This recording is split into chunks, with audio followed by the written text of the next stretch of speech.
Okay, hello. I hope I am audible. I just have a headset mic because I don't do streaming that often.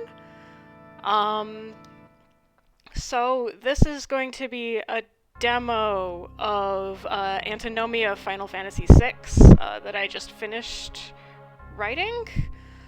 This is a ROM hack of the original Final Fantasy III Super Nintendo game that I have done some retranslation work on parts of it. Most of it uses the original Woolsey script, except in places where I thought that it was either tonally not quite right, or there was just something that was in the original script that I thought his script missed that explained things better. So those places have been kind of cleaned up a bit. And then also the main purpose of this is that I wanted to give General Leo a bit more of a role in this, that I wanted to bring him more to the forefront of the story, give him more stuff to do, and eventually join the party. So first things off, he's Biggs instead of Vix. So Biggs and Wedge. This line is mostly still the same. This next one I think I fixed a little bit.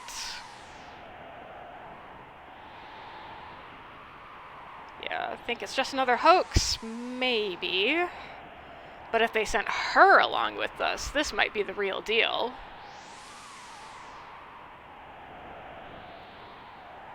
This woman who was born with magical powers. I heard she fried 50 of our Magitech armored soldiers in under 3 minutes. Except the flashback has guys that are just standing there. They weren't in armor. Not to worry, the slave crown on her head robs her of all conscious thought. She'll follow orders. We'll approach from the east. Move out. You are lying. You approach from the south. Because that is the only entrance into Narshe. But that's what it was in the original script, so I kept it. Alright, I'll just let this run.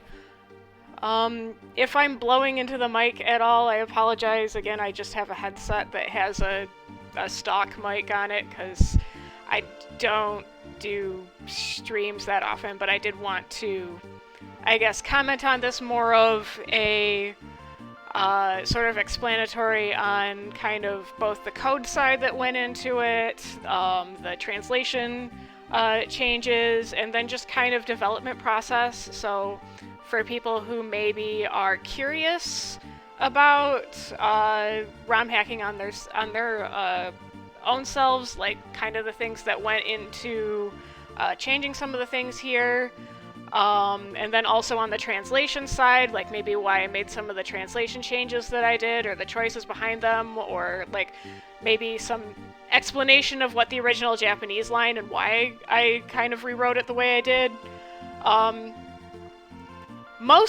There are very, very few lines in here that were lines in the original that I did rewrite that are different from what they were in the original. Most of the times, if there is an original line in here, it's added, that I added it myself, and that the rest of the script, I kept it what it was. Hi, thank you. Do you pronounce your name G-I or Gi?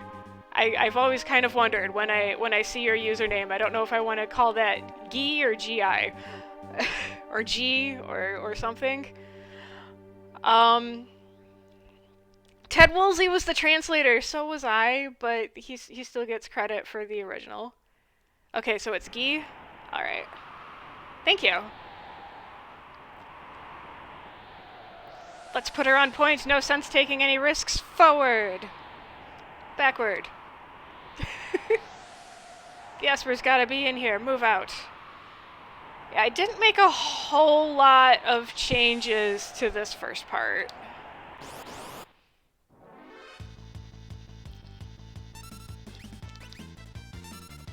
Just spam through this because you guys suck.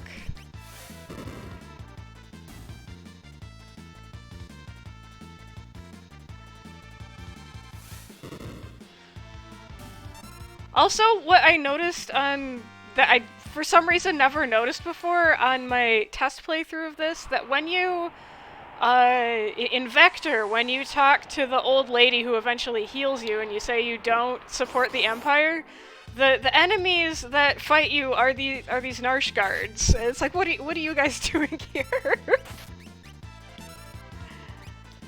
I'm just gonna spam through these guys. It's so hilarious that a lot of times I'll watch people do blind playthroughs of this game for the first time. Like when Pixel Remaster first came out, it was really fun seeing people who were playing Final Fantasy VI for the first time, and every single one of them were like, I have to fight a dog! And it was so hilarious that there are just some reactions that were universal to all people. I have to fight a puppy! We don't care about these guys that we're blowing up, but the dogs. We can't kill the dogs.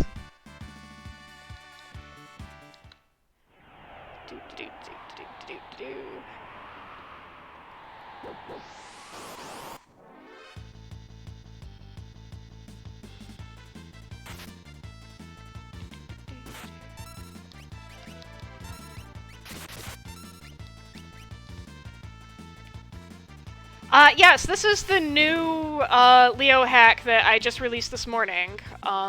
So I was the developer for it, and so I am going through and kind of giving my commentary on sort of my thought process and process of creating this one. So we don't get a whole lot different until after this bit.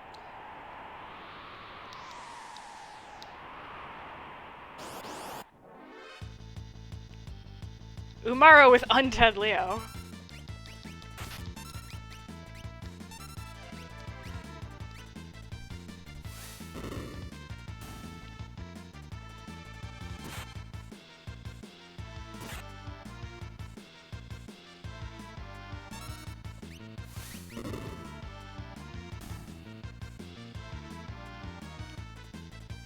Okay, be a berserker. I was gonna say you have to do some code changes on Umaro's character slot if you want the character in that slot to not be a berserker. Huh.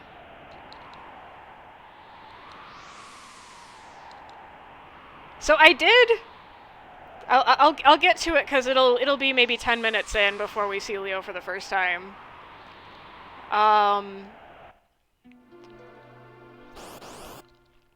About kind of color changes on him and not. I kind of want to heal you a second.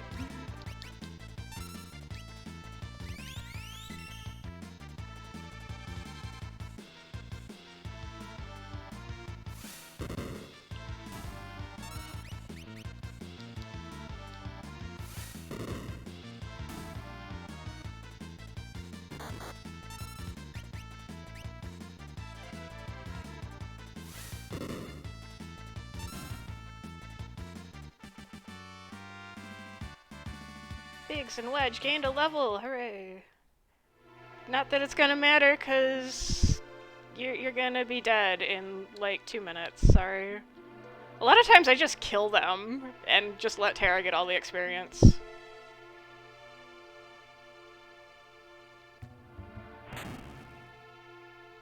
Okay, I'm gonna be really sad if this starts breaking, like the person in the Discord said that the text here was wrong. Wait! I remember now! My text isn't messed up, good. You know what this is? A monster that eats lightning!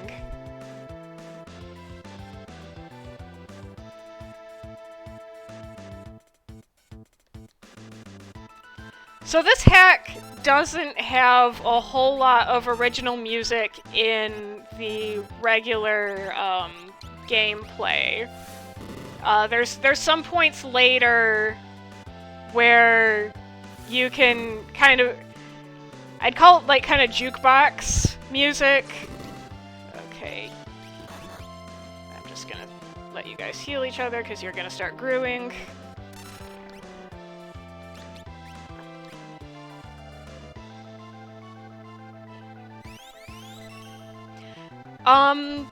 I have not played T Edition, but there is later in this game something that essentially works as a jukebox function. Not quite. It's gonna be it's World of Ruin stuff, so it's gonna be quite a while before I get to it. I'm probably only gonna make it maybe to the Opera House tonight, because I'm only gonna play a couple of hours. We'll see how far I get.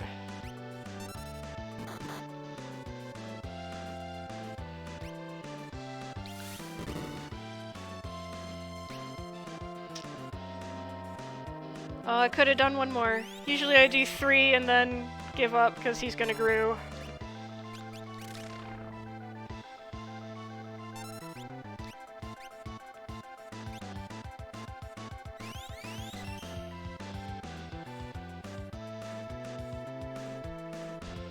So one thing that I was contemplating doing that I didn't get to in this version, but maybe if I release like a 1.1 with bug fixes, if there's enough that crop up, was a redoing of how stat gains happen at level up. Because currently,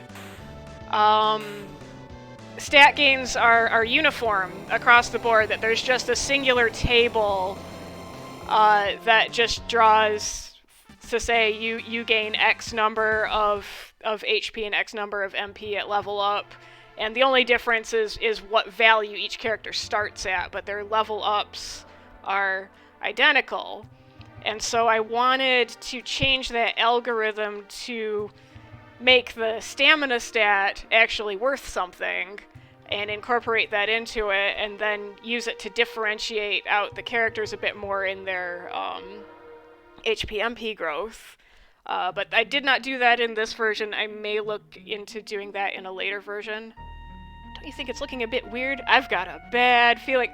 Okay, so about that line, I know that there's a whole bunch of Star Wars references in this, I mean, Biggs and Wedge, but, like, this game itself has Star Wars references, and the number of times that I've got a bad feeling line comes up, and then there's one that Woolsey missed, but that I found when I was retranslating the script, where it literally has, like, the extended, I've got a bad feeling about this, and Woolsey played that straight. I was like, no, that is definitely the Han Solo line right there.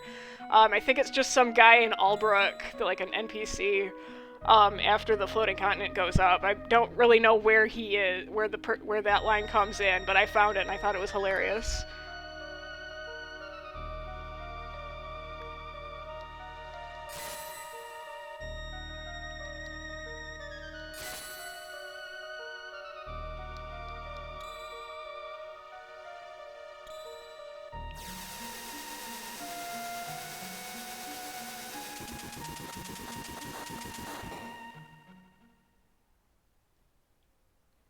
No, the Star Wars references were there originally.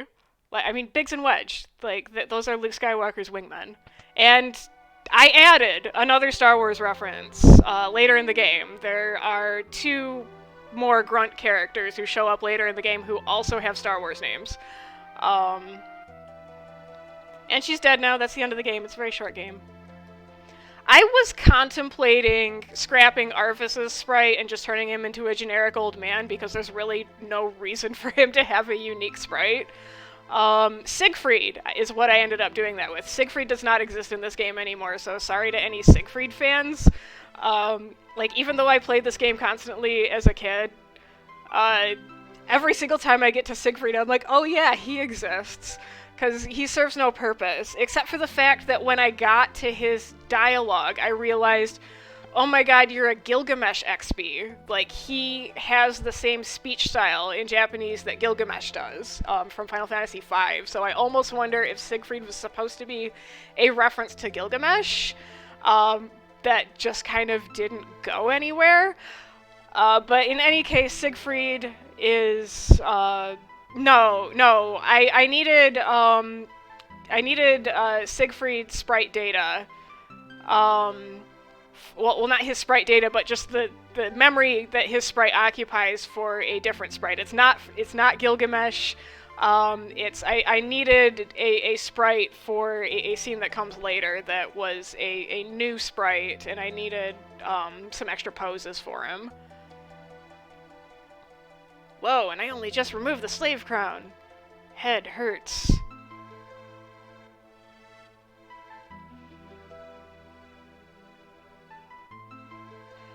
So also the implication of Arvis's line here, well, not here, I think after I name her a sec.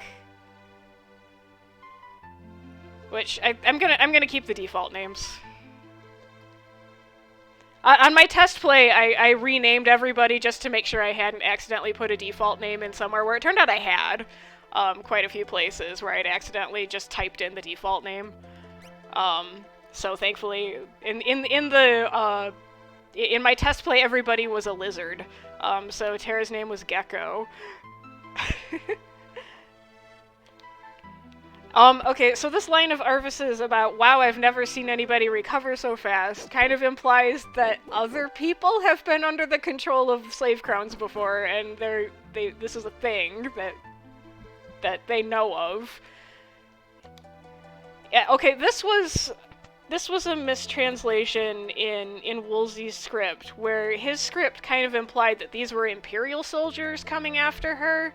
But they are actually Narshe soldiers who are like, oh, you're harboring an Imperial. We want to arrest her.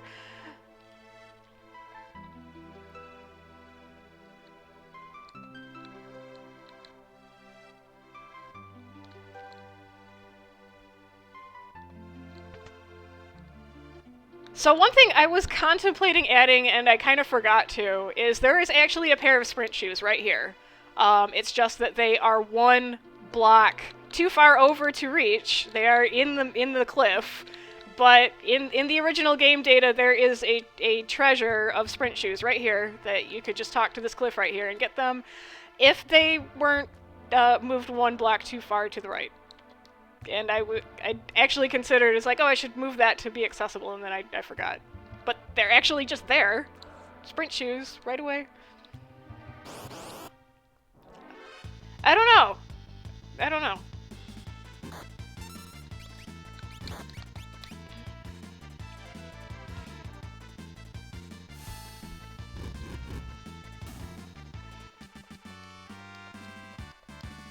I did boost the effectiveness of the base elemental magic spells a little bit. In the original game, they, for some reason, had different, like, strength levels. No. Let's save. So, I think I'm gonna leave the treasures and get them in World of Ruin, because that's like a pod bracelet, and I know the one in the Moogle Cave is a ribbon. And I want that.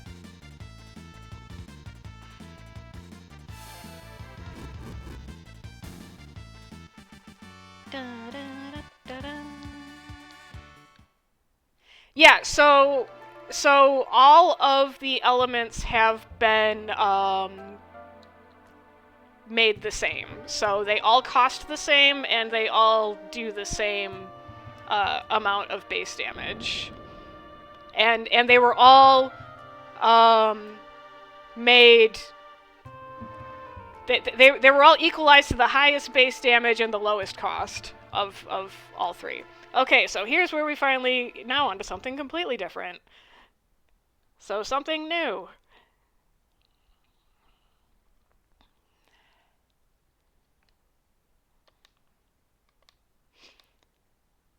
So I had to make that line an auto-close line so that I knew where Kefka was when he stopped pacing so I could put him on the right block. Because if I let you close that dialogue box by yourself, I couldn't predict where Kefka was going to be to move onto this position, so I had to make that dialogue box auto-close. Where's my magic user? Where's my Esper? If the mission was unsuccessful, the safety of the troops is the highest priority. Worry about the Esper later. I don't remember asking General Goody Two-Shoes for his opinion. So then we have a fake out here that it's like, ooh, we get to name him. But you don't. And originally you could name him here, but there is one area, like, way later in the game where it turned out it would mess up. So Leo in the World of Balance has a guest data. So he is still, you can't take his equipment, you can't teach him magic in the World of Balance, because he still has the equipment and stats. I kept that the same, but I didn't want you to be able to just say, oh, I'm taking his stuff right now, and I'm gonna teach him magic. So I wanted you to not be able to do that, but unfortunately there is no way to programmatically switch somebody from behaving like a guest to behaving like a full character. You have to give them two separate pieces of character data. And the problem is that if you name it, so the name exists in its own bucket, and you can assign a name to whatever character data, but for some reason, in the battle windows, like if there's dialogue in the battle, if the slot number where the name exists does not match the slot number for the character that is on the screen, the name doesn't show up. And so Leo's permanent character data is the one that matches the slot that his name is in, whereas his guest character data is in a later slot. And so, unfortunately, in the battle with Kefka, way later in the game, where there's dialogue that has his name in it, his name was coming up blank if I had used a custom name for him. But if I did nothing but switch him to his permanent character data there and then rerun the exact same battle, his name showed up. And I was like, well, I don't want to give you his permanent character data in that battle because then you can steal his stuff, you can give him an Esper, and I don't want you to be able to do that. And so I had to sacrifice being able to name him in order to keep that consistent. So now there is a story reason later why you can rename him in the World of Ruin. But for right now, he's going to keep his default name while he's not a party member, and you can't rename him until he becomes a party member, and then there's a kind of BS reason as to why you can do that. Those soldiers were just disposable pawns. The only one of any value is the girl. She's a human being, Kefka. If you say so. Either way, a weapon like her shouldn't be allowed to fall into enemy hands.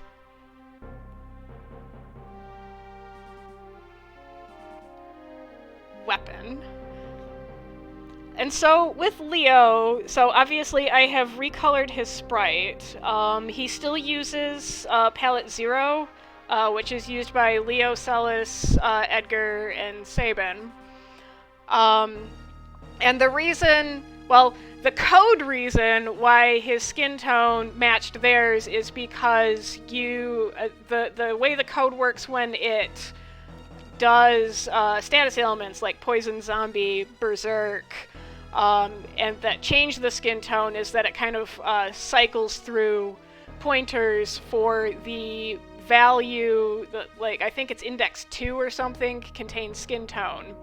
And so it reassigns index 2 skin tone to those values. So that means that everybody who uses that slot has to use that index for their skin tone. So in Leo's case, I decided we're sacrificing that. So if he gets a status ailment, his skin does not change color. So poison, berserk, zombie, his skin does not change color. Because it's, you still get like the bubbles and the mist over the head and stuff. There's other indicators that they're in a bad status. So I was like, that's fine. So his skin tone is actually using the eye color slot. I changed it to eye color. I used the slot for eye color and made that his skin tone. And then I had to go through all the NPCs that can use palette 0 and then change their eye color to just the straight black. And so the eye color on palette 2 is actually a dark blue that's very close to the dark blue in the clothing. So for characters like Edgar, Celis, and Saban who have dark blue eyes, their eye color got switched to the dark blue that's in the clothing, and it's actually completely not noticeable that got changed, so I think it worked pretty well. And so so that's how I got his skin tone that way, and I had to do it that way because there are 4 slots in the character palette data. The last 4 slots in the palette are actually reserved in battle for, I believe, the status ailment stuff. So I originally tried to put his skin tone in one of those 4 slots at the end, but then when he got into battle, he was like green. As a late comment on zombie Leo or undead Leo, he actually, when I put him in battle, was green and undead if I used one of those slots for his skin tone. So that's why I had to co-opt the eye color slot for his skin tone. Weapon. And now we are going into something more familiar. My sweet little magic user, wee-hee-hee, with the slave crown, I'll practically own you. And everybody who does Kefka's voice does a Mark Hamill Joker voice. I think that's basically just everybody's opinion, that Kefka sounds like Mark Hamill Joker. So this part I changed a bit for a couple of reasons. That I took her out of the Magitech armor and I made her do an AoE attack because, like, they're talking about she fried 50 of our soldiers in 3 minutes, and then they just stick her in a Magitech armor, and she just does Fire Beam on one guy. And it's like, well, Fire Beam on one guy, like Biggs and Wedge can Fire Beam one guy. What does that make special? She's the only one who can use fire. She's the only one who can AoE. So I wanted her to do that. And so that's why I changed that to fire instead of Fire Beam. And the reason I took them out of the Magitech armor is for this next bit, that this now proceeds into a new scene. And so Kefka does not have a riding sprite, and when you're in Magitech armor, you get put into riding sprite mode. So in battle, you're not using riding sprite, they're just putting your sprite on top of the Magitech armor. So Kefka in the battle screen can ride the Magitech armor, but in the cutscene scene he cannot.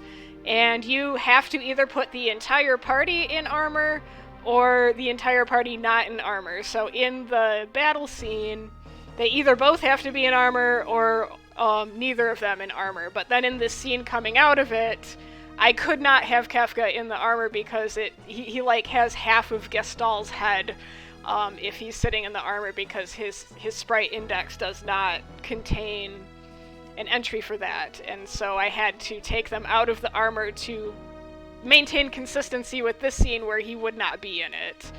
So that's why.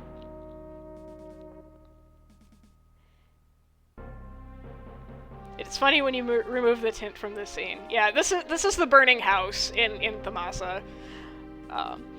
Kefka, what's the meaning of this? Those were our own men.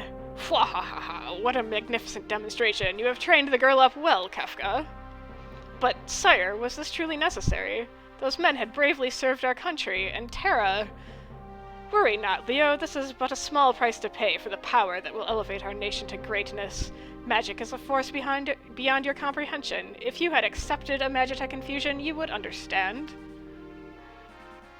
Understood, my liege. So, this is kind of starting into kind of illustrating how Leo's kind of been gaslit this whole time.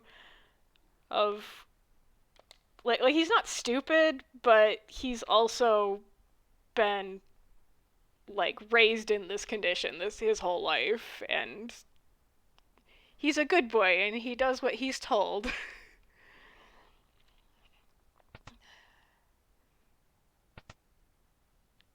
Hello, Locke. How goes the robbing and plundering trade? What? How dare you?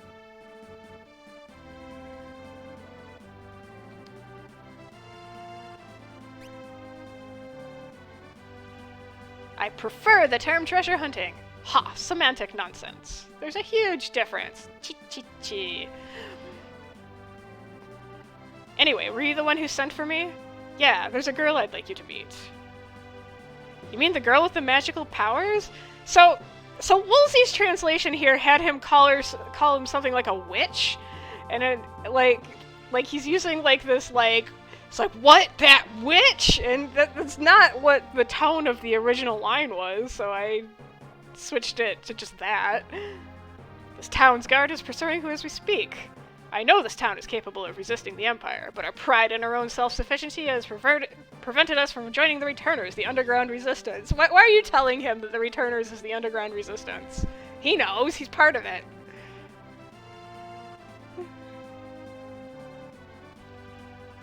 Alright, I think we'd better help her. Figaro.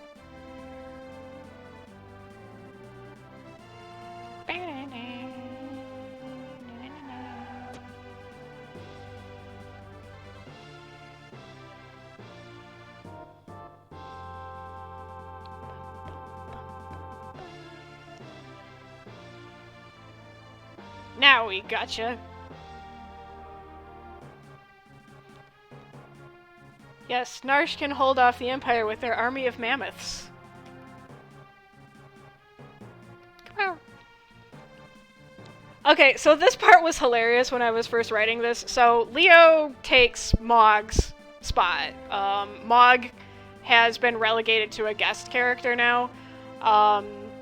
And Leo takes his permanent slot. But because of that, all of the Leo and Moogle assets got reversed. So when I first got to this part, we had an army of pink Leos, and it was great. I should have just kept this an army of pink Leos. Kapow!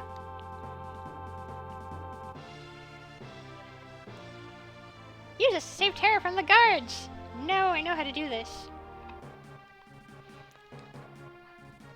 Okay, I'm gonna move you there. Whoops. Okay, so another thing is that I have changed the names to back to what the Moogles' original names were, mostly. Where's my Y button? So I'm gonna take Mog. And I'm gonna put you here. Made him a skeleton. Yeah, so we've got Mog and Malulu. So you can see that Malulu is very low level and very weak. So Mog is a guest character here, but he can still learn his dances. So if I don't do dance in this fight, he should learn Dusk Requiem. Master new dance.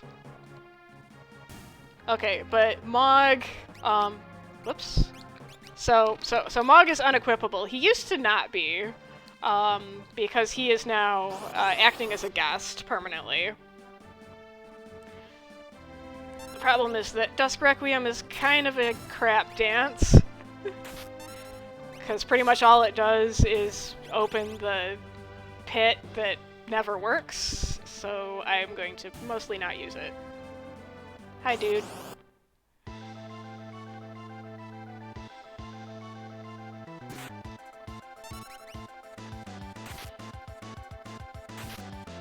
Don't die, Molulu! Not yet. You die later.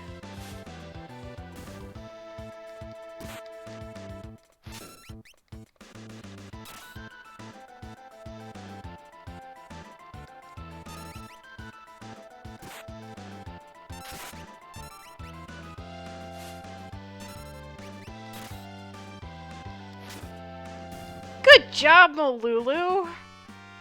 You show him. Wow, nobody died. Usually these are just Moogle meat shields. Yeah, so I have renamed most of the equipment to what it was in the GBA version if the name fit in the character limit. So it is the Molulu charm in this. Except for the fact that it is... you can no longer get the Molulu charm yourself. Mog in the World of Ruin is permanently equipped with it, and so he kind of becomes a character version of Molulu's charm. That if you have him in the party, you won't get any random encounters, is how he works in World of Ruin.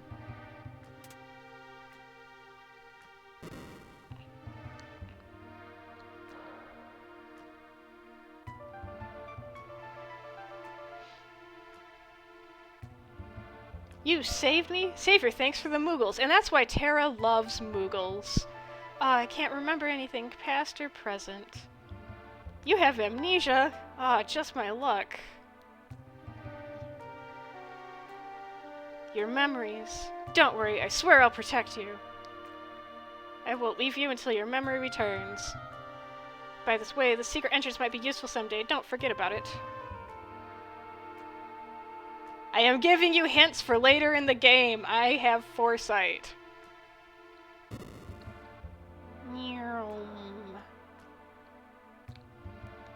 Give me free heals, dude. Yeah, I'm not a beginner, but I want your Healy bucket. Even though I think we're all at full life anyway. Oh, we are. Oh wait, no, I need 4 MP. Give me 4 MP.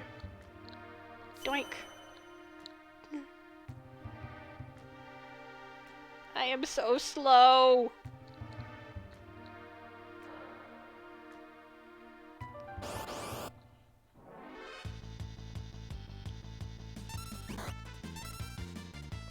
I was also contemplating redoing the steel percentage because it is such a useless skill most of the time. It always misses.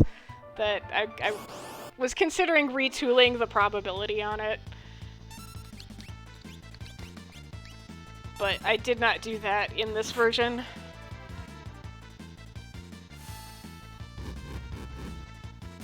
I like how Locke that Locke just doesn't care that she just like spat fire at all these things until Edgar's with you. That they're just like, oh yeah, she can just burn things to the ground. Wait. Hey, oh, it's you. Yep.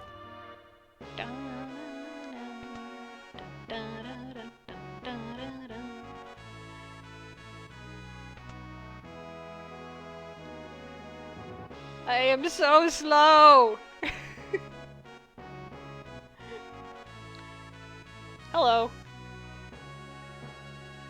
You mean this young woman? Who are you? Oh, my apologies. How rude of me to turn my back to a lady.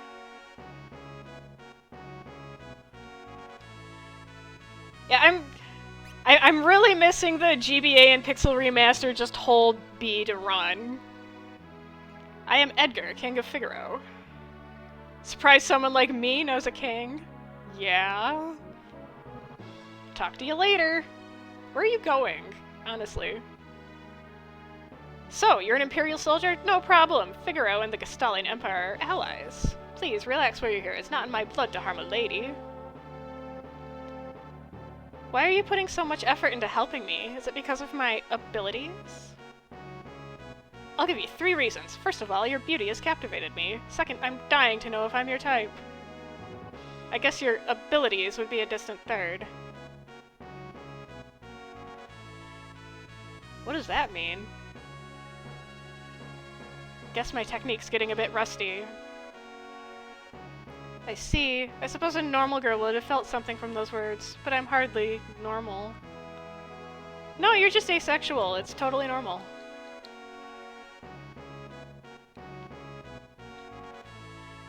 Add sprint effect to all shoes, however, Hermes sandals gives haste and the sprint shoes raise speed and evade. Aha. Yeah, sprint shoes are still called sprint shoes in this because Hermes sandals, I think, didn't fit.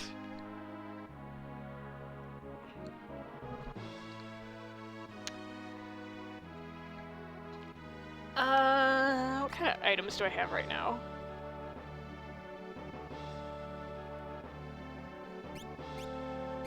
Can I buy Phoenix Downs yet? I might die. Come here. Yes. I'm gonna buy a couple of these. Oh, running shoes is Hermes sandals, that's right. Yeah, they're still... running shoes is still running shoes in this. Potion, antidote... I don't think...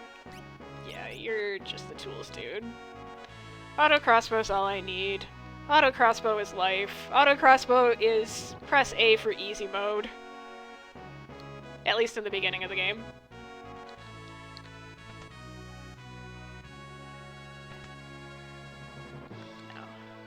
So I did update some of these lines. Okay, yeah, so there is the spacing issue there. Young or old, if you're female, he puts the moves on you. He recently tried to hit on the High Priestess. Surely he's talked to you. Yeah, I don't think those were what those lines were in the Woolsey version, but that is what they originally were.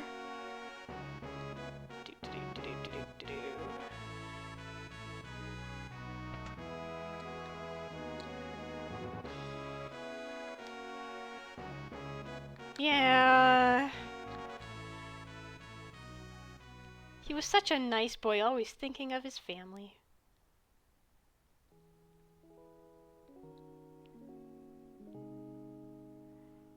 And he was still a Chad when he was like 17. Brother, what's wrong with father? What's all the talk of this talk of his successor? Are you blind? Look at how thin his face has become. What is it? Brother.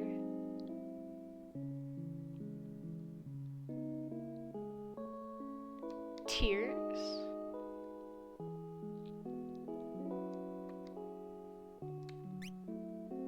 Could call him Mash. Good old Mash. Banger and Mash. Yes, his name is Saban. I'm sure he's grown into a fine young man by now. He was so small and meek compared to Edgar when he left. I wonder what he's like now. Yeah, because he looked so small and meek in that flashback that... No, he was still buff back then. You didn't have a new sprite for him, but this was what the line was here. That he was like this little weak thing, but his sprite does not say so.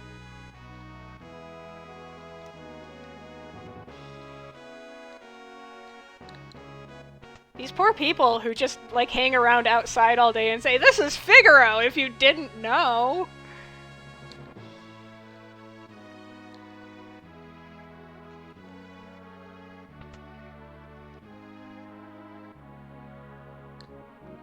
Come here.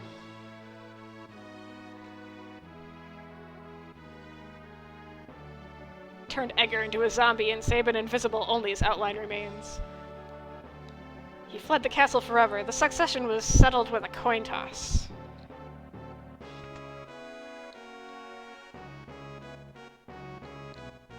Hello, you. Well, how do you like my castle? King Edgar summoned from the Empire to see you. Probably Kefka.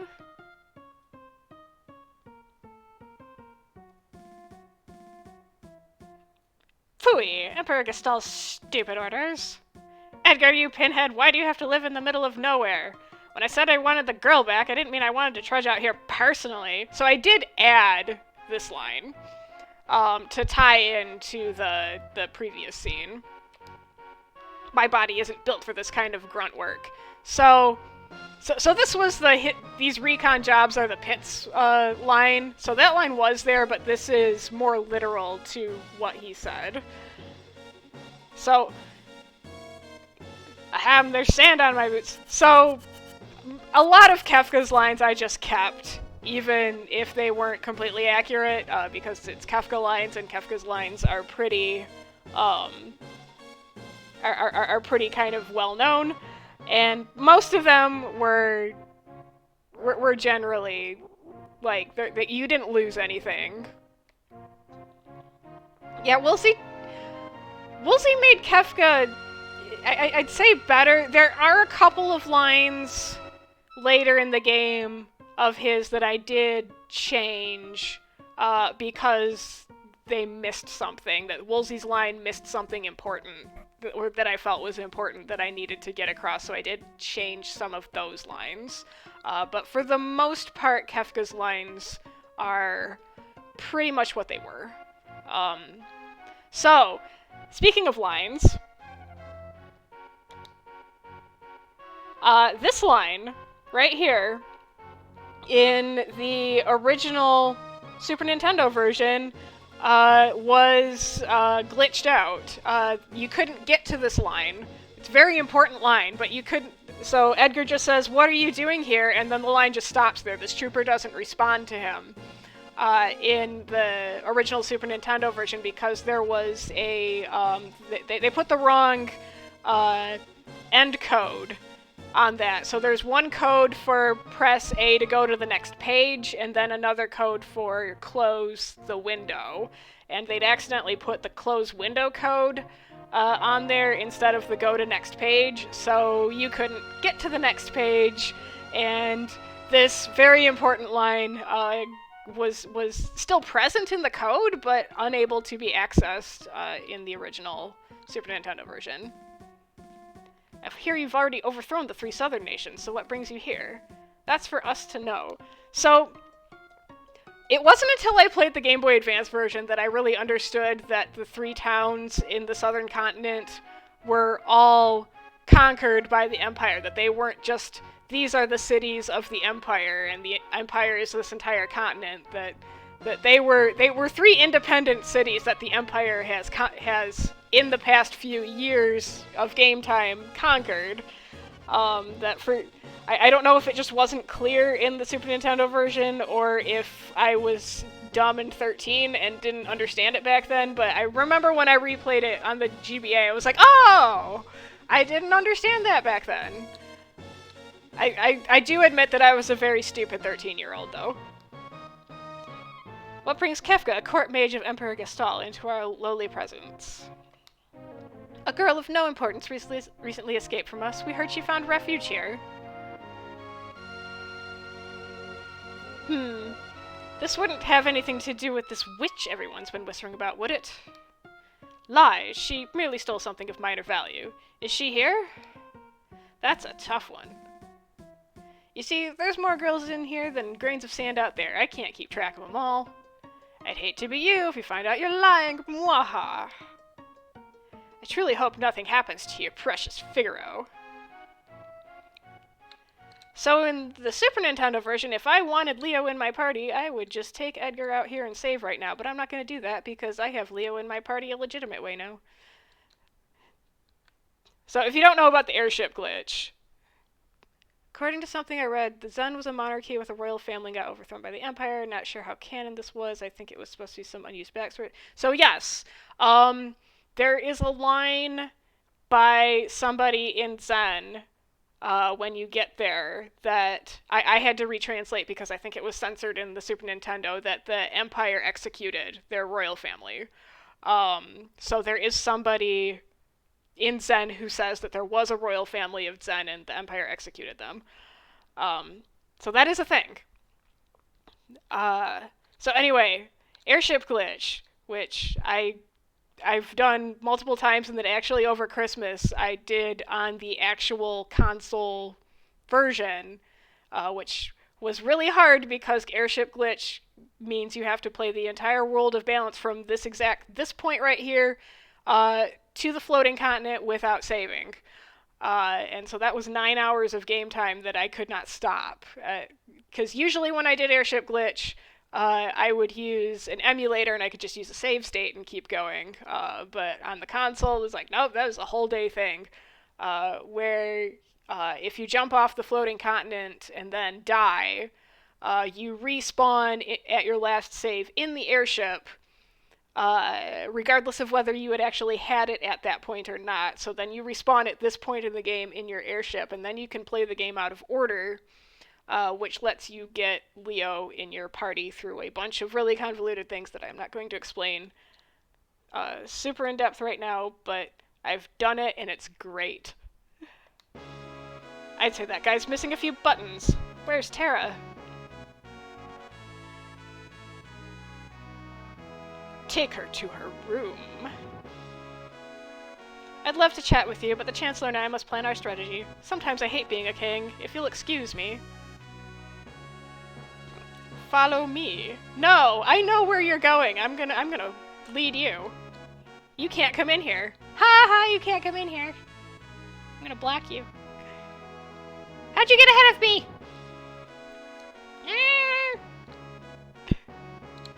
Where'd you go? I'm so lost.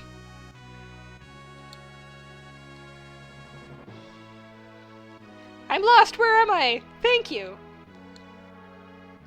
I didn't realize. Hi. Sorry if we've made you think we only have a business interest in you. You're Locke, right? Edgar told me about you. Is it true that you're a thief?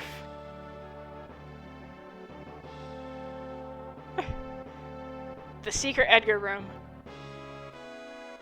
That's treasure, Hunter! On the surface, Edgar pretends to support the Empire. The truth is, he's collaborating with the Returners, an organization opposed to the Empire. I am his contact with that group.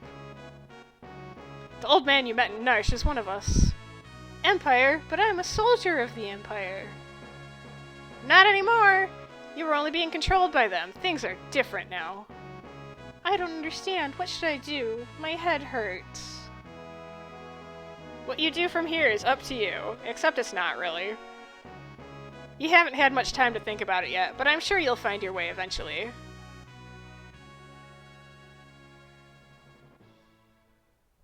Up to me. Oh, I messed up that delay. So when you do the delay, you have to put a space after the last thing, or else it cuts off a bit of that text. So especially with the ellipses like that, you have to put a space after the ellipses before you add the delay code, or else it kind of makes them like weird like that. But how do I decide?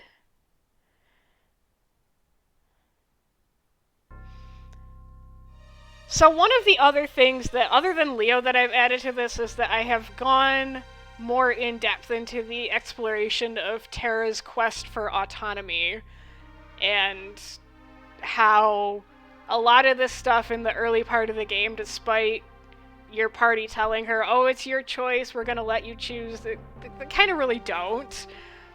They're just nicer about it.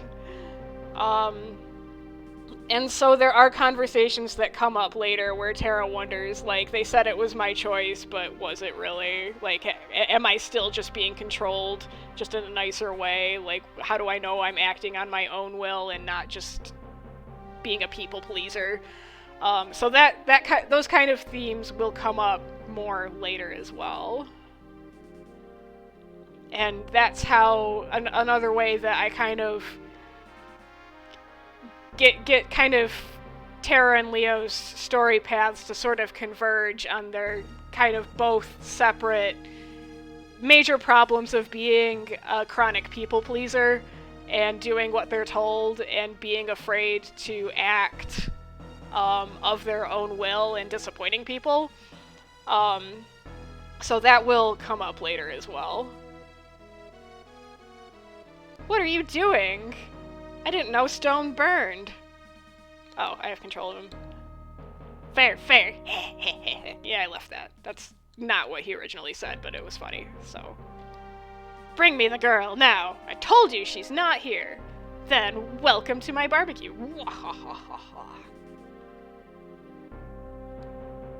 Do it like we planned. Yes, sir. Keikakudori. Keikaku means plan. Changed your mind. I guess I have no choice.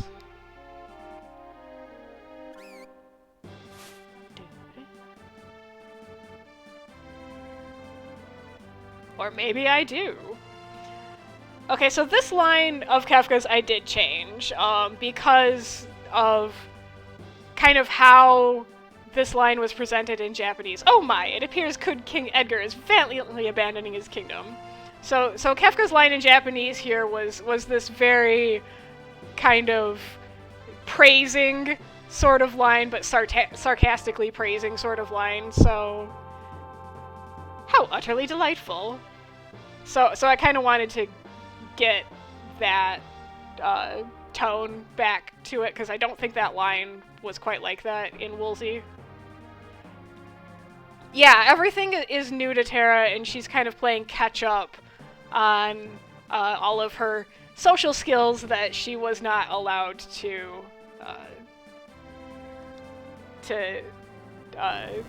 develop when she was younger, which is kind of the thing that especially with, it's like, okay, Terra's been mind-controlled and controlled her entire life. If you think about that, she's actually doing pretty good.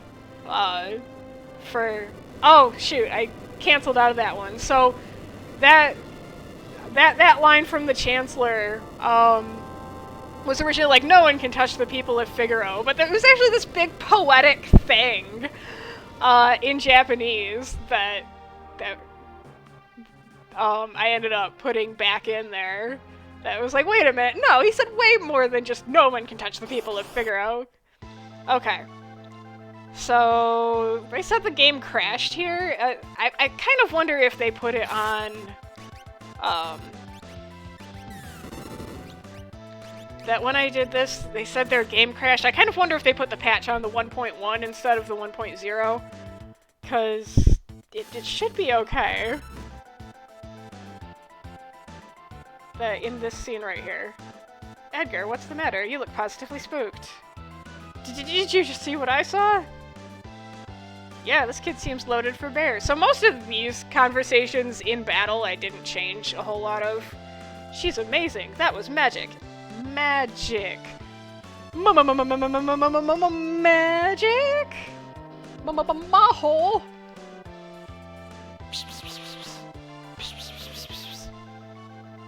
Terra, where on earth did you learn that? Sorry,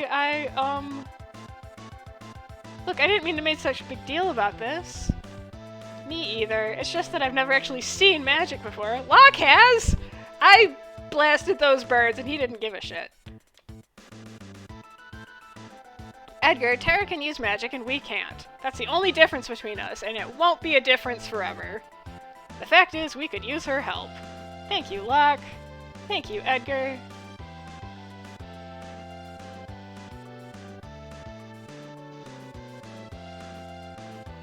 Stop swooning.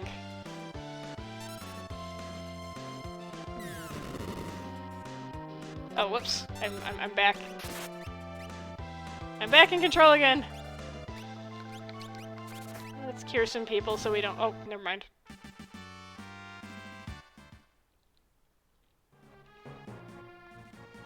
Bravo, Figaro!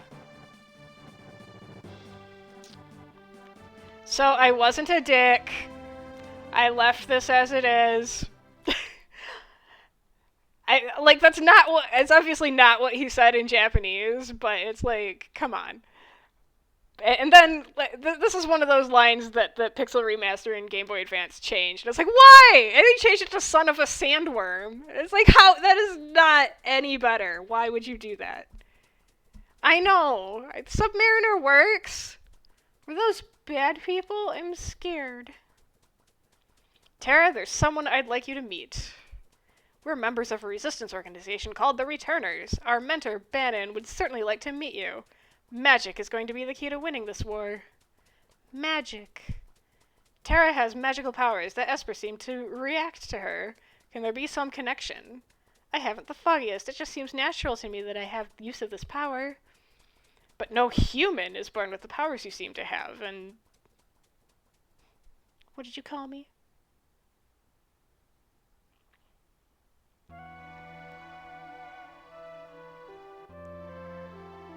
I apologize.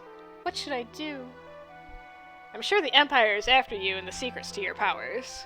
If they get their hands on you again, the world's finished. Tara, you want to understand your own powers, right? That's why I'd like to consult with Bannon and shed some light on this. Except Bannon is mostly useless, and he's kind of a dick. Please. Okay, to the south there's a cave that Lisa- You didn't even let her say yes! You're like, okay, we're just gonna go.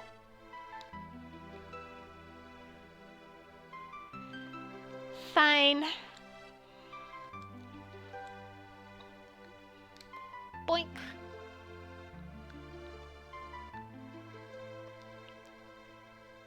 King Edgar, where are you headed? Through the cave and eastward to South Figaro, then north of the Returner hideout. Return to the castle and tell others that we're safe. I seem to remember that this line in the original didn't contain that second bit where we're going to Figaro and then north of the Returner hideout, which I know when other people have played this blind, they're like, they get to South Figaro and they're like, now where do I go?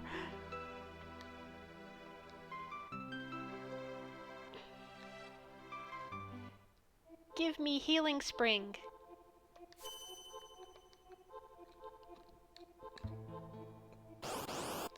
Okay, I think I am also just going to leave the treasures in here until later.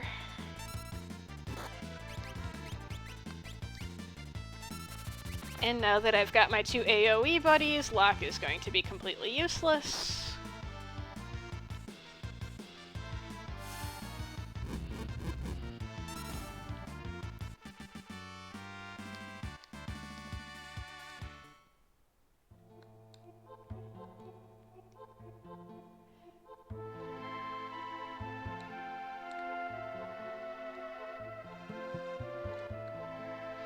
I just want to get some sprint shoes. I don't care about the treasure that's in here because it's not sprint shoes.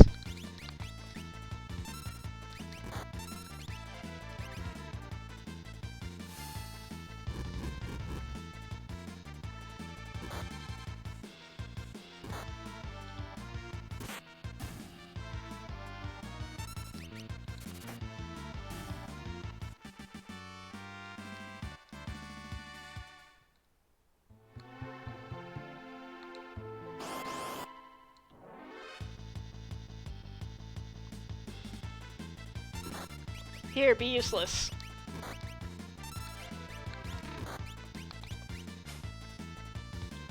Good job, Locke.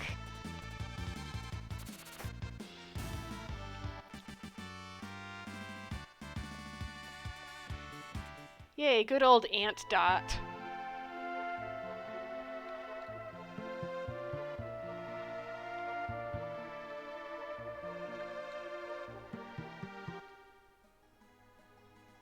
Okay, so most people playing this are gonna miss this, but I added something over here. So I'm gonna go over here first.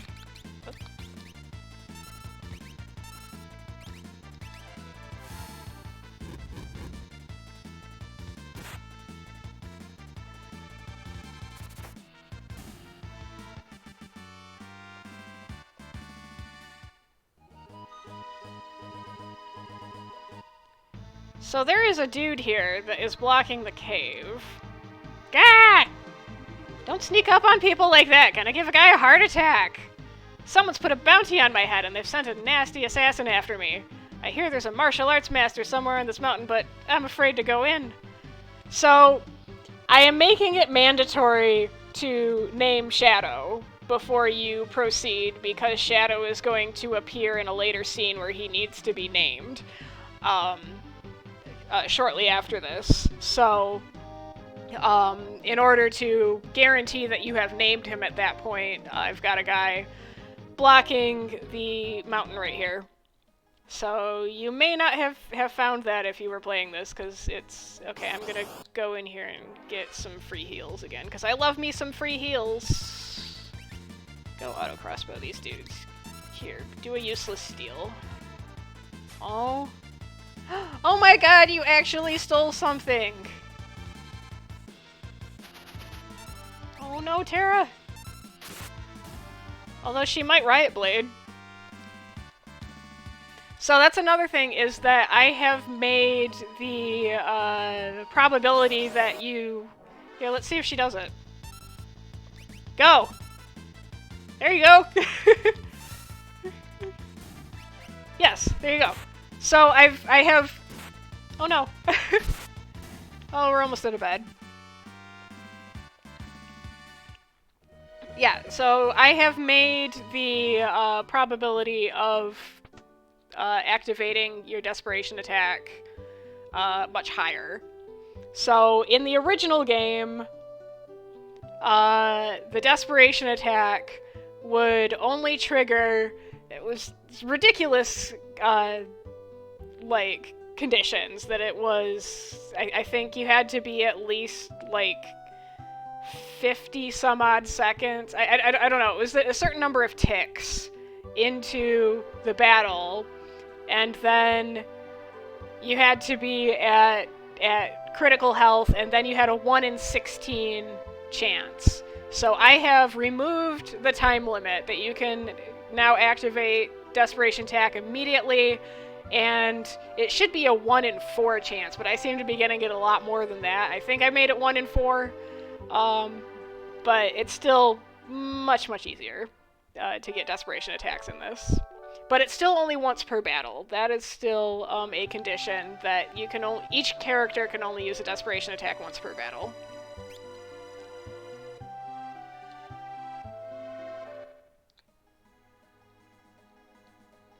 Alright, well now I need to go name Shadow because I've made that mandatory. There he is. But first I'm gonna get me some sprint shoes! And I'm gonna get 1, and then once I get to the returner hideout, I'm gonna get more, because I'm gonna need 3. These double my walking speed. And this is a tutorial I can't skip. This used to be a pink Leo too. Sprint shoes double your walking speed. Knight's Code lets you shield other in battle. Dragoon boots add the jump command. So yeah, Knight's Code used to be True Knight, I think. So I had to make sure I fixed that in this dialogue box as well. I don't care. Most of that is useless. I just want this. That's all I want. And I'm gonna give it to you. No, actually, I am going to give it to you because you're going to be in a party by yourself later, and I still want you to move fast. Yay! Okay. Bam, bam, bam.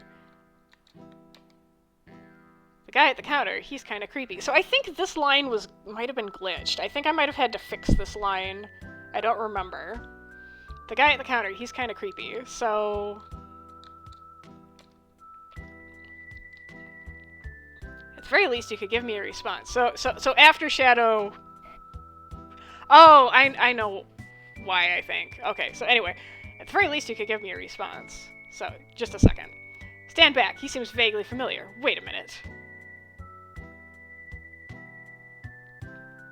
He owes allegiance to no one, not a soul has seen the true face behind his mask. Except his puppy. That Shadow, he'd slit his mama's throat for a nickel, so I kept that line as well. That, again, wasn't what he originally said, but that is a quite well-known line, and good enough for my purposes. It doesn't detract from anything. So, left as is. Now, this is new. Assassin, so he's another bad person? Well, in any case, I won't let anyone hurt you, I promise. We should steer clear of him, just to be safe. I've got a job to do complete. Come, Interceptor. So he's gonna go clear out that guy who's blocking... who's blocking us. And so then this guy again, that guy at the counter. Hey, where'd he go? So those lines were there originally, but I don't think that triggered correctly in the original. But I also don't think Shadow left in the original, so I go. I don't remember which boxes everything is in. Just know there's crap in all the boxes. There's one here, right?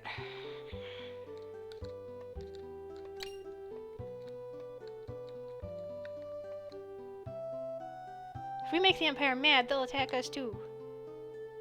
Hang on, I wanna go get some.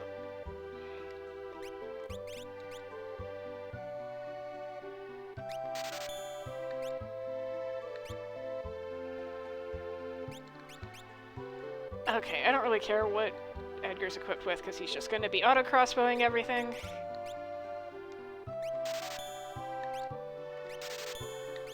Plumed hat, I'm going to steal a whole bunch of those in a second, so I'm just going to take one.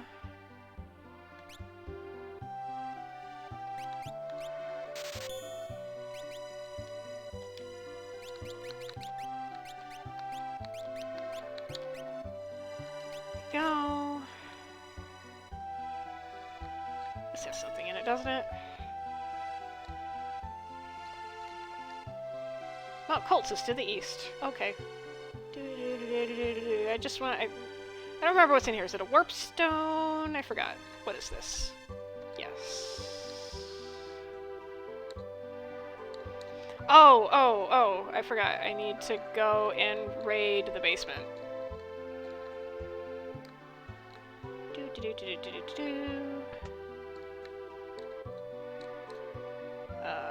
Let's see here. There's something back here. I forgot. Yes.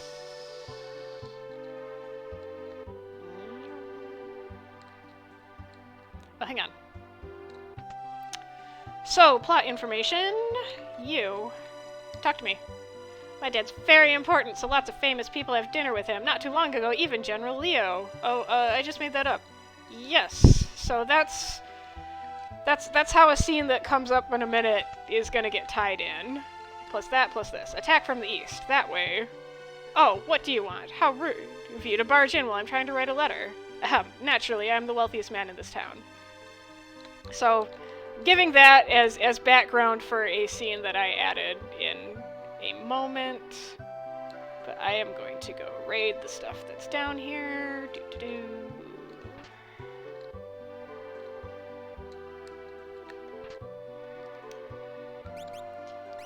Oops. So I'll give you the running shoes. And you can have the hyper wrist. There you go.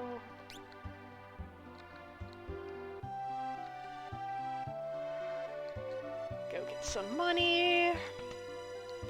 Because I'm still at the point of the game where money is actually kind of tight.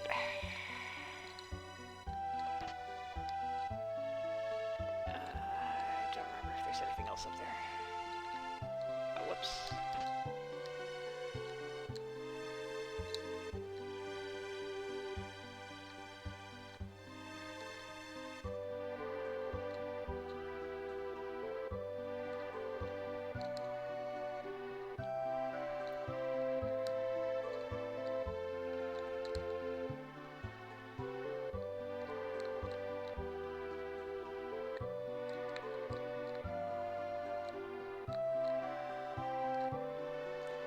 I don't even understand why there's a chocobo stable here. There's like nowhere to go that you can take a chocobo that is even a remotely long walk.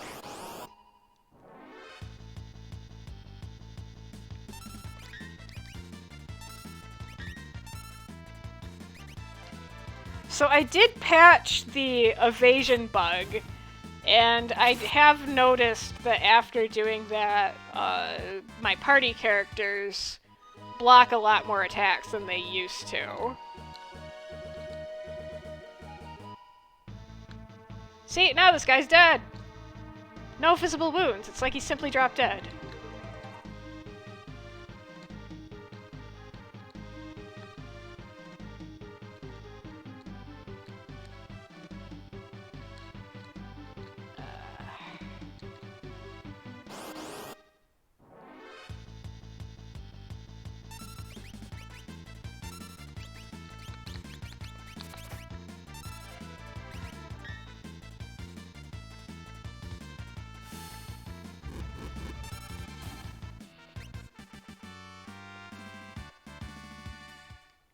Hang on.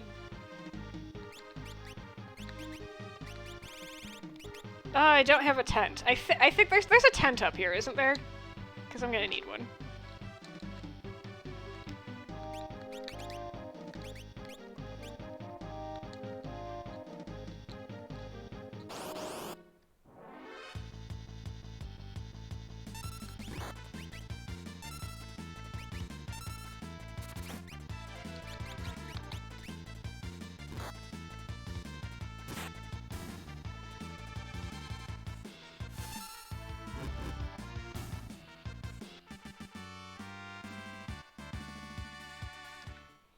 I'm pretty sure one of the treasure chests here has a tent. No!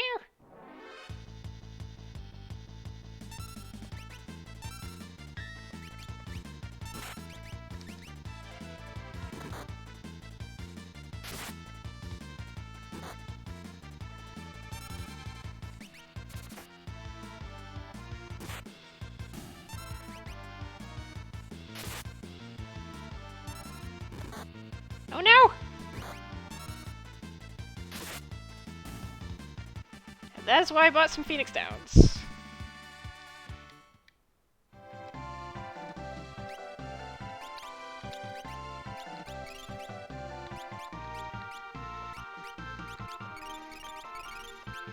And you've noticed that I have renamed these items to their more standardized naming convention in later games. And I mean, this is what they were called in the original game. It was not a tonic, it was potion and high potion.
No, Locke!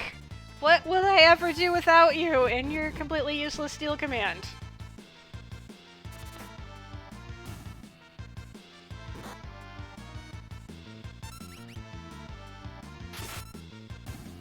I will rescue you.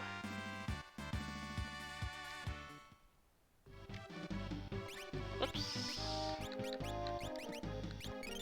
Okay, Locke, you need to stop dying now, because I only have one Phoenix down left. Wow.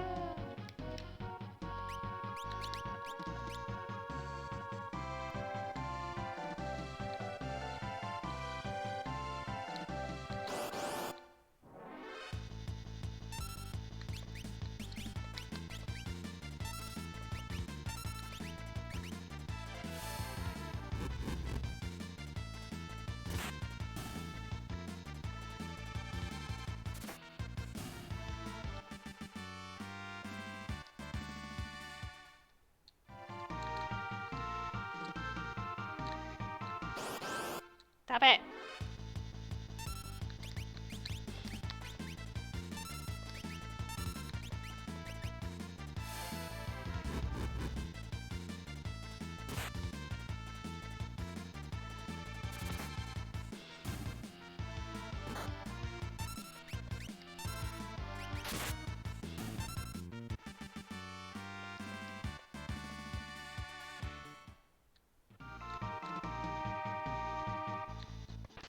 Yay, tent!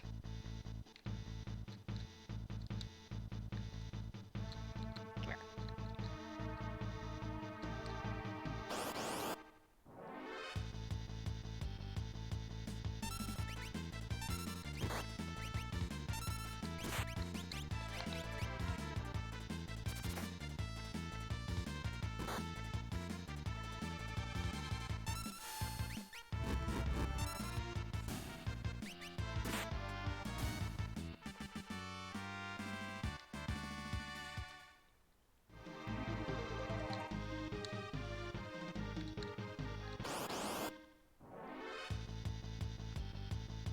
Getting really sick of these guys.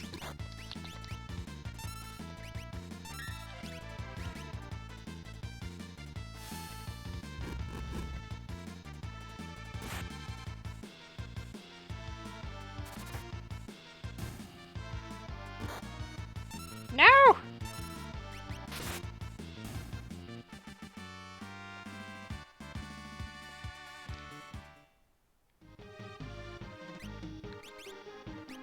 Okay, nobody better die anymore.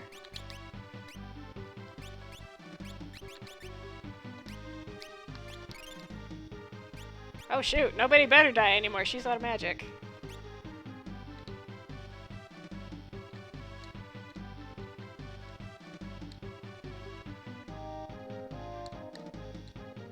That's why I wanted the tent.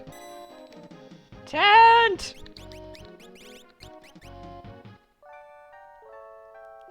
Just sleep it off, you'll be fine.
Do I have an antidote? I do.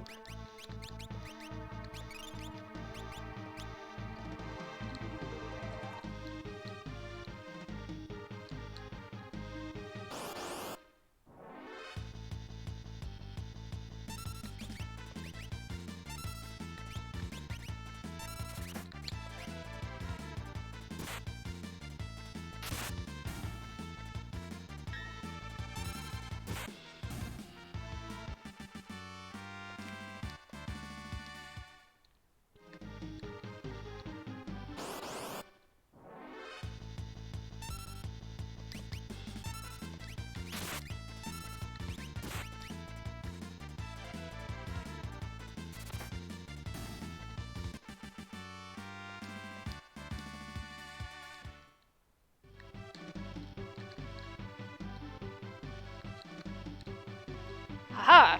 Vargas! So you're with Saban, huh?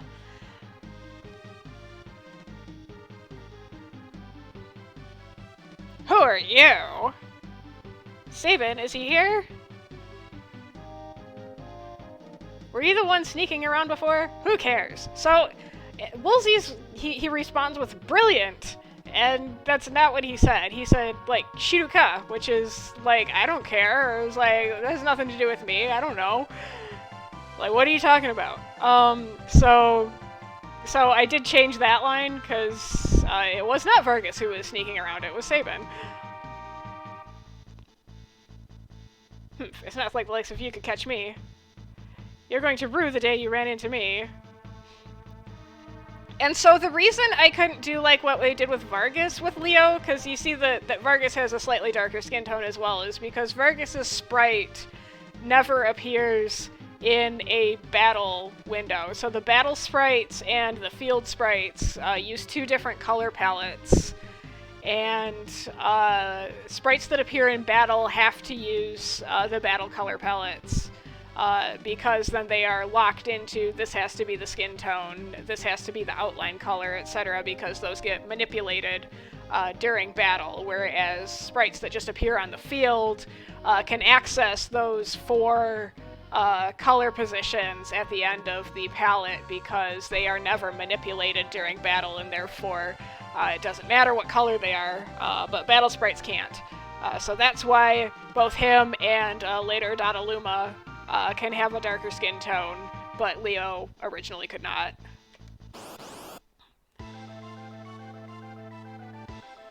It's Pooh Bears!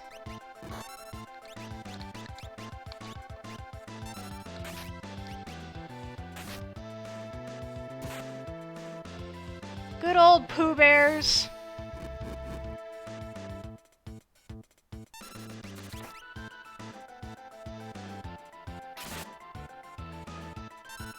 Okay, I am going to want Terra to be on White Mage duty for this. Damn it! Uh-oh. I might die here, because I just lost Terra and I don't have any more Phoenix Downs, and he's gonna Gale Cut me again.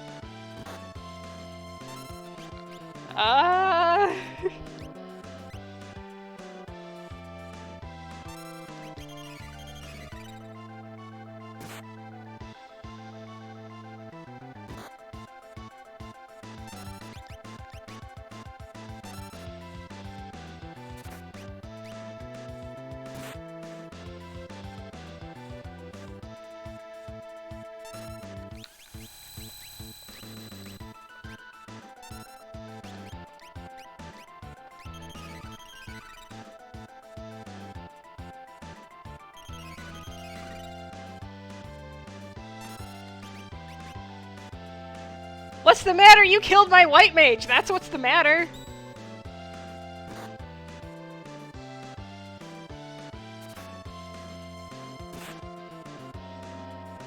Oh, I got him. Okay.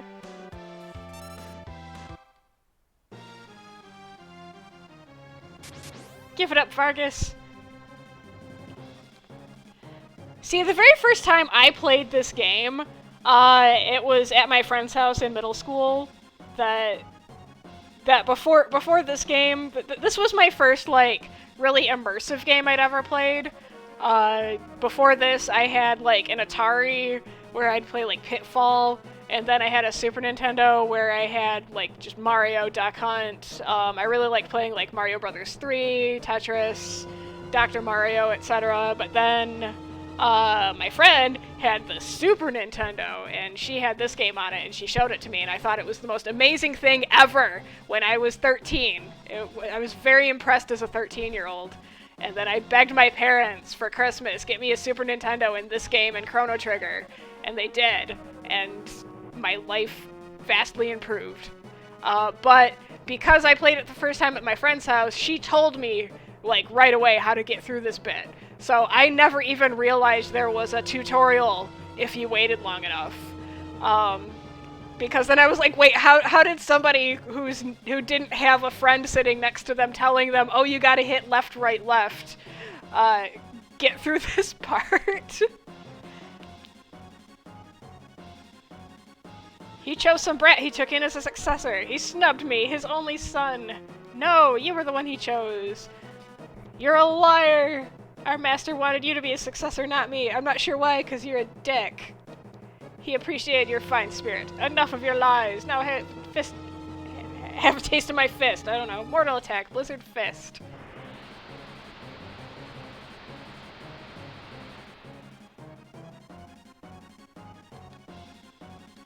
Ah, Saban, the master has taught you well. I think that's another Star Wars reference. Obi-Wan has taught you well.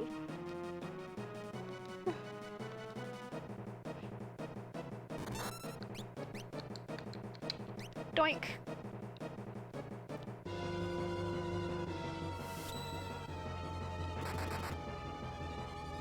What the? He already taught you that?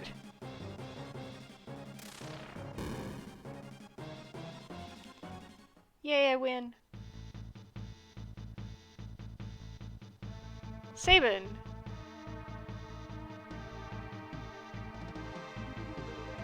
Big brother? This is your little brother? Yeah, this...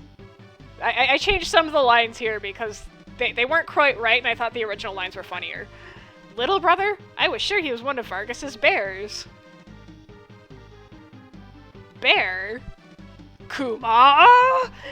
Is what his original line was. Bear, huh? I like the sound of that. Yeah, Saban is canonically a bear. Anyway, brother, what are you doing here? We're on our way to the Saber Mountains. To the Returner Hideout, no doubt, because I guess everybody knows the Returner Hideout is here. So, things are finally starting to happen. I've been secretly watching things from afar. I was afraid Figaro was going to turn into an imperial puppet state. Nah. Our time to strike back has arrived. The Figaro strikes back, instead of the Empire strikes back. I can tell the old advisors are sick of going along with the Empire, too. Think a bear like me could help you in your fight? See, this line was in the Woolsey, but all of the stuff about bears leading up to it got changed. Like, why would you leave this bear line and get rid of all the other bear lines? So I made lots of bears. All of the bears. You join us, Saban? Yeah. I think Duncan would rest easier if he knew his disciple played part in bringing peace to the world. Let's get going. So, there's a scene that I have never actually bothered to watch, that if you go all the way back to South Figaro right now and talk to Duncan's wife, there is an additional scene, and it can only be seen right now if you go back right at this time. And I don't know why you would ever do that. I never have, but I know it's there. It's there in the script, and I'm not going to do that. But there is a scene with Duncan's wife if you take Saban back right now, which I don't want to. Stop! Oh, Terra's still dead.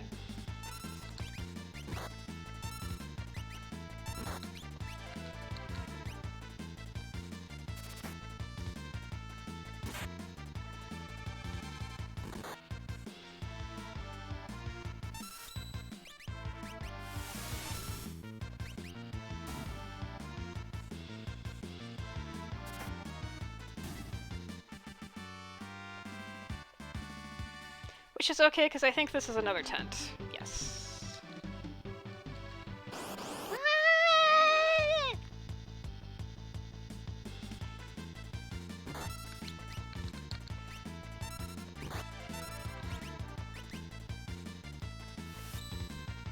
So I'm playing this on SNES 9X, and for some reason it's not liking the Blitz controller inputs for the blitzes that take, like, moving your hand around the control pad, so I have to do them kind of in the cheat method. So Aura Bolt, you can kind of cheat by pressing down, left, instead of, like, just sliding your thumb from down to left. You can just press down, left, and it works. So that's what I have to do on SNES 9X. When I play this on ZSNEX, it takes it fine. So I'm not sure what the difference is. Okay. So, because the Returner Hideout has been just a bottomless pit of glitches for me in this mod, I am going to use that tent right now, because I am going to in a moment be in a party with just Terra, and if it makes me in a party with just Terra and it did not fix my HP MP before it did that, the game is going to freeze because Terra's dead, and I cannot have a party of a dead character. But all throughout, like, every step of the way of this, there is just, of the development of this, there's so many glitches that happened in the Returner's Hideout that I'm not going to take my chances.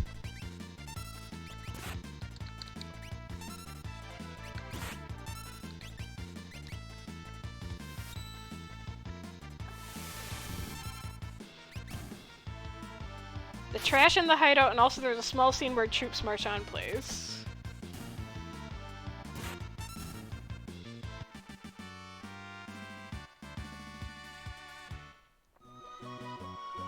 Okay, so I'm going to save here just in case one of the multitude of glitches in this happens.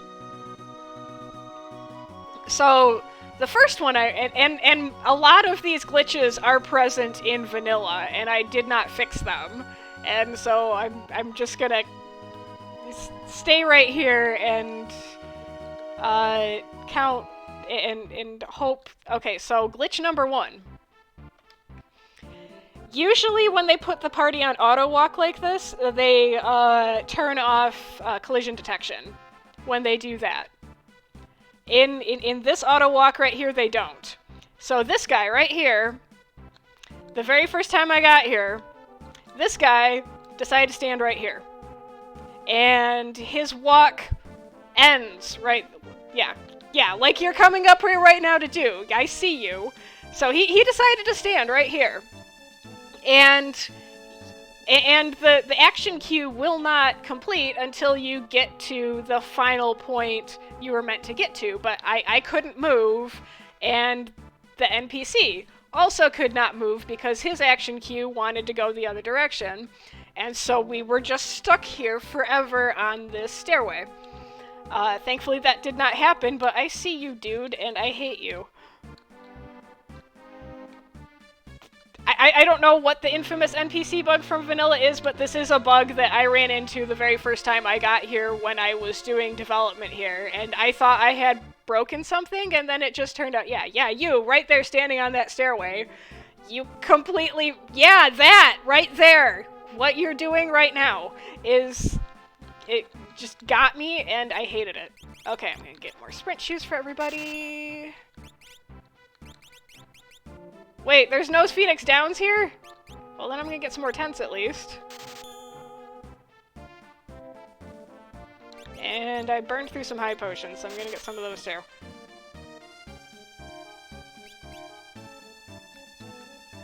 Okay,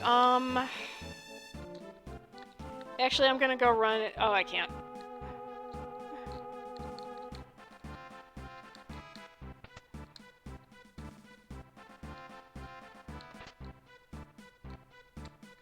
Hi!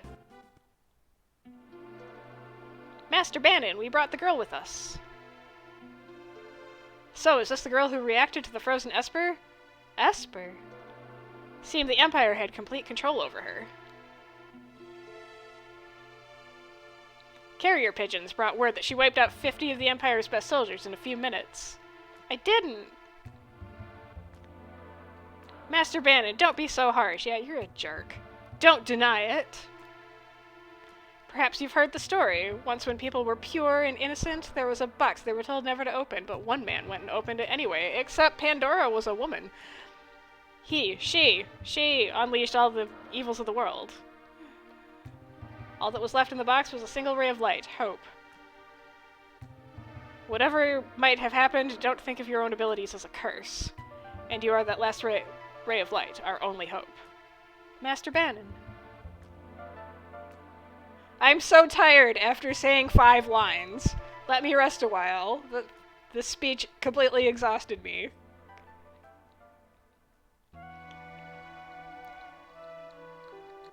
Yoink. Oh, good! Thank you!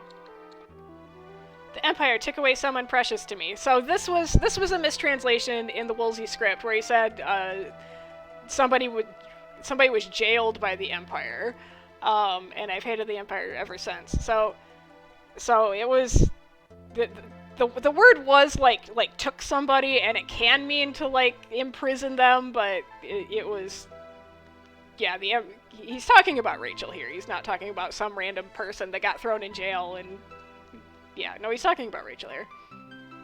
As long as the Empire continues to do as it pleases, it'll just create more people like me. That's why I joined the Returners. But I don't have anyone I consider precious. That's not entirely true. On the contrary, I'm sure there's someone who considers you precious, so do it for them.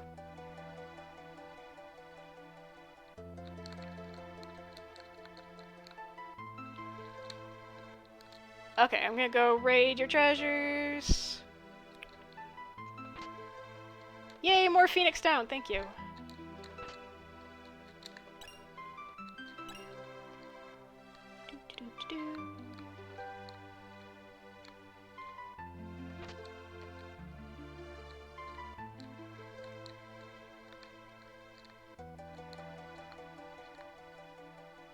Okay, I think I have to talk to all 3 of them.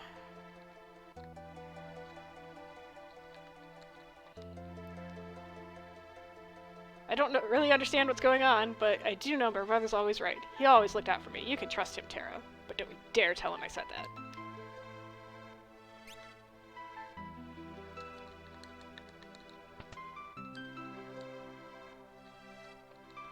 I know it's selfish of us to ask you for your help. If we force you, we're no different from the Empire, so we want you to make up your own mind.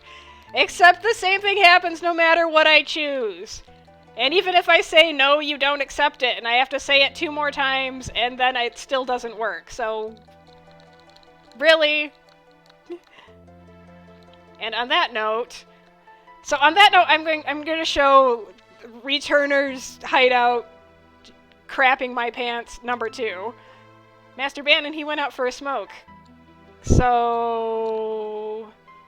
I'm gonna say no.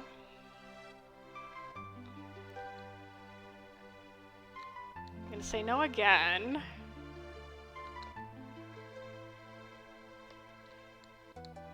And then I am actually going to make a save state right here. Boop.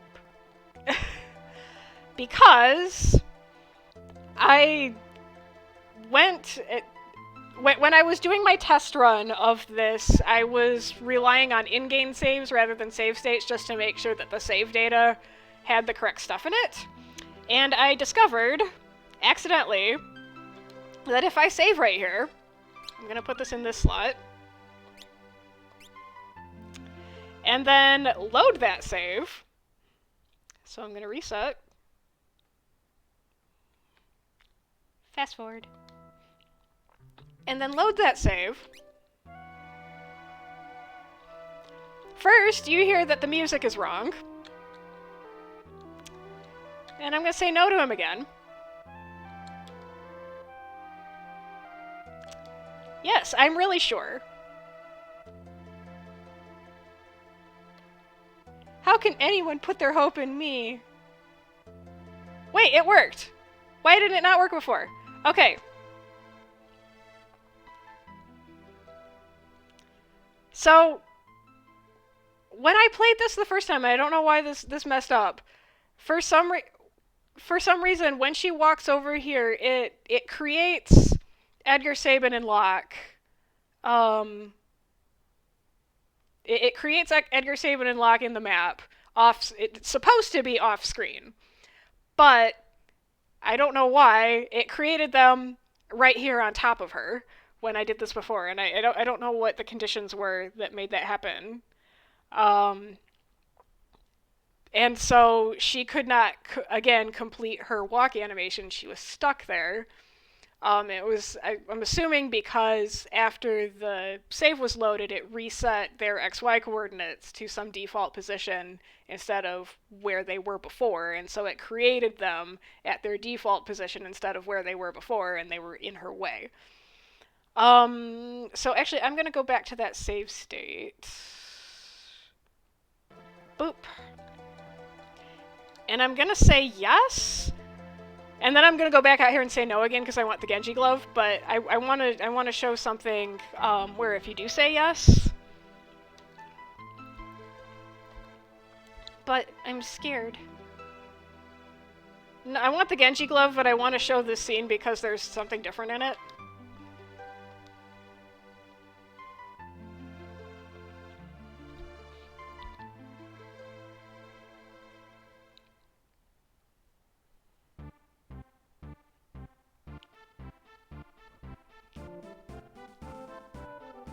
Oh, I didn't do the piece of paper thing.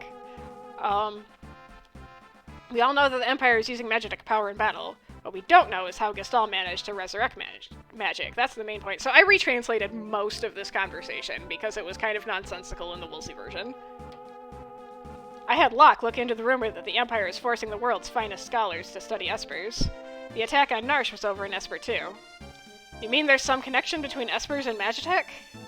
I can only recall one thing linking espers with Magitech power. You don't mean... Indeed, the ancient War of the Magi. No, it can't be. My grandma used to tell me stories about magical machines. Could they have been true? Could that ancient tragedy be playing out once again? It's hard to say. That all happened 1,000 years ago. But historical studies have provided a number of conflicting and frightening theories. According to one theory, humans and machines were infused with powers drained from espers. Is that what Magitech power is? Okay, so this line right here. This is another line that was like that line with the soldier at Figaro Castle, where they had accidentally put a close window command here instead of next page. And there were actually several pages of dialogue after this that were completely inaccessible in the Super Nintendo version, so that has also been fixed here. We can only fight Magitech enemies with Magitech weapons. No, then we would only repeat the mistakes of the War of the Magi. Then what do we do? I was thinking perhaps we could talk to the Esper. Talk to it? So those two lines were inaccessible in the Super Nintendo version, so they have been restored here. It's risky, but we have Terra react with that Esper. Once again, it might just wake up. I wonder if that's wise. I'm not saying it, certainly. Regardless, we need Terra's help. Terra. I'll give it a try. This all went in one ear and out the other, but I'm in. Sounds fun. So, this... I don't even remember what Saban's line in the original Woolsey was, but it wasn't that, and it was different enough from what he originally said that I retranslated it to that. Okay, so now this proceeds as normal, and I'm going to go back to that save state. And get the Genji Glove instead, because I want it more.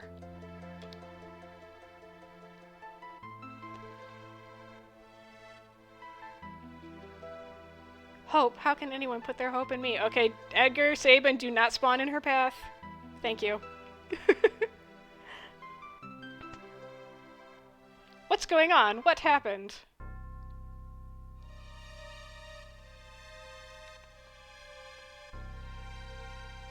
Blat. Someone did a number on him. That number is 4. South Figaro. Empire took South Figaro, coming this way. They found us. We haven't a moment to lose. Locke!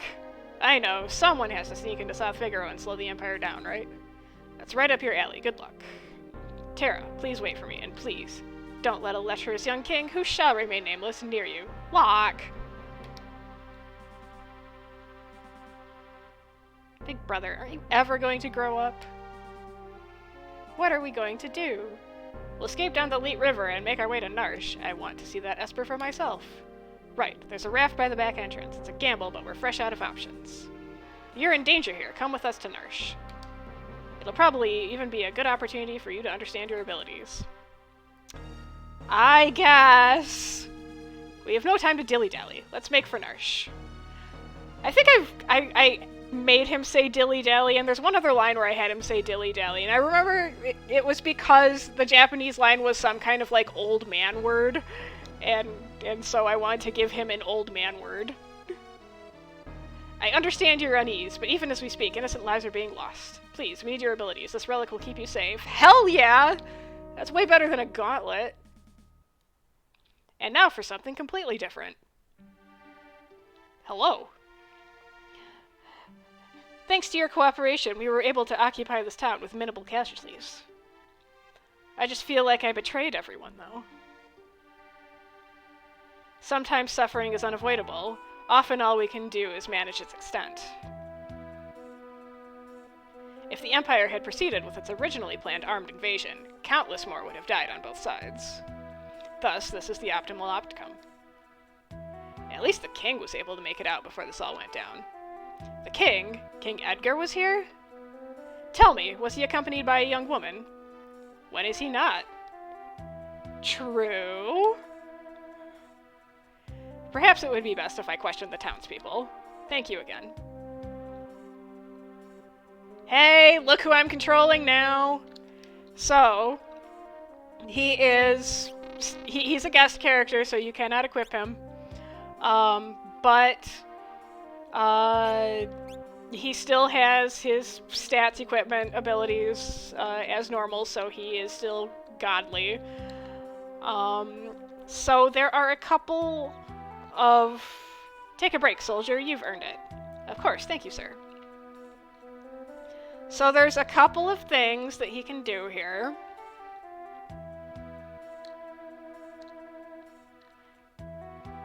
One of them is if he talks to this kid.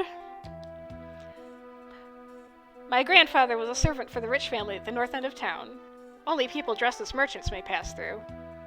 What about generals? You know? You sure? Okay. Keep up the good work, young man. I'm sure your grandfather appreciates it. So this is like... It's kind of tone deaf because he is occupying this town and these people are like under occupation and he's kind of like playing around with this kid. So he's kind of trying to lighten the mood here, like even though it's kind of like a little bit, but I wanted that in there to kind of show that like he's trying to make the most of a bad situation and he's sometimes not great at that. So then there's another scene down here, but I have to fight this guy to get to it, but because Leo is Leo, Leo can just wipe the floor with this guy, so it's not hard.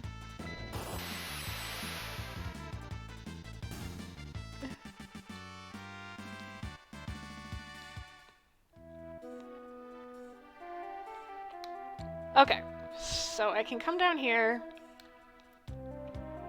and then there is another scene if he talks to Duncan's wife.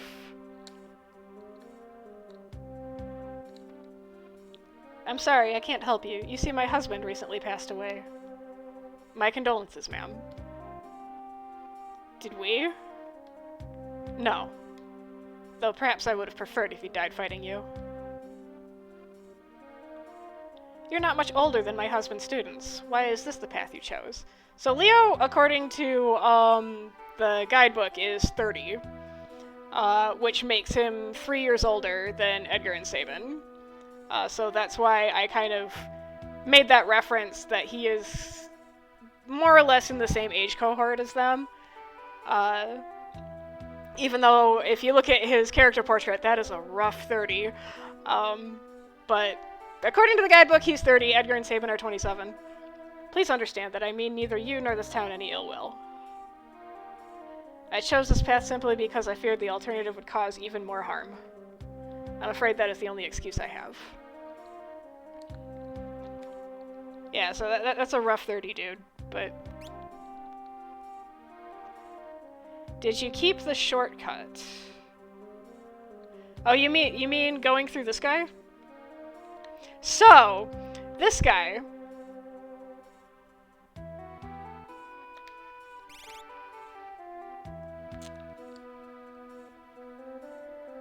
No cheating! Boop. Kind of! So, I am aware of that glitch. It is a glitch I can't do anything about, because of how it, after you come back from a menu, it repositions all the NPCs at their previous coordinates, but if they were in motion, it positions them at their destination coordinate. So, again, if you go into the menu at just the right moment, you can phase through NPCs that are in motion like that, and so yes, that is a way that you can exit the town in Locke's scenario without getting Celis, and then Celis is replaced by a Moogle for the rest of the game up until the Opera House. So I am aware of that, and I have contingency in place if you are trying to escape town with Leo or with Locke. So that event tile gets deactivated after you get Celis, but up until you get Celis, if you try and leave that way, you get warped back into town.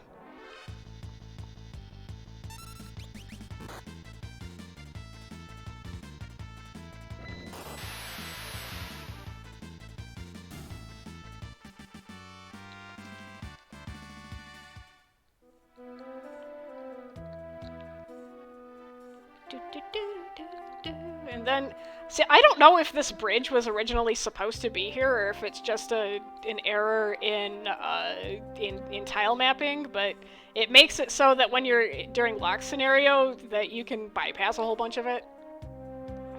Because you don't have to get through the guard that was standing there.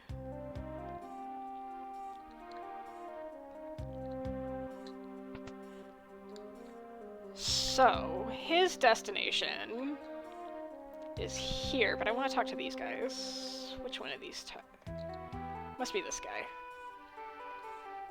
Generally, you're a music buff, right? Why don't you play us a celebratory song on the record player there? So also according to Leo's profile in the book, his hobby is music appreciation, which never comes through in the original game, but I wanted to put it in as a reference to pretty much the only like personality trait that we have for him from the guidebook, that he likes music. So that's a thing in this now, and so move! So that is where kind of the jukebox function has come in this, that at points in the game, the record players in this game will play different songs if you touch them. But this isn't something that is active all the time. There's a certain event later in the game that activates the record players. And so this is kind of a preview of that event, where he can activate this record player right now.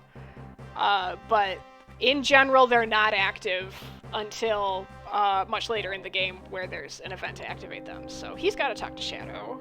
I don't think there's anything else for him to do here. I think this is the end of that. So let's talk to Shadow.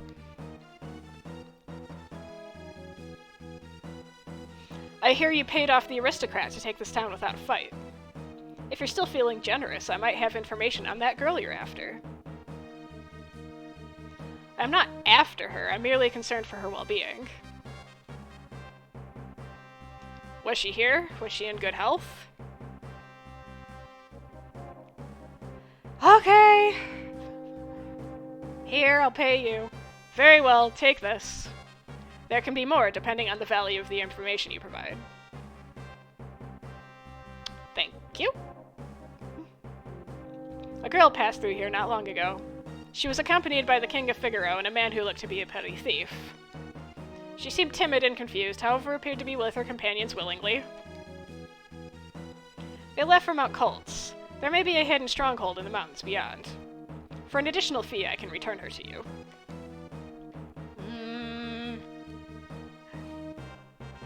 No, that won't be necessary.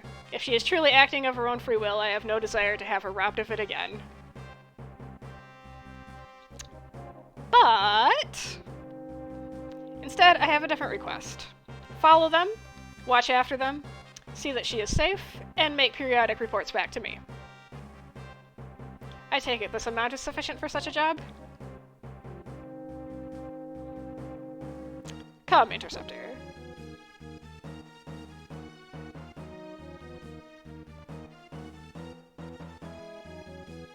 So Leo is not above bribery, if it will save people's lives.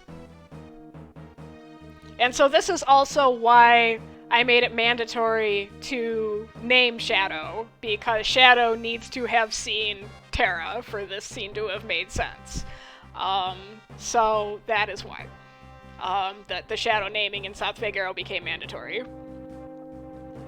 I have new intel that there may be a returner base in the Saber Mountains. Gather soldiers and set up a blockade. Hey, Celis.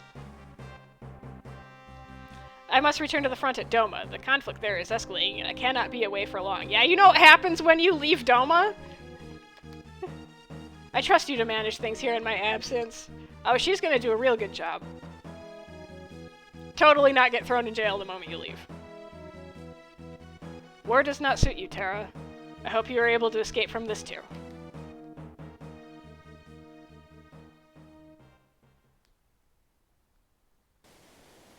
Alright, and so now we're back to something more familiar. Gonna save.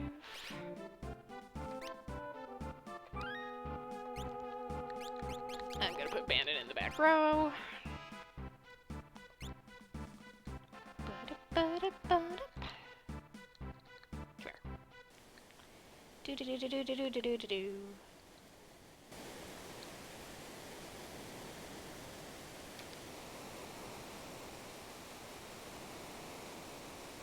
Hooray, an escort mission.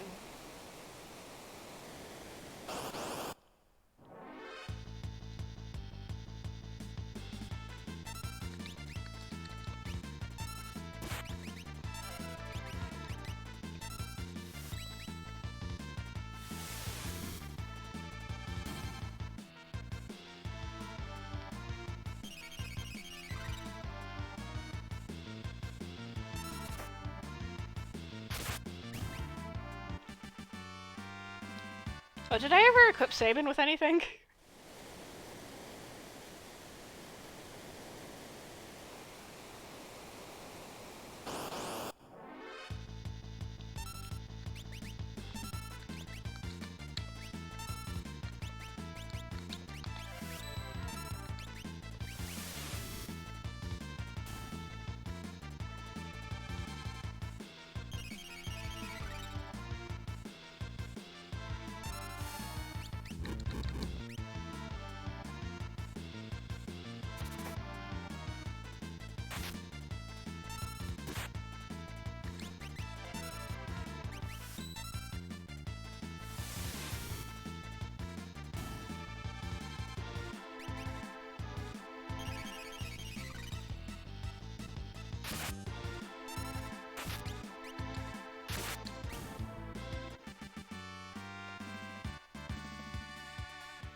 Oh boy, Bannon gained a level.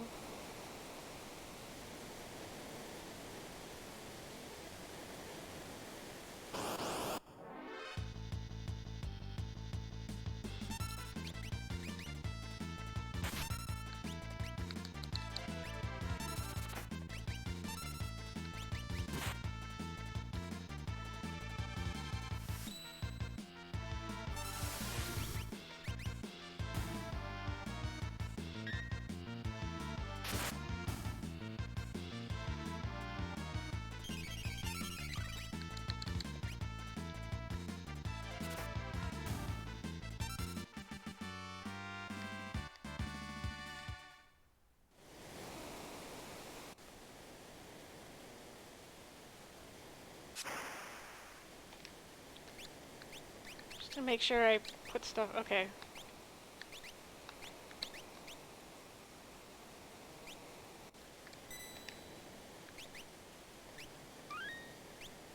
Good old Bannon. Do-do-do-do-do.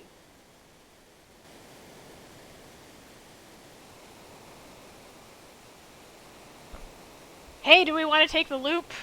No. So that was another... And I almost wonder if the fact that there's the save point, that one little bit, and then this save point, if that loop was intended to be a grinding spot or not. Because on my original Super Nintendo, I actually had a rapid-fire controller for my original Super Nintendo, and I always played this game on easy mode, where I would just sit on that river loop for like an hour and kill things. And so when I went to make this game, I was like, oh crap, if I add any fights, I need to make sure that they are level appropriate for how somebody who wasn't doing a bunch of grinding is going to be when they get to that point. And there is an area later where there are some new boss fights, and I had to kind of figure out what their power level needed to be to make sure I wasn't making them like super easy or would just wipe the floor with you. So that was the first time in a while I had to play through this game without just running that river loop forever and being insanely strong. So make sure that that fight was appropriately balanced.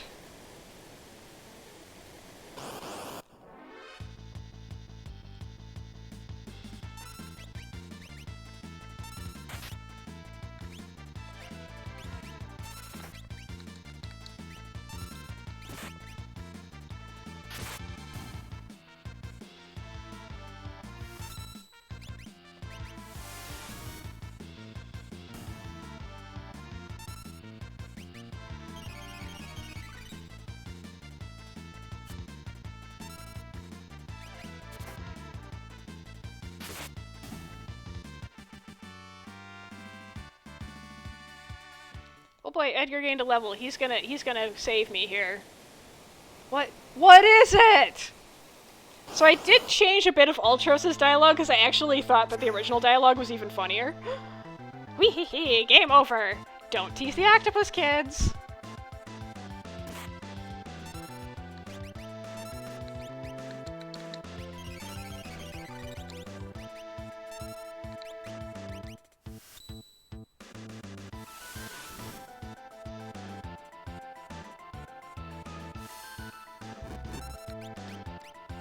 Youch! Seafood soup!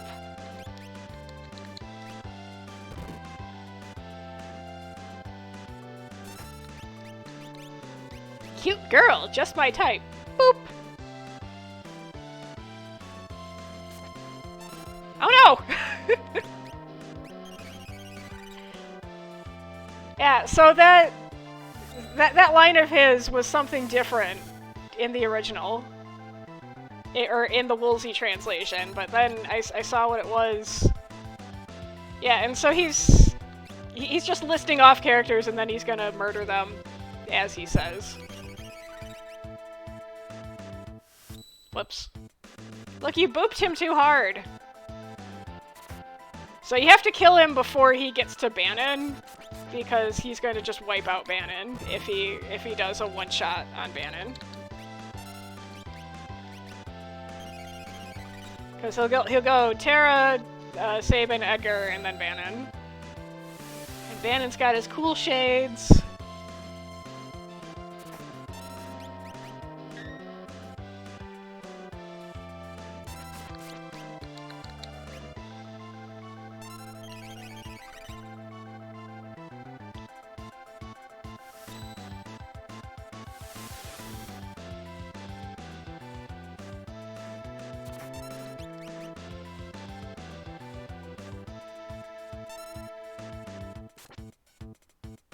Oh, he did it.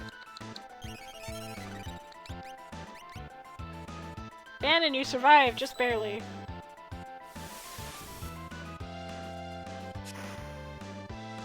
That's all, friends. Terra, pop back up and be alive. Hey, good for you, Terra. You're not dead anymore.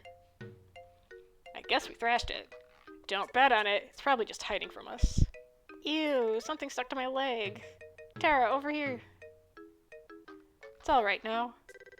Watch out, I'm gonna hit it with a blitz. No, Saban! Don't stop me, brother!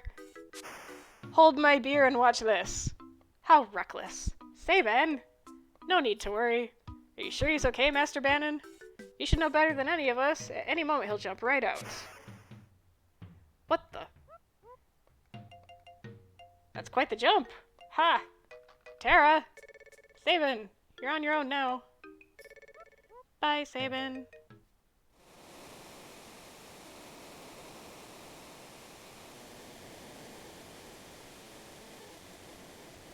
Edgar and Terra race towards Narshe while protecting Bannon. But what about Saban, who was swallowed by the raging waters? And how is Locke faring after penetrating the Empire's defenses in South Figaro? Is it all going according to plan? Okay. Save with Mr. Mogg. Okay, I need to go to the bathroom, so that's going to be a 5-minute break, and in the meantime, anybody in the comments can say which scenario they want me to do first. All of them have a slight modification to them. They all have a scene that's been added, but they're all quite short. So if there are any preferences to which one, you've got 5 minutes while I take a potty and water break. And Kat running through here because she wants to play, I guess.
Alright, I am back from bathroom break. So I did not get a request, it looks like, for a scenario, so since this is a Leo game, actually... I'm trying to think.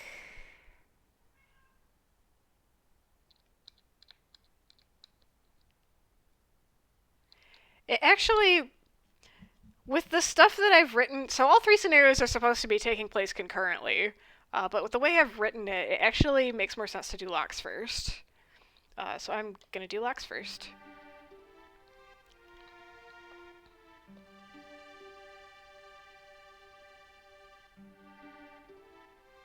Locke is running away from the shortcut. Ah, gotta get to Narshe on the fly. Okay, so first off, I'm gonna give you that.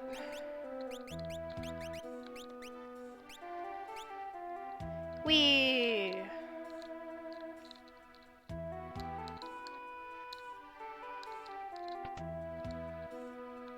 Gonna beat up this guy.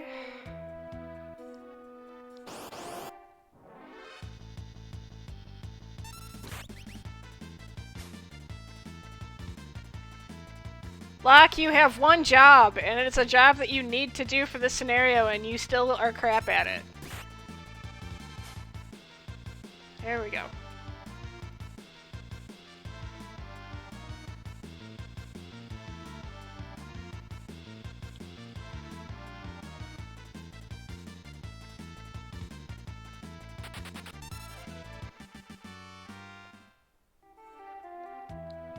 Okay. Do-boop-a-doo.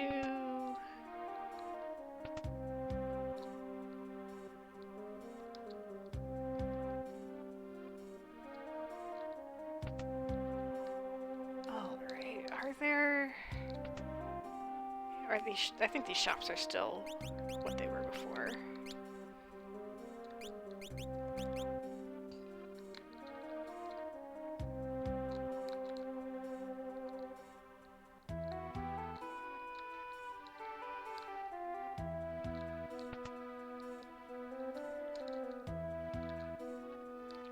Yeah, so now if I come back here and try and activate the record player, it doesn't do anything. It was only for that one scene with Leo, as kind of a preview. Kill you.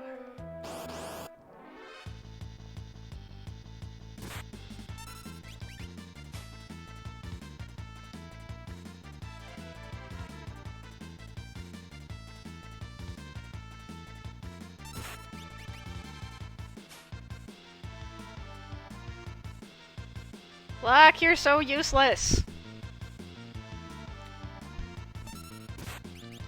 Wow.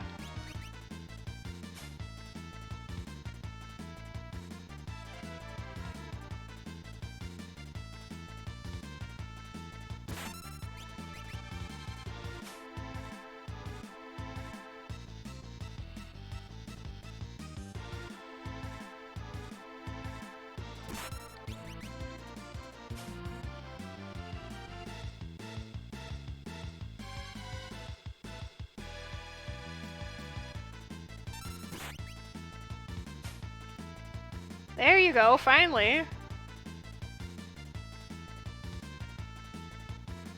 Hooray, I changed into what I was already wearing.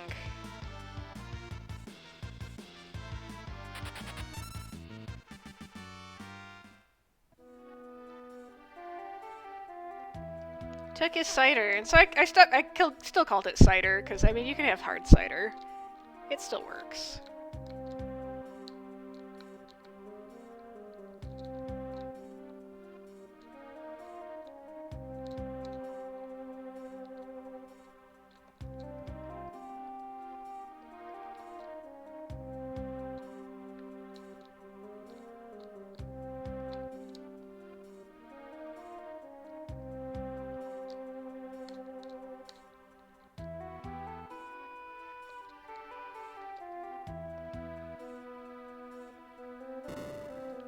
Hooray! Except now, I'm gonna go down there in the soldier uniform, because I did I fixed the line. I mean, it was already half right, but I made the line 100% right. What the? How is this a back attack? I went and talked to you.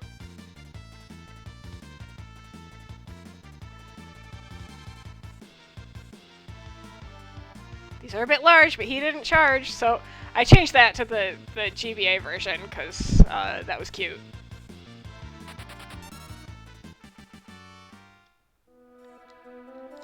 Oh, and also, if you go in here in the soldier uniform, you get some tidbits from these guys. Oh crap, it's my shift to guard the passage under the northern mansion. Whatever, I'm already this late. A little more won't hurt. I hear the Lady General betrayed the Empire and got locked up. Now with no one in charge here, we can do whatever we want. I heard there are 2 secret tunnels under the rich man's house. One leads out of town, the other leads to one of these houses.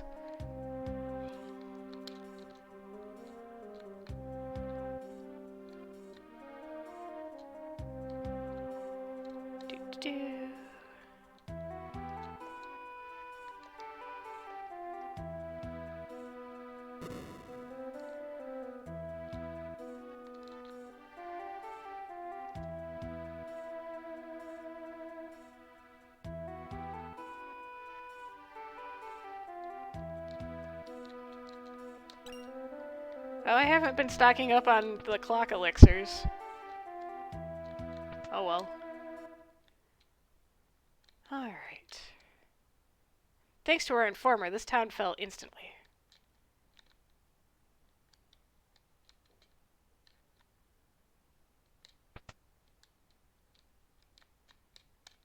Come here. Wind the clock. Okay. Doot. Oh, what have I done? How could I be so tempted by money that I'd pass intel to the Empire? Because the person you were dealing with was a very nice man.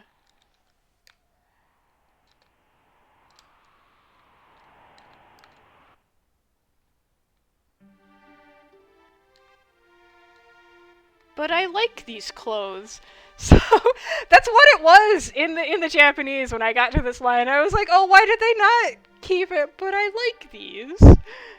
So I kept that.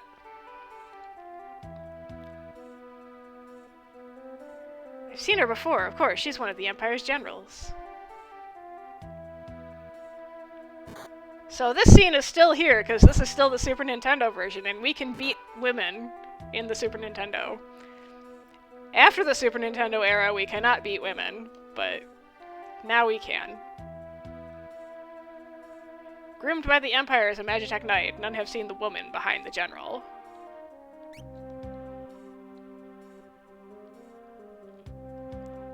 So even the mighty General Celis has fallen. Not as far as the likes of you who prefer to bully innocent civilians. Hold your tongue. Isn't it true Kefka is planning to poison the people of Doma to the east? Shut up. You're getting the axe tomorrow anyway. Run your mouth while you still can. Yeah, so in the original Woolsey, they censored the part where she was gonna get executed. Keep a close eye on her. Yes, sir, I can go for days without sleep.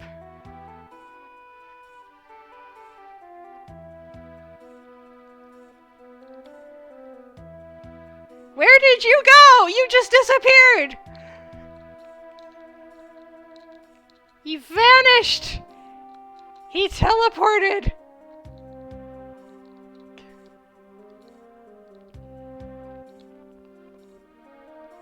Just stand there and stare. So this is a weird line in the Japanese version where this line was something like ogle her or something. I was like, what? Japan, you're weird.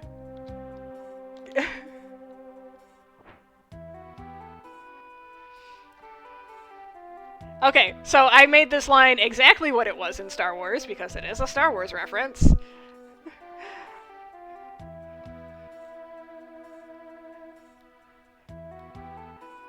I'm with the Returners. Name's Locke. Returners, I see. I am General Celis. So I also retooled a lot of Celis's dialogue in the beginning because when you first get her, she uses this really kind of haughty formal speak, which is a lot very similar to the speech style that Leo uses. It's this kind of elevated speech style. And one of the things about her that's more apparent in the Japanese script is that as she's with you, her speech style softens more and more, but when you first meet her, she has this this haughty speech style. So I wanted to kind of keep in line with that by making her sound a bit more stuffy here. I see, I am General Celis, or at least I was. Now I am nothing but a common traitor. Let's go. You would take me with you. No, it would be futile. As you can see, I can barely walk as it is. I am grateful, but even if you were able to escape with me, it is unlikely you could protect me. It is better that I remain here and face my death with dignity. I will protect you. Trust me, you'll be fine. Let's go. Wait. The soldier may carry something to aid our escape. Stealing is wrong.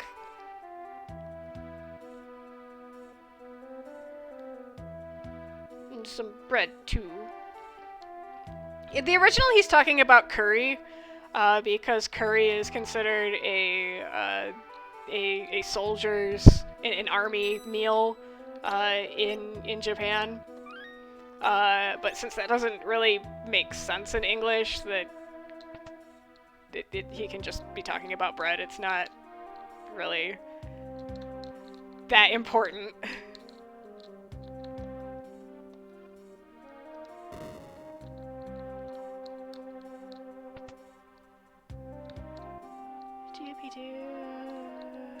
Whoops. I don't know if you can equip that. Oh, does Celis have any equipment? She does not.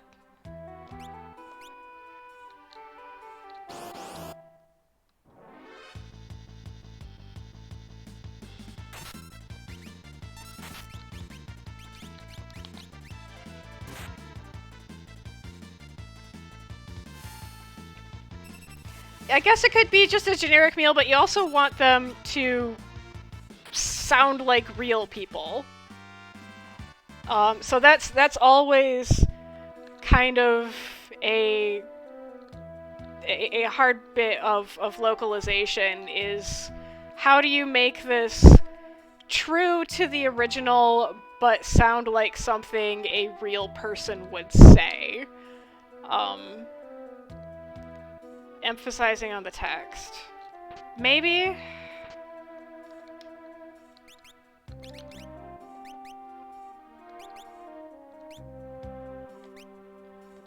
Actually, I don't want to give you that. I want to give the ribbon to Saban to make sure he doesn't get turned into an imp by the Phantom Train.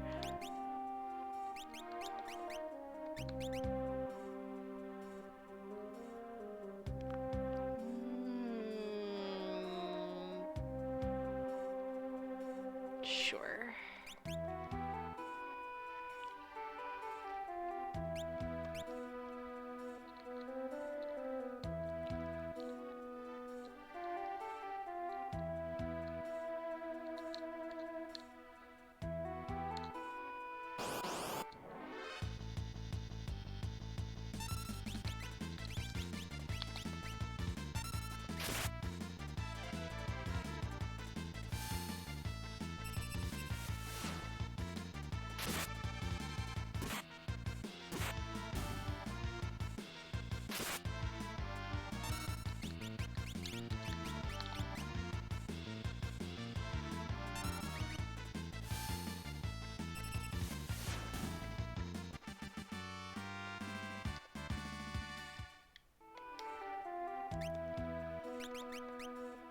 I don't have any actual potions.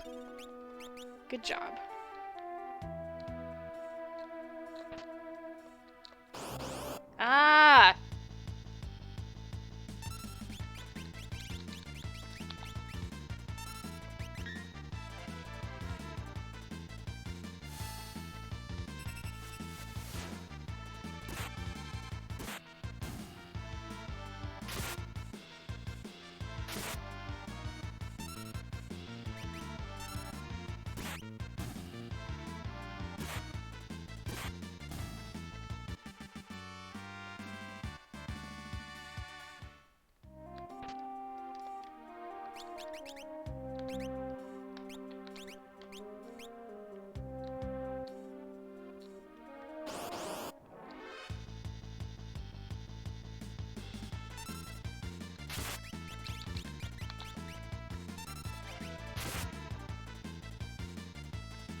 Also, what are all these guys doing down here?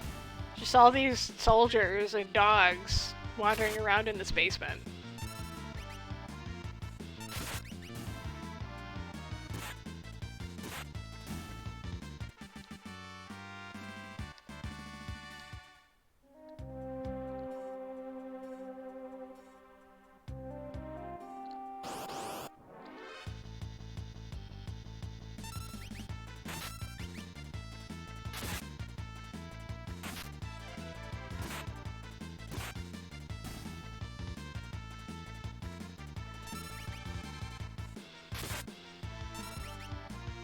Run, doggy!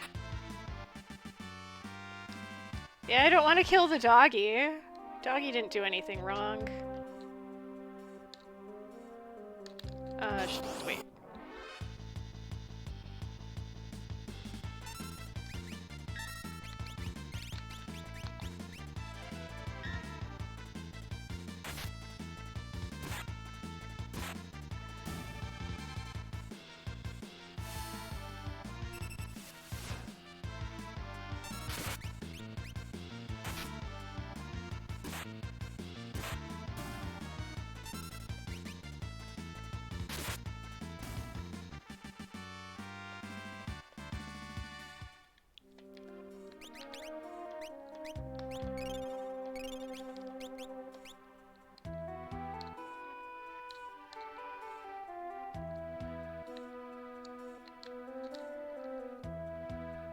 Why are you helping me? You remind me of someone. I am projecting her onto you. No, it's nothing. I just want to, okay? Okay, so I added this little bit of the scene because I wanted to add a little bit more to this. Why were you locked up like that anyway? My subordinates don't trust me. They see my powers as a threat. Other infusion recipients lost their minds and souls to the process, so I suppose their fear is warranted. One of them is plotting something heinous. My speaking out against it was all the excuse they needed to brand me a traitor. Well, I won't turn on you like that, I promise. I guess. Anyway, this way leads out. We should get moving before they realize I'm gone. Except for, like, all those people we murdered who realized that you're gone.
One thing that's both good and bad about the Pixel Remaster is that poison actually does significant damage. Whereas in this, poison damage is almost, like, negligible. It's like, who cares? But in Pixel Remaster, poison can kill you very quickly.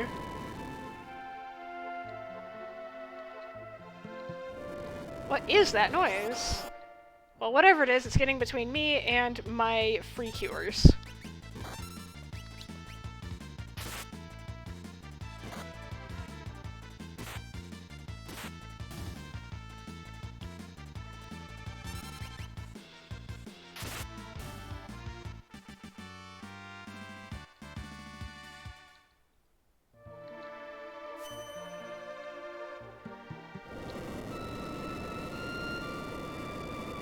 Something's emerging from the wall. It's Tunnel Armor! Tunnel Armor! Armor! I'll draw its magic attack. It won't hurt us. What? I can simply absorb the attack with my runic blade. Are you sure it'll be okay? Just you watch. The one and only time that runic is maybe vaguely useful?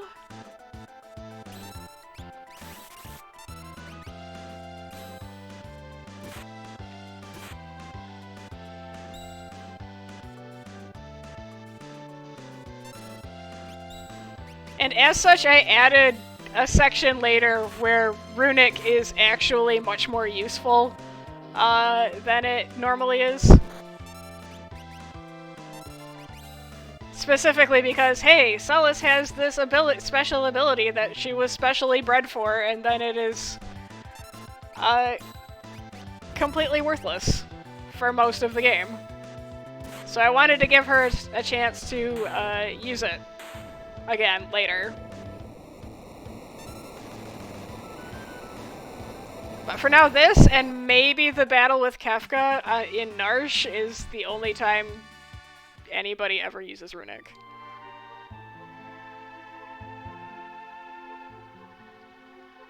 Alright. Choose a scenario couple.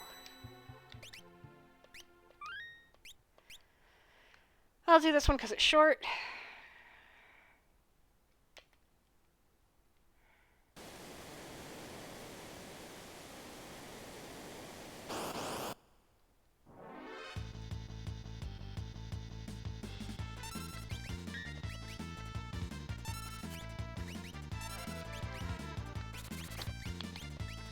I am not used to starting up the scenario and actually having Bannon on the raft with me because I've done the airship glitch to get Leo enough times that I just expect Leo to be on this raft with me instead of Bannon.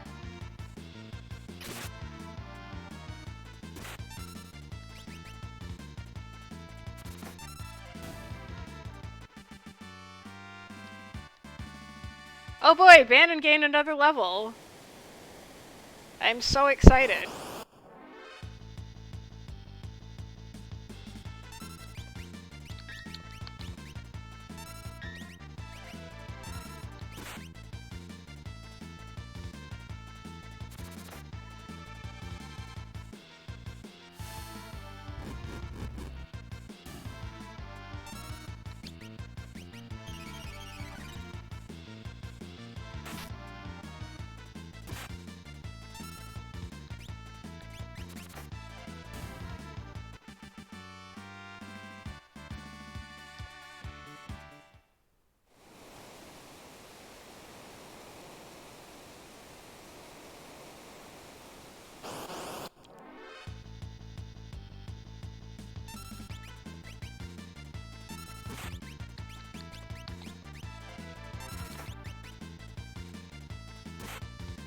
Why did you put both my AoE people on one team?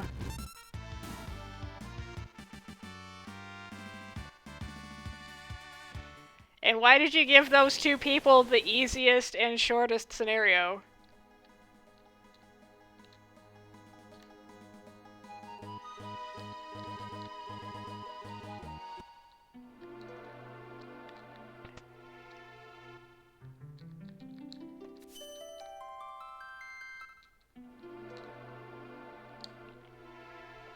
Hey, lady, didn't you just bust in here wearing Magitech armor? Please wait. Get out of here. If you don't... Hold on, I'm King Emperor Figaro. Liar! We're peasants. We don't know what the king looks like. For heaven's sake. This is why I hate dealing with men. He won't even listen. I'm sorry, it's because of me.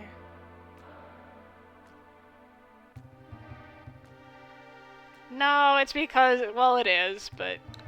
nah. Locke told me to remember this. He had foresight. When Locke first helped me, he fiddled with something right around here. He told me, twist the soap carving here, and presto. Ah! Beware the Repo Man. I'm just gonna smack these guys, because they're little wimpy things.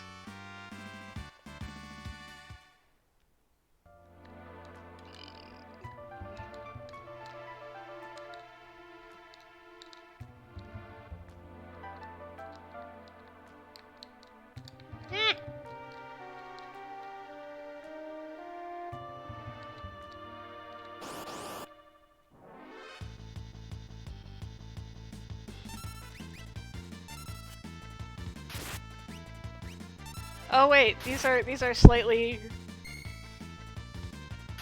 higher level enemies.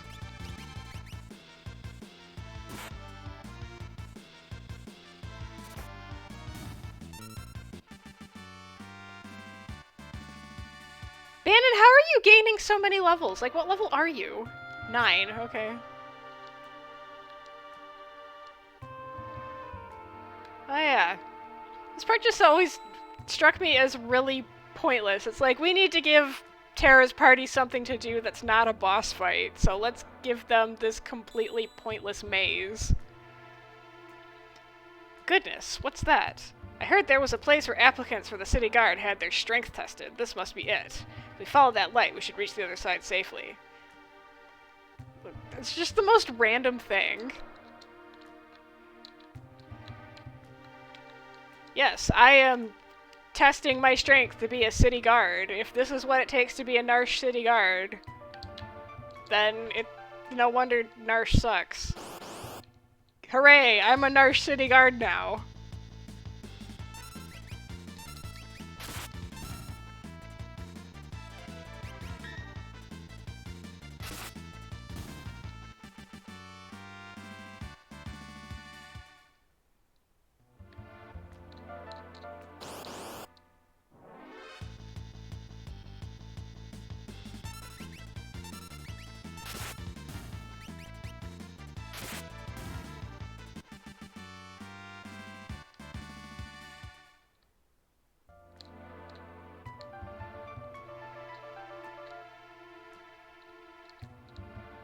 So I'm gonna go in here because I did add a scene here that is only available right now during this scenario.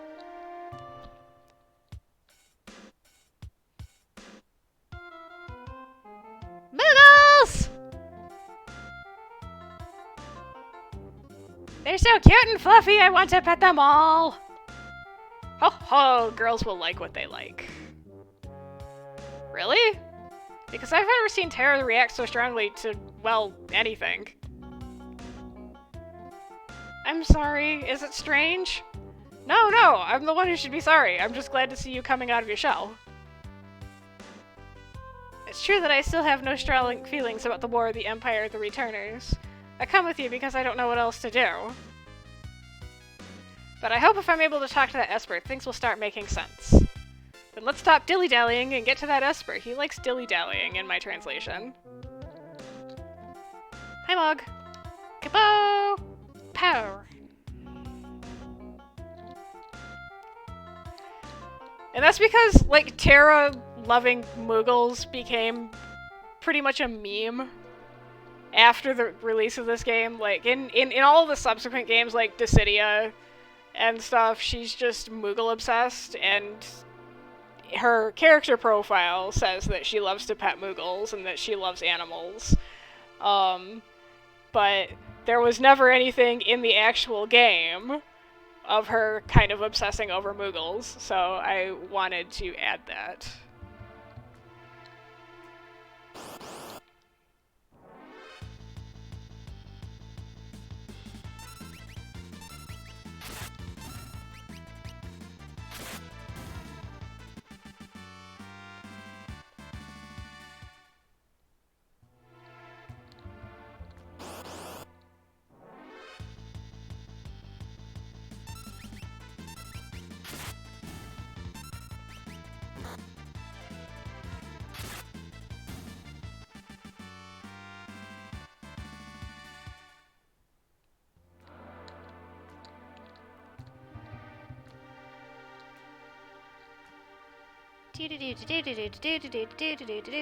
Pop.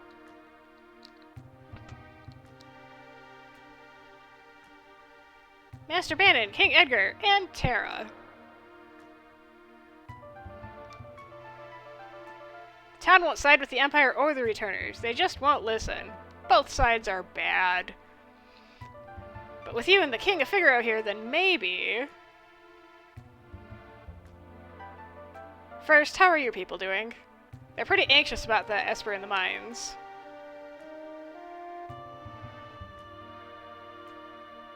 We believe this young woman is capable of giving us some answers about that Esper. The people are naturally curious about it as well. Depending on how we handle this, they may become more accepting of Terra.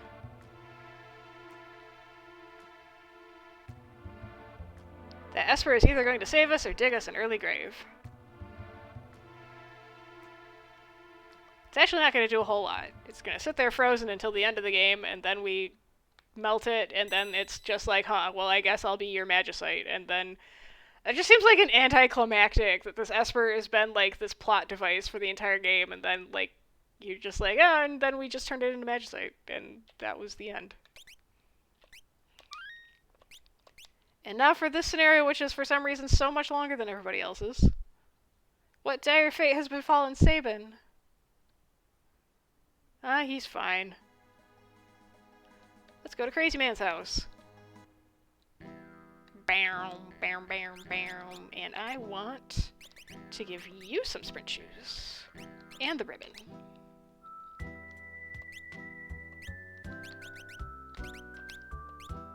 And I want to buy some stuff from you. Oh, yeah, this guy. Who are you? Howdy, I'm the Choco Peddler. So he actually like had this name in the original that the Woolsey translation didn't have. He just said I'm like the dry goods merchant or something out here, but he was like the Choco merchant or something. I don't know why he's an Imperial soldier.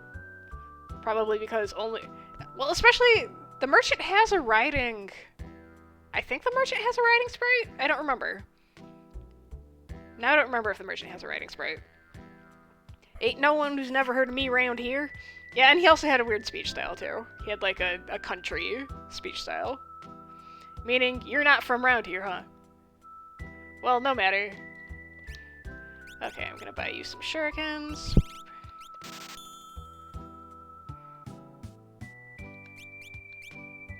I'm gonna get more of these because I keep dying. See you around. Hey, you. Are you a traveler? Got separated from my friends. Say, can you tell me how to get to Narshe? The Empire has set up a base beyond the forest to the east. My boss works there. The Empire? They seem to have their sights set on Doma Castle. So Doma's next, huh? I have to reach Narshe immediately. The only way to reach Narshe is through Doma. I'll show you the way.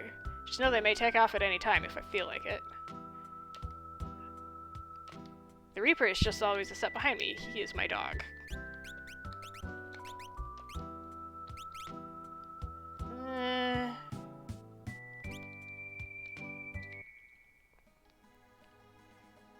Doopy doopy doopy doo.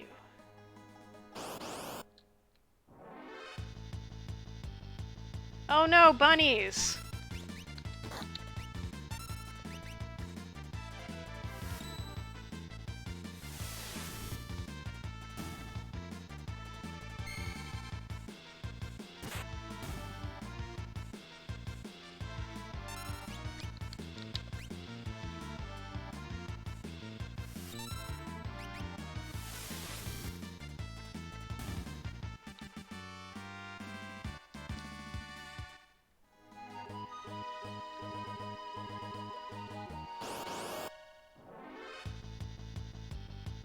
More bunnies! Oh no!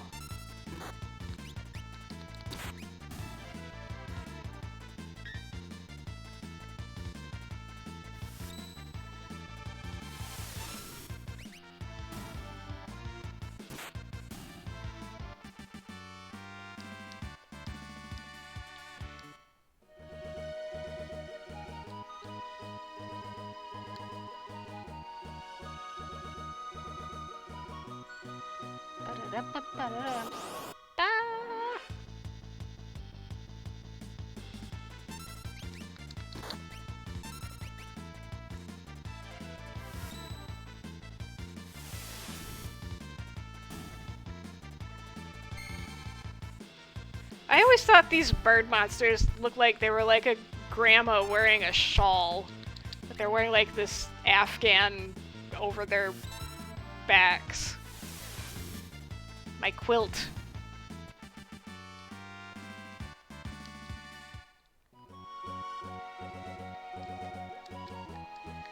Let me in here.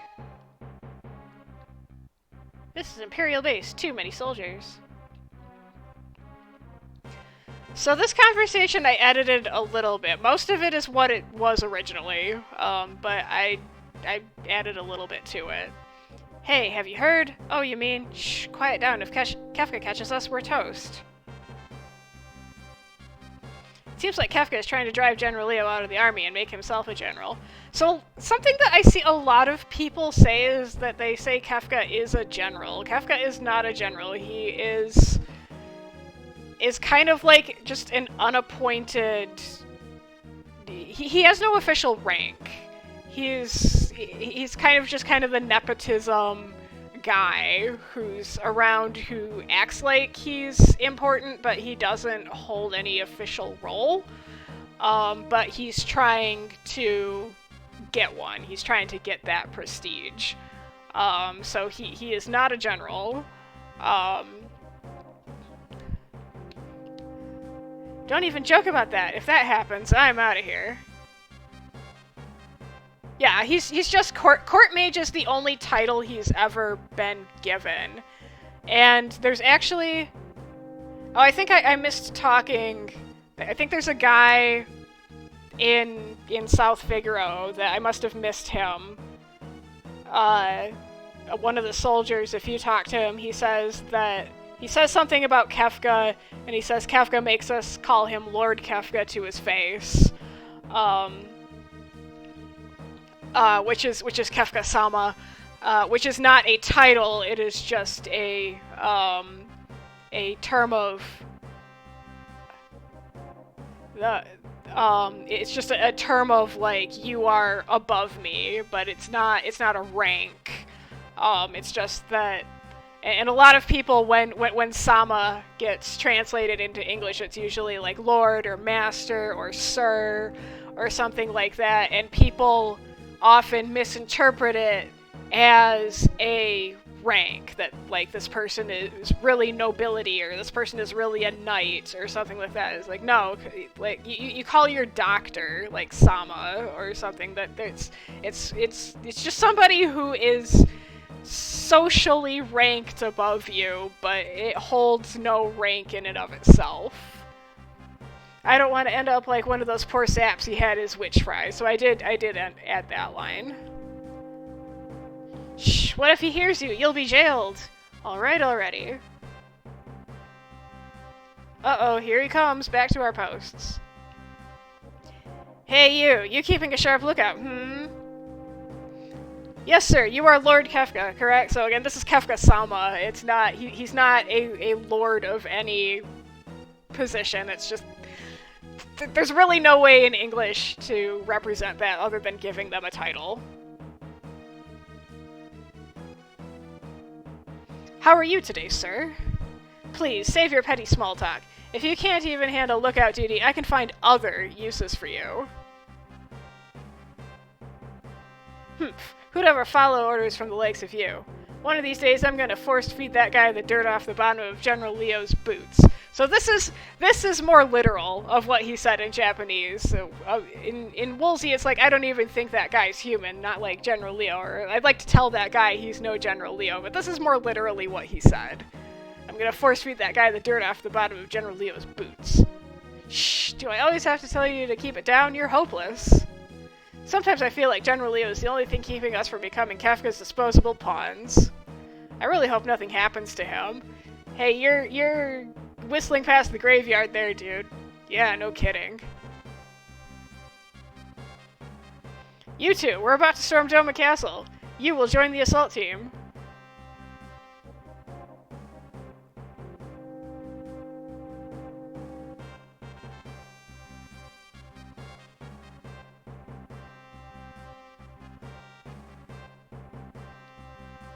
Attack!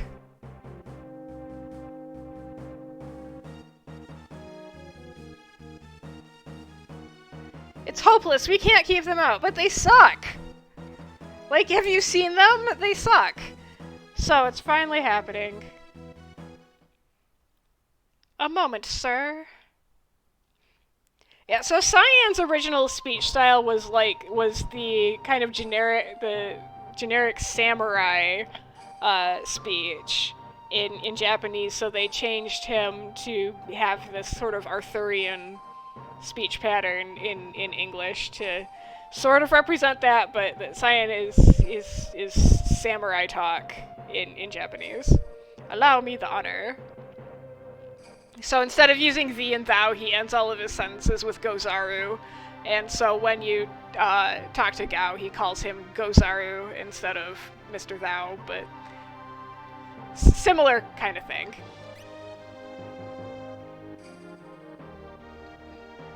If we can fell their commander, surely they will thrill. Let us give it a try.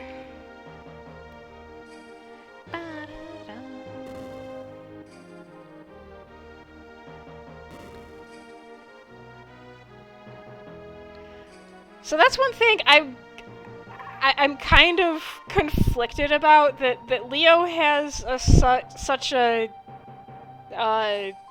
concern for the well-being of his men, and he won't send them into battle if he thinks that they can't handle it. But then we've got these guys. Like, why would he send these guys? And I don't know, because I also kind of think. So according to there's another guidebook called Sette Shiryohen, which has some world background in it, and it says that this campaign on Doma has been going on for 3 years. So if he's been here for 3 years, he may just kind of be half-assing it to run out the clock and convince the emperors, like, we don't really need to do this. But then at the same time, if he's half-assing it, he's just making more people die. So I don't know. I've been kind of conflicted in coming up with an explanation as to why he'd send such crappy soldiers to attack the castle. Oh shoot. So in my test run, this guy dropped like a Phoenix down instead of the black belt. And I did not realize that he could drop anything other than a black belt, and then I was really mad. So you'd better drop a black belt or I'm gonna be mad. Thank you.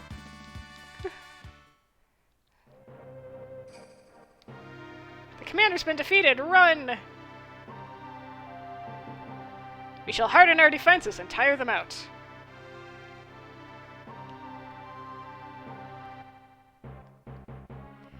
Okay, and so Shadow becoming the lead character here is, I don't think intentional, it's just an artifact of party composition.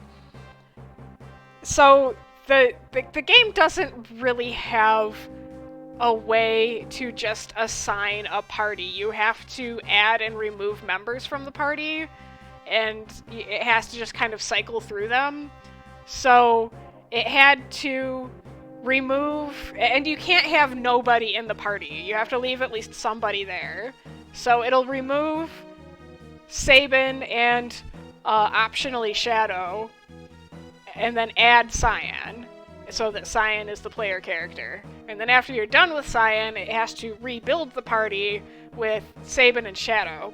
And the thing is that it calls the conditional for did you pick up Shadow first, and then adds him, and then it adds Saban regardless. And so that means that if Shadow is with you, he becomes the lead character because it calls the conditional for him first, when it really should call it second to make Saban continue to be the lead character. But I'm just gonna leave it as it is. Let me in here. Oh, that's right, there's nothing in here, I forgot. There's something in here. Hey, doggy. And I don't know why this dog and this dog only is a different color from all the other dogs in the game. Maybe so you don't think it's Interceptor? I don't know. Who goes there? No, a sentry. I knew I heard something. Meow. Just a lousy cat. Although, because it does default to Shadow as the lead character here, Dissidia did give the meow line to Shadow, that if you have Shadow in your party, you can give him a voice line that says meow. And so when you're in a co-op battle, you can make Shadow meow. So, I don't know, maybe that's a silver lining to him becoming the party leader, is that he gets meowed. Hello, Mr. Leo. When you're finally here where you were supposed to get introduced, but we have seen quite a bit of you up until now. So this scene I've altered just a little bit. General Leo, I'm sorry to report that the commander has fallen. Damn it. Call off the attack. There will be no more lives sacrificed today. But General, I'm ready to lay my life down at any time for the Empire. You're from Miranda, right? Yes, sir, why? And you have family there? Are you asking that I travel to your home and present them your effects? What would I say to them? How could I even face them? And he would. I would totally believe that Leo would personally go to all of his soldiers' houses and console their families personally. You're a human being before you're a soldier. Don't be so eager to throw your life away. So this line right here about you're a human before you're a soldier, I build on this later, and kind of keep this to being a running theme. And it comes back in a line during the boat scene with Terra that I didn't realize was there until I saw the original Japanese script, and I thought it was a real, like... I was really impressed with that line, and because it has subtext to it that just doesn't come across in English. So once I get to that line, which is probably going to not be today, definitely not going to be today, but once I get to that line, I explain how the subtext of that line and how it relates back to this one. I'm sure Emperor Gestal feels the same. You are also projecting. There's a lot of projecting in this game. Of people projecting their own wants onto other people. Yes, sir. General Leo, a carrier pigeon from Emperor Gestal. What? Scheduled for execution? So, in this case, I made it so that the notice he got was a notice that Celis was going to be executed, specifically, because in the original game we don't know what was in this letter, but in this game we do, and it was the notice that Celis was going to be executed. I must speak with the Emperor. It is imperative I return to Vector immediately. I understand, sir. Right, I leave Doma in your hands. Yes, sir. Remember, just don't do anything rash, please. Sir, leave it to us, sir. Right, I'm counting on you.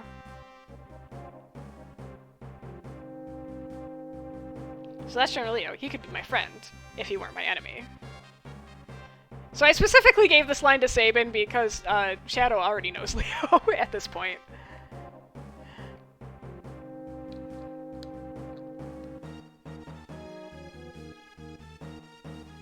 He took the bait, hook, line, and sinker. So it's also not explicit in the original that that letter was a setup to get him to leave. So I made it more explicit in this that that letter was a setup. With Leo out of the way, I'll turn this water into a flowing river of poison. One touch and it's lights out for good. Hee hee. I must return home. I don't want any trouble here.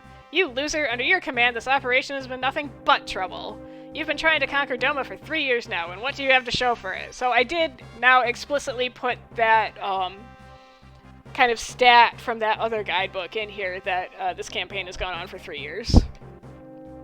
This is a delicate operation, Kefka. Doma is an ancient country rich in history and culture. It would be a travesty to destroy it.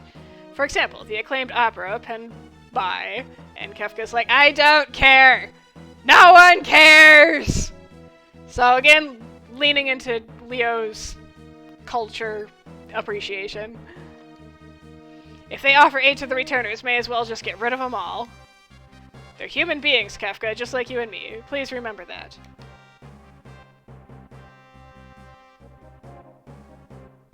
That's right, you go be the hero and plead for the sake of a traitor. So, in the Woolsey, they called him, you go be a good little boy. And Kefka calls him that a couple of times in the game. In Japanese, the term he used was ikoburi, which is, the subtext of that term is kind of interesting, because iko is good child, and buri or furi is putting on airs. So ikoburi, as a statement, is somebody who is a child who is like sucking up to their parents. That is specifically a child who is pretending to be good. It is not a child who is actually good, but that he is pretending. So I think it kind of speaks to Kefka that he doesn't think Leo is he can't comprehend of genuine goodness or concern for people. That he thinks that it's just an act to get what you want. And so he thinks, so just the term he uses for him kind of has the implication that he thinks Leo is faking it. And so in this case I changed his line a little bit here to go plead for the sake of a traitor. I'm sure that'll earn you a gold star on your spotless record. So here it's mostly Kefka trying to get both Leo and Celis out of the way so he can assume the power vacuum in their place. But Leo's kind of aware of that. Huh? I swear I heard him whisper something. Please stop him. So Leo is fully aware of what he's trying to do. So it's either let Celis get executed or stay here. So he's kind of in a jam. Is the poison ready? But General Leo said, he's no longer here. I'm in charge now. Hand it over. Some of our people are prisoners inside that castle. If they drink the water, who cares? We have no need for people who are stupid enough to get captured. I almost made this a Trump quote. The one about,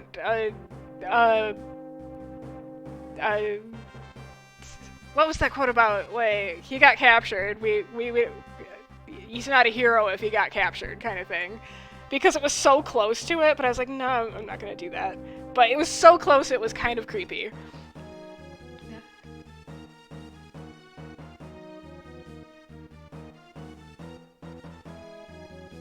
That's inhuman! Shh, noisy brat! I'll give you something to cry about! Oh no, it's Kefka. Help. He's the final boss. This is the final boss, guys. Ouch! Kefka, wait! Wait, he says. Do I look like a waiter? So that's not what he originally said, but it's funny. What he originally says is that, does anybody actually wait when somebody says wait? Is what his actual line is, but that's one of those lines that it's not, it doesn't matter. So I am going to go raid stuff. My monster in the box, no!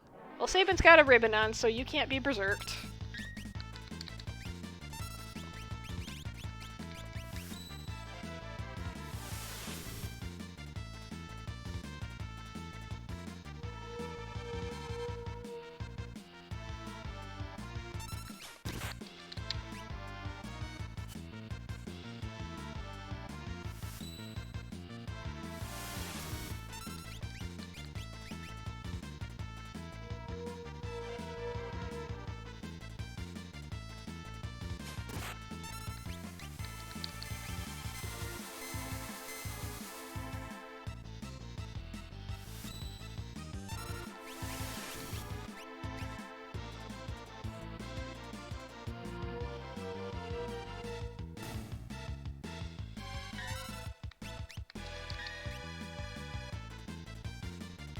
All this for a frickin' green beret.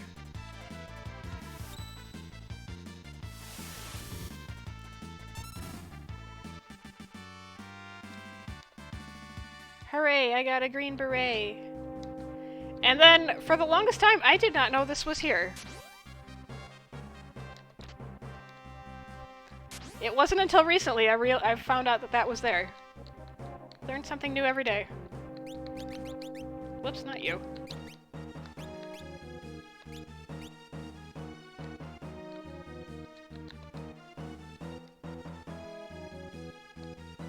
Pant, you really don't know when to give up.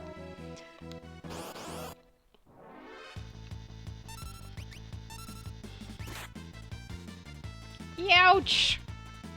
Kafka, wait! Wait, he says. Do I look like a waiter? You still look like a waiter.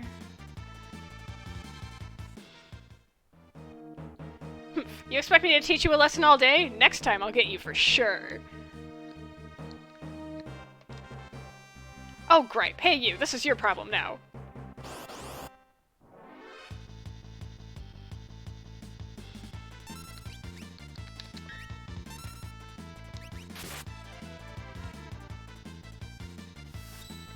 Somebody mentioned that these soldiers' shields look like folding chairs, and they do absolutely look like folding chairs.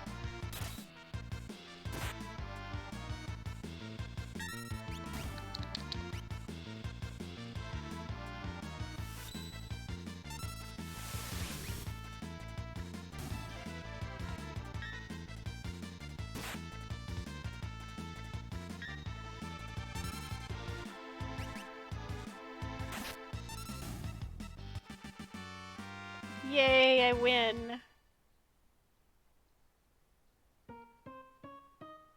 Hee hee hee, nothing can beat the music of hundreds of voices screaming in unison. Wahaha.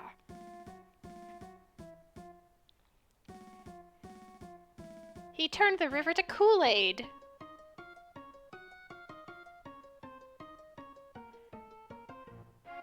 Don't drink the Kool-Aid, everybody.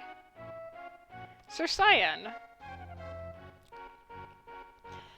So, in Leo's line that I had before about, like, we can't destroy Doma, it has a rich cultural history or something like that, I was contemplating having also some lines about him kind of justifying why they're attacking it.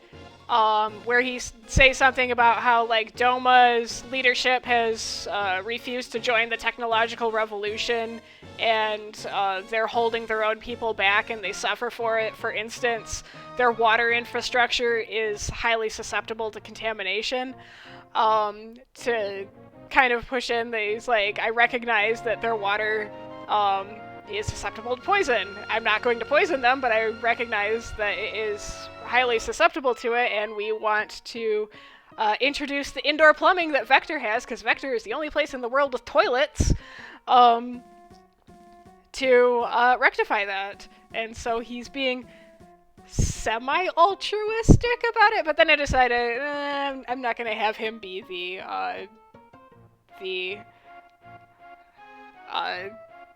saint of indoor plumbing here to go around and proselytize about it. The Empire's base is bustling with activity, a precursor to another attack, perhaps.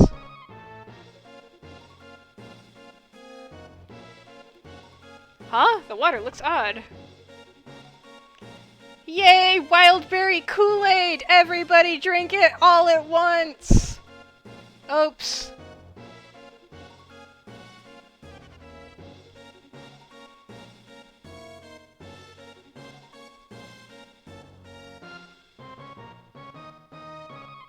It also makes him float. Sir Cyan, this is poison! What low-down contemptible! Guard our liege! The poison can't attack him! I'm going really fast! Look at me! This is an emergency! I am going so fast, and why did you even give control of me if I lose it right here? To the king, on the double! See, now we can go fast! Your Highness, fear not! Who's there? Cyan, Excellency! Indeed, my sight is going fast. I cannot see your face, because it is in the carpet. Excellency, please be strong! Cyan, you have defended this realm since my father's days. Hack, cough, thank you. I'm sorry I wasn't able to defend our kingdom. But I just couldn't resist wild berry Kool-Aid. Such is not the case. I fear for your family. Ugh, can't breathe, chest is on fire. Save your strength, do not speak. Go, run to your family, hack, gasp. Highness! Oh shit, what did you do? Sir Cyan!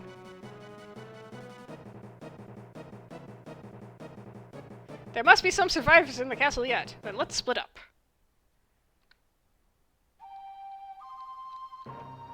Highness!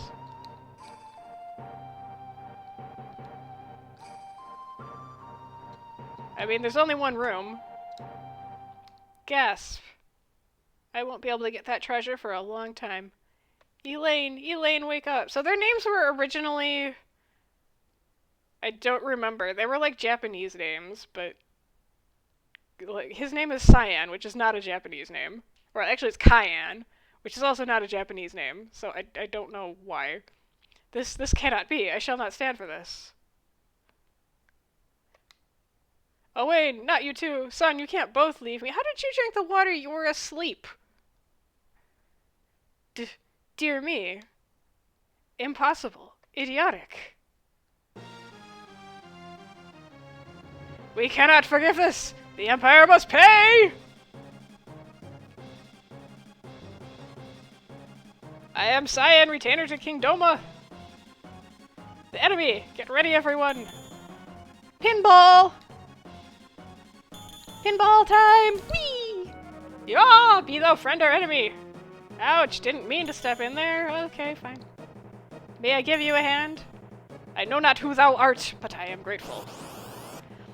So there were a lot of inconsistencies on Cyan vowing, and I fixed quite a few of them. There's probably still a few where he still says, like, you, but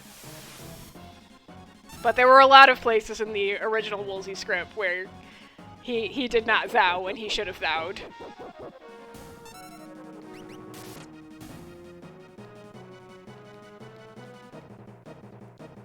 Oh, this is too much!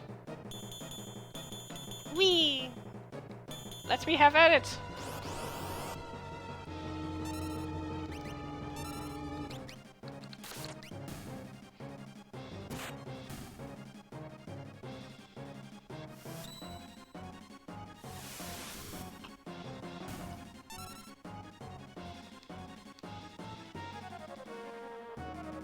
Erg, who released this poison? Ah!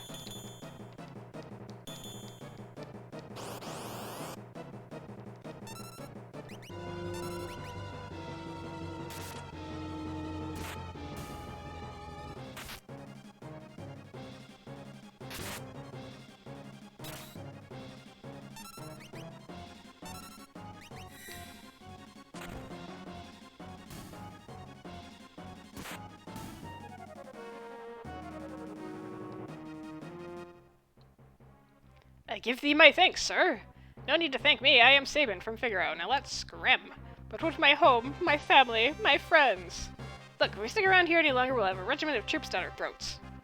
Got him, over here. Oh boy. I have a great idea. Come over here. Bye, Shadow. Sir Saban, what on earth are these armored monstrosities? I'll explain later. Relax, just climb in. Sir Saban, how might these abominations be manipulated? I'm getting sick of this. Thou art such a pain in the... I don't know, I'm starting to talk like you. Now just listen. Just use those levers located by your hands. Sir Saban, is I who's in thy debt. Forget it, now come on. Hey, what are you doing over there? Ah!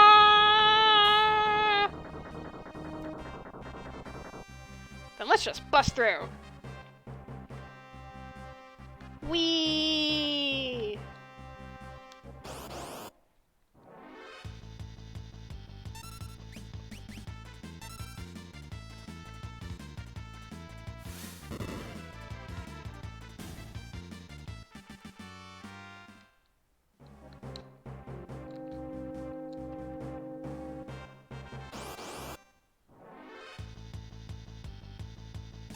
Hang on, I want a free heal. I love free heals.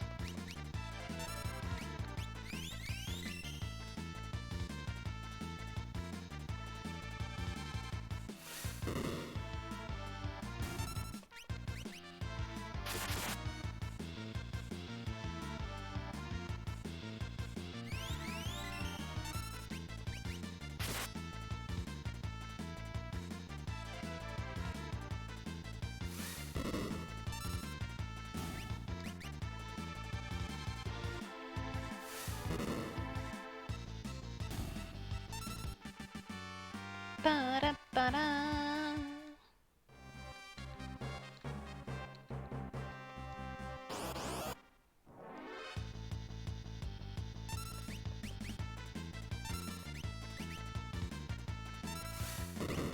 And also to kind of support my theory that Leo was half-assing this invasion is that he had all of these Magitech armors here, and during that assault he didn't use them.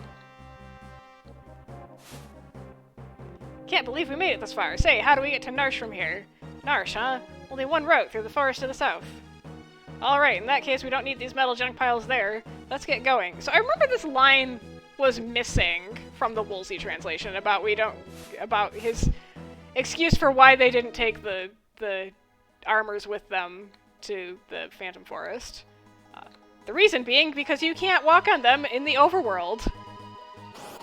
Only chocobos can go on the overworld. Oh, thank you, Stray Cat! I was gonna go looking for you if I didn't find one of you. Oh, and it's Bushido now.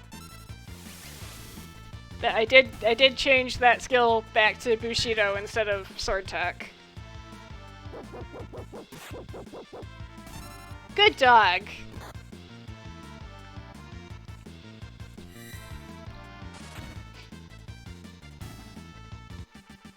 Ba-da-yap-ba-ba.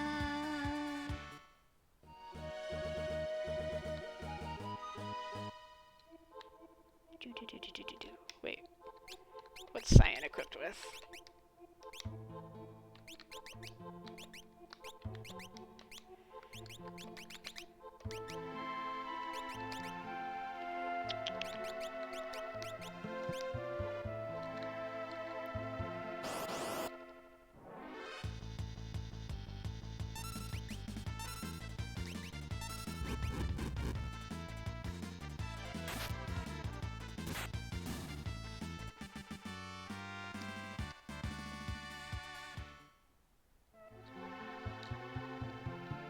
Free heals. I love me some free heals.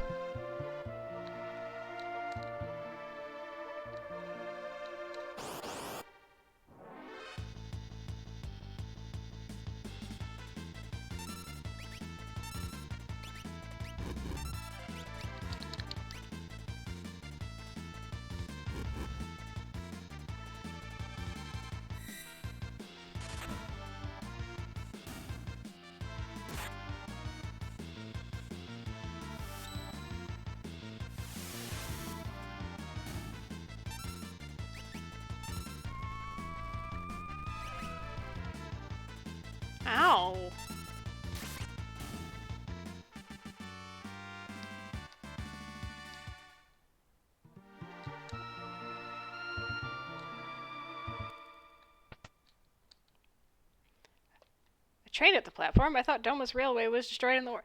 So this also doesn't make any sense. Doma is supposed to be a technologically backwards company, but they had a railway?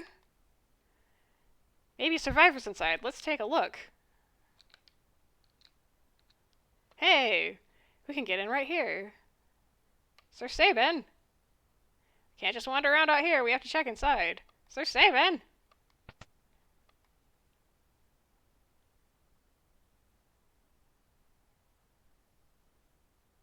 What on earth?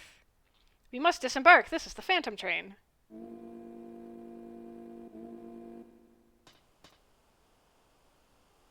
It's moving. If we don't get off now, won't open. We're too late. What's with this train? This is the Phantom train. It carries the departed to the other side. Wait a sec. I don't want to go there. We all have to go sometime. I have things to do here. If we can't get off, let's make it stop instead. Let's make for the engine. Boop-a-doop-a-doo. Ah!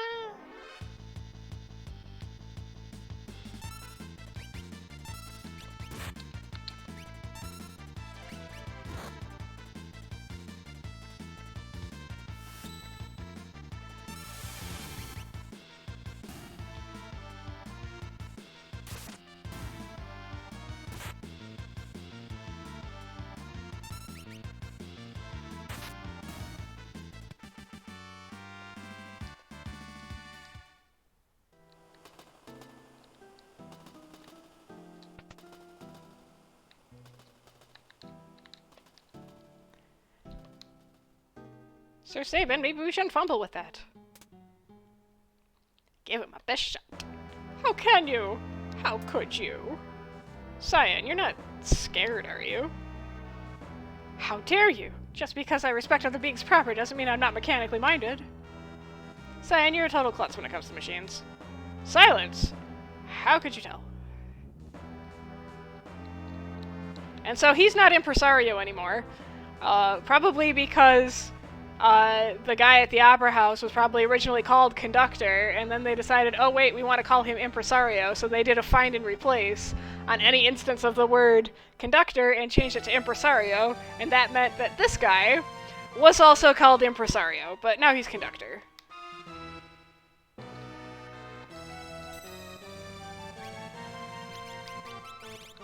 I've got tents, I'm gonna use them.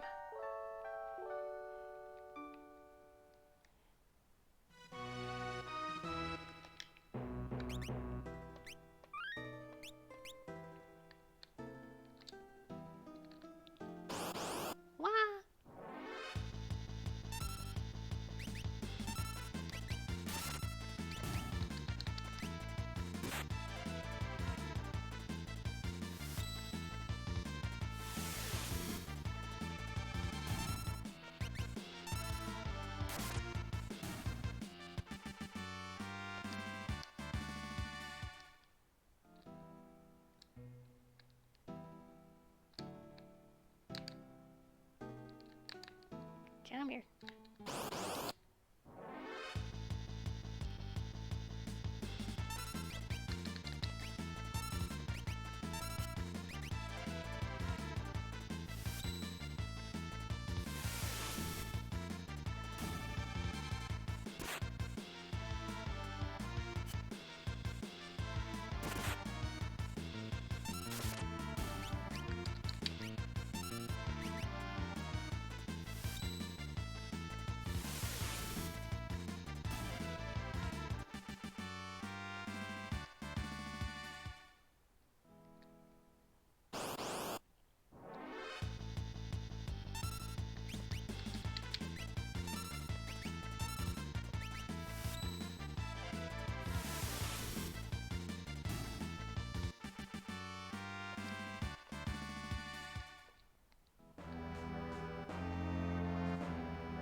Stop setting me on fire!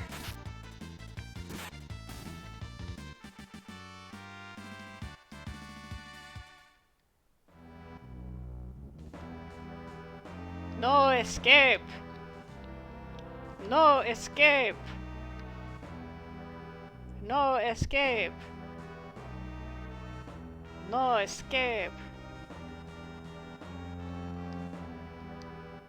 Sure there is, up here.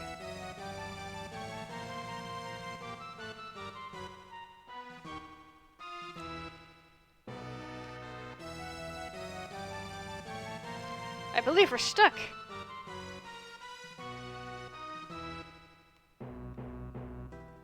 Okay, the time has come to see if all my training has paid off. Come, Cyan, I'm gonna carry everybody. Everybody on my shoulders! Whoa!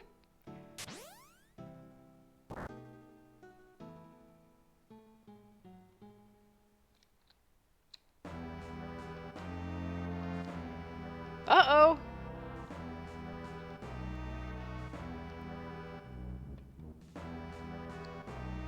Thankfully, there is a handy switch to do that right here.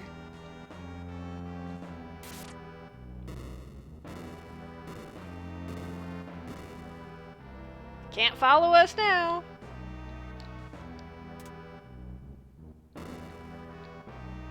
Do-do-do-do-do-do.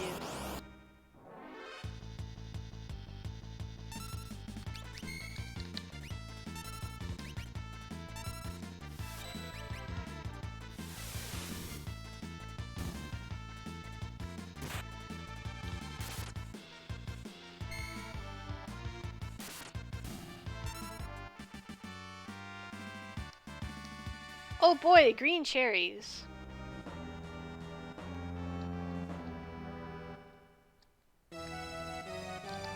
Heal me. Food, heal me.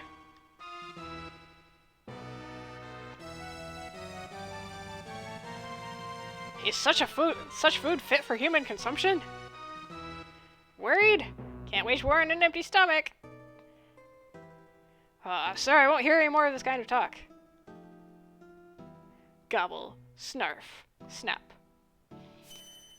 So it is a thing in Japanese mythology that if you eat the food in the underworld, you're stuck there. Like, their creation myth had their original man and woman, where the woman died giving birth to all the gods, and the man went to the underworld to fetch her. But she'd already eaten the food of the underworld, so she couldn't leave. So that's kind of a thing. What this might kind of be referencing to is like, you're sure you want to eat that? But he's fine. Well, I stuffed all I can. Let's go. No, we need to feed the dog. Feed the dog.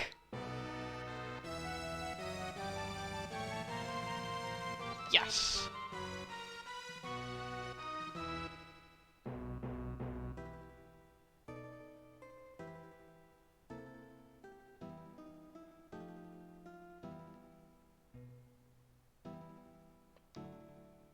Interceptor, are you hungry?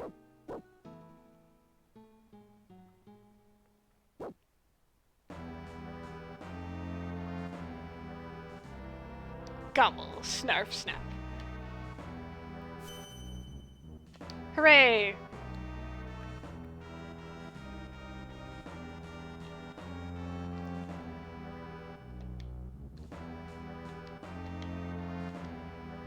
That was necessary.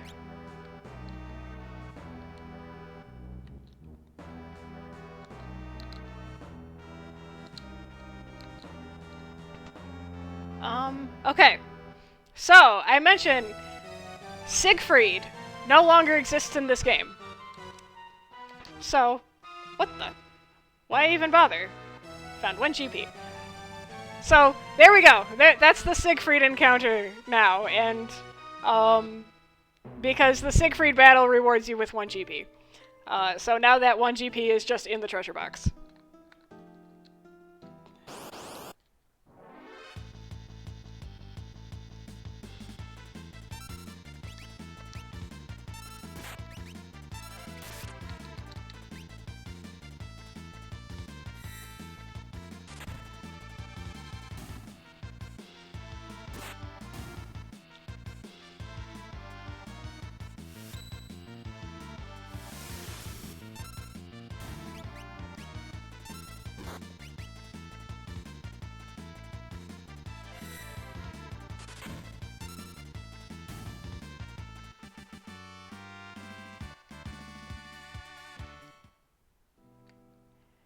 don't think there's anything in here.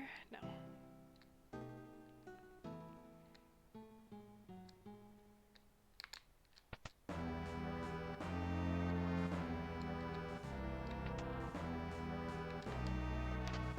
Okay, I know this last one is a monster in the box.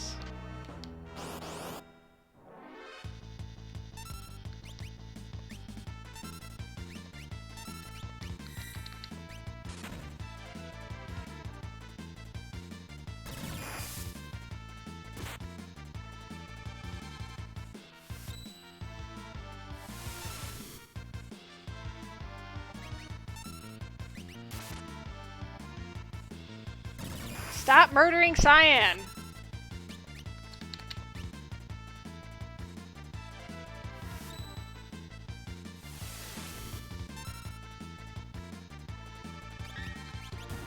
Okay. All that for a hyper wrist. Cyan, you died for my hyper wrist. I really need to reorder these.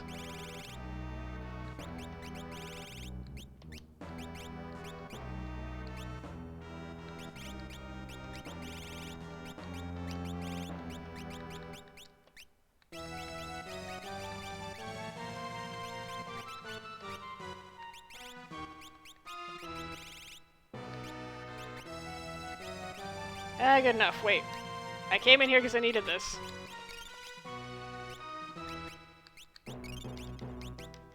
There we go. Move!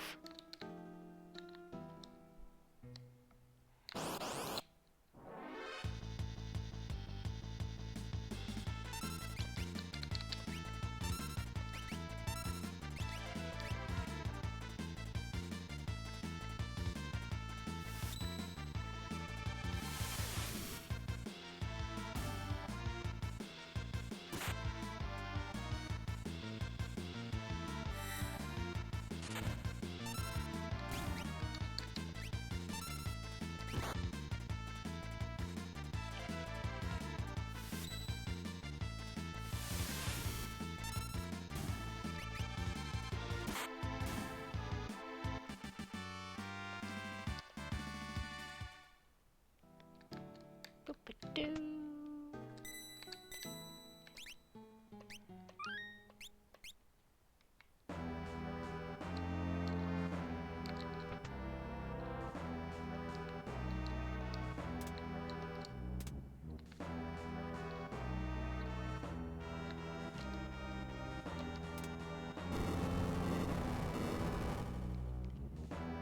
So, you've been slowing my progress. Alright, people, we know what to do here. And Saban has a ribbon on, so he cannot be evil-tooted.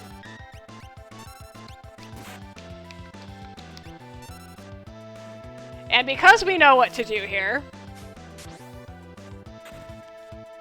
I have no idea what that was, but it was amazing. I yield this fight to you. Okay, so...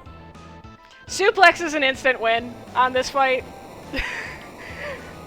Because it's a meme.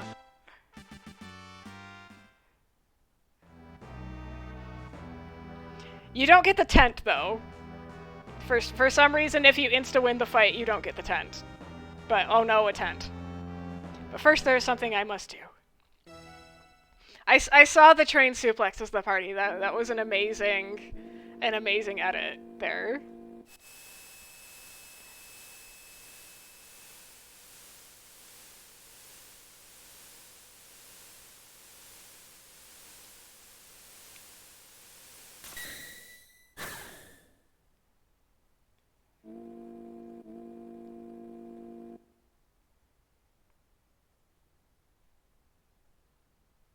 It appears we have arrived.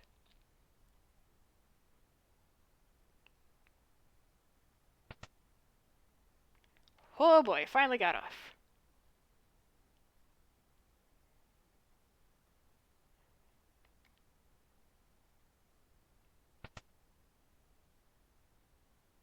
Gasp.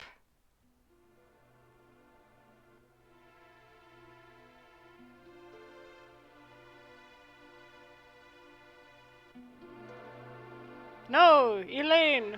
Owain! Side, is that your wife and son?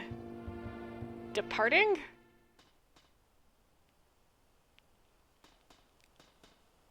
Please wait. Elaine! Owain!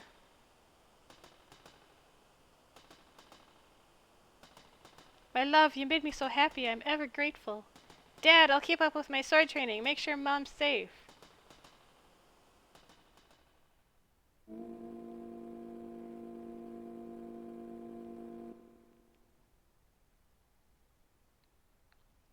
Alright, I don't remember if I have to talk to him or if I just wait. Okay. So one thing is, according to the guidebook, Cyan is 50. But he has a kid who... those kid sprites are usually used for kids like less than 10. So that's a... especially because of the way that kid talks, that he's gotta be single-digit age child.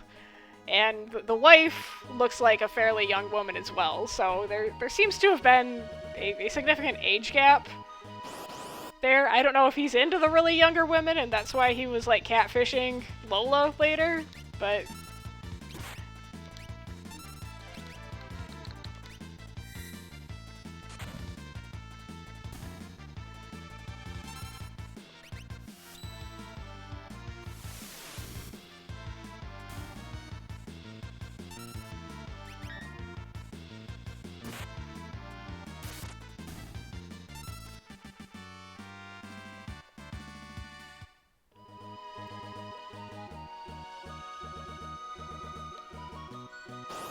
Wah!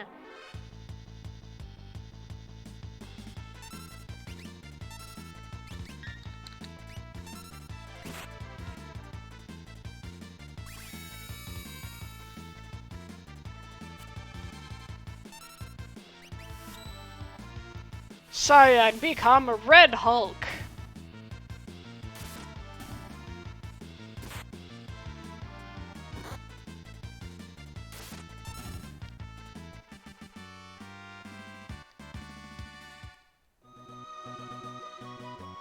Okay, I don't remember if Shadow gets automatically unequipped here, but I'm just gonna take everything off of him anyway.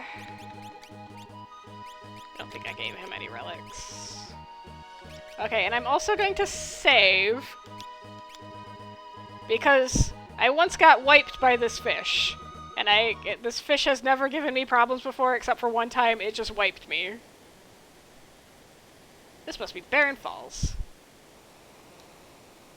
The Emperor's right on our tails. Yeah, they're gonna go through the Death Forest to get to us. If we can slip through the veldt, we can reach the town of Mobilis to the east. I have served my purpose. It looks like you can handle things from here. I'm gonna go report back to my boss, Shadow. Thanks for your help. Let's join ranks again sometime.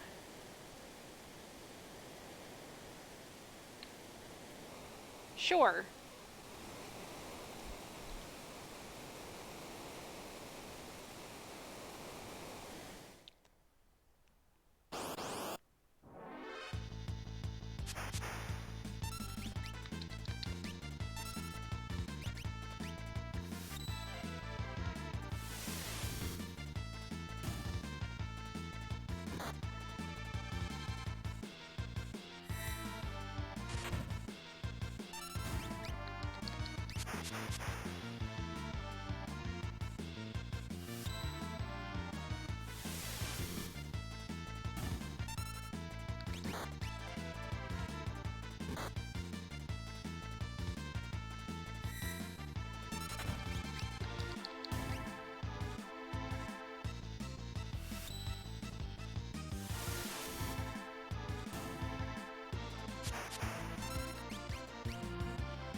Okay, fish, do not one-shot me.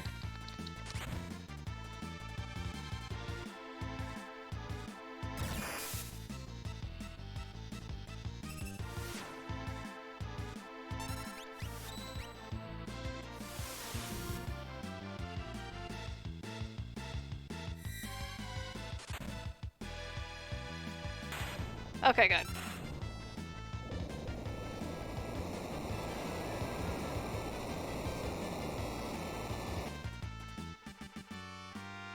Yay!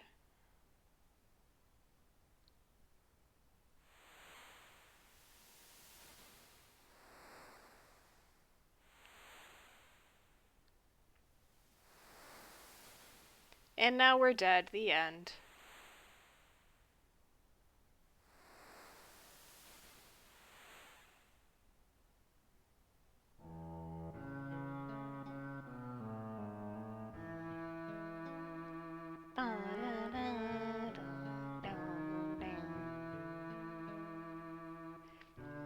Yeah, because Gao is 13. And he's got a sprite that's about this size. It's a little bit shorter than the other character sprites, but he's not, like, Realm-sized. Because Realm is 10, and she's the same size as the small child sprites. So, that's what makes me assume that Cyan's kid is no more than 10. And you are? I just named him! You named him while he was unconscious. His name is Gao. Bye.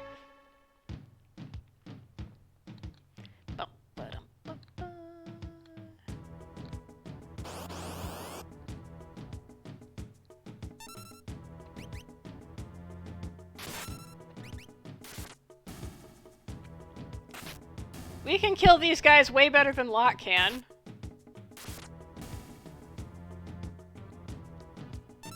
Small child, I am going to kill you.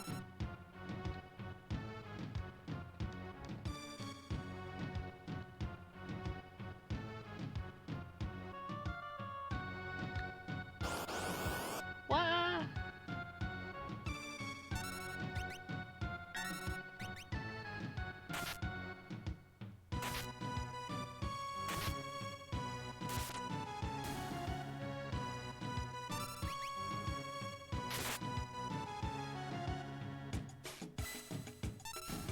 Good boy, Cyan.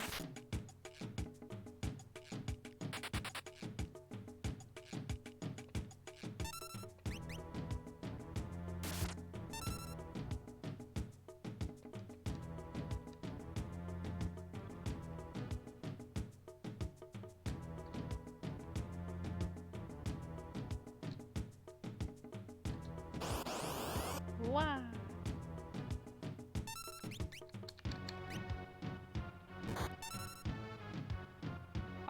Just enough. Well, I'm just gonna use the inn.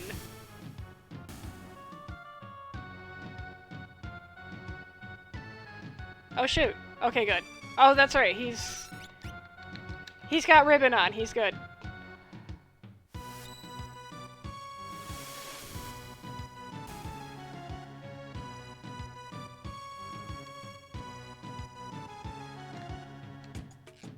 Or wait, no, I'm not going to use the inn. I like free heals.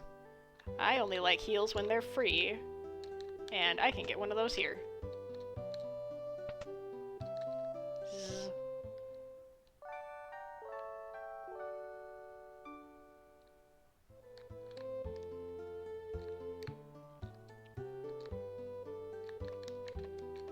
Dwayne and Catherine are both 16 and in love. Yep, that's what love looks like. Okay, I did add some lines, like, the soldier has a lot of lines. I'm a Mirandan soldier, but the Empire invaded and conscripted us into their army. I didn't have any choice but to fight for them.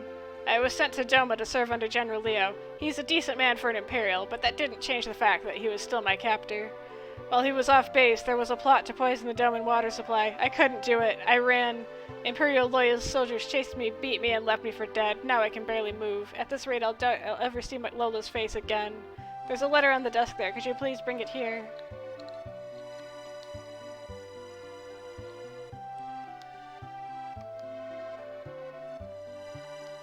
How are you doing? I'm so worried. I wish I could fly to your side.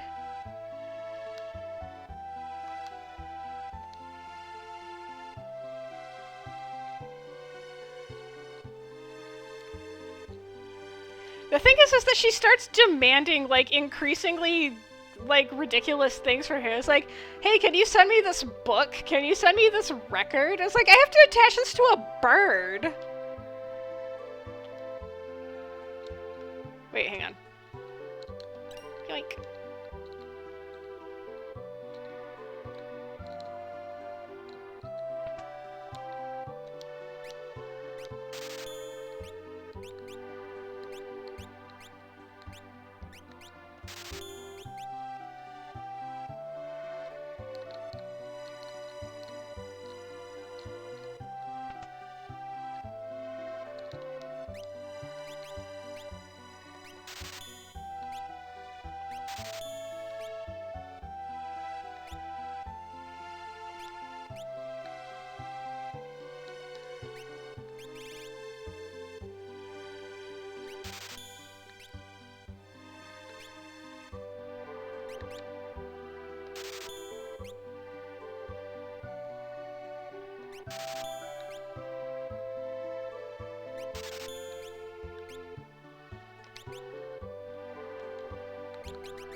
Alright.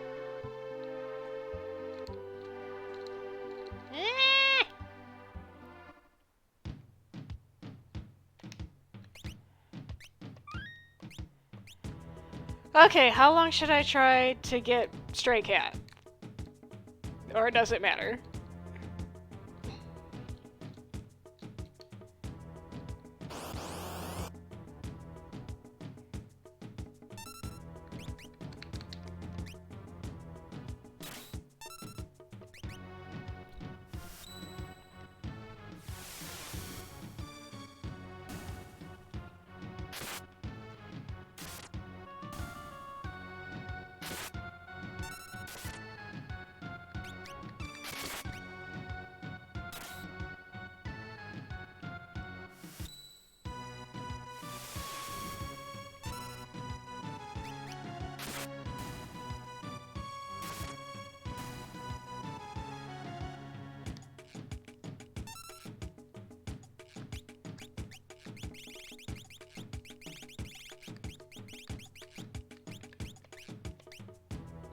Bought meat. We bought meat. We bought meat. We bought meat.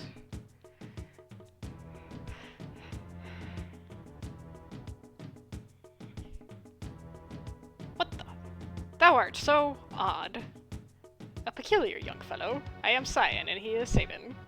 You Saban, you Cyan. Me want more food. No more for you. You go, get more for me. You're a regular munchkin. And you're afraid of me? You wanna fight? Me not wanna hurt you? Stop looking at me like that.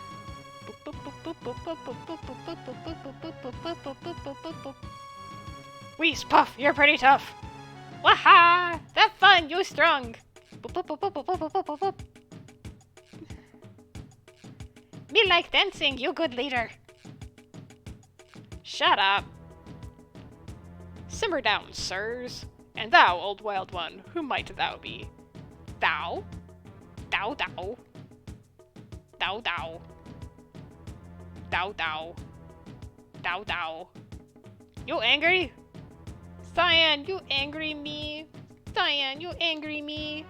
Cyan, you angry me. Listen, his family was just... Me understand, me sorry. Me not mean person. Look, we can't have you two prancing round all day. Gao, I think we're going to get on well together. Why don't you join us? Ah, I give you present. Gao gives Cyan and Saban nice gift and thanks for food. What manner of rubbish do you suppose he's gonna... Gao's treasure, shiny, shiny, shiny, shiny! Can anything be that shiny? Does Mr. Thou like shiny thing? Mr. Thou's that one over there. Shiny thing, eh? Think how jealous Locke's gonna be when he hears about this. Who be Locke? He bad man? Maybe he try steal my treasure. Locke? Well, he's... Listen, whenever someone's talking to you, I think he's trying to tell us something. Alright, carry on. So this conversation right here didn't make any sense in the Woolsey script. I didn't even understand what the point of this part was until I saw the GBA script. Here, shiny thing here. Saban, place where you stand is Mobilis place. Cyan, place where you stand, where you washed up. Place where I stand, Crescent Mountain. Shiny thing there. So he's basically making a map with the three of them of their relative coordinates, where Cyan is standing on the map relative to where you washed up, Saban is standing on the map relative to where Mobilis is, and Gao is standing on the map relative to where Crescent Island is, or Crescent Mountain is. And it took me until I saw the GBA translation to understand that's what they were going for here. Look, let's just go along with him to this Crescent Mountain.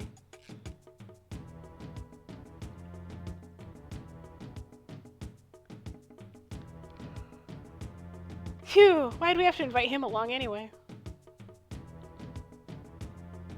Mr. Thou, hurry up, we're leaving. Hey, I told you I'm not Mr. Thou.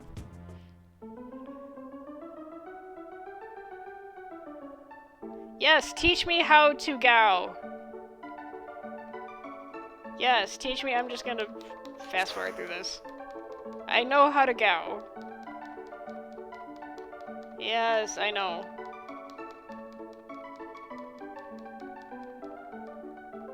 Yes, I will continue my quest.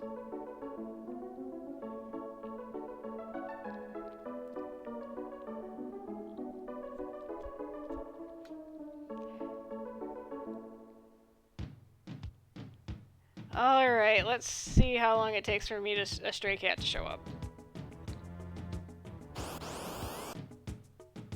You are not a stray cat.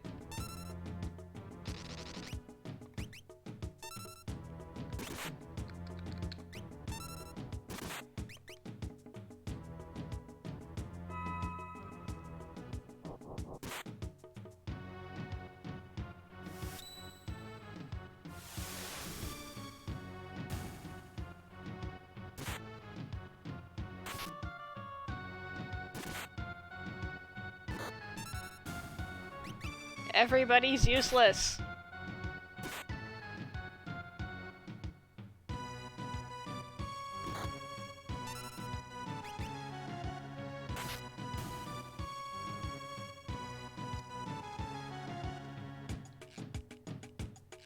If I was a stray cat, I want to teach my Gao how to be a cat so that he can be mildly useful. You are not a cat.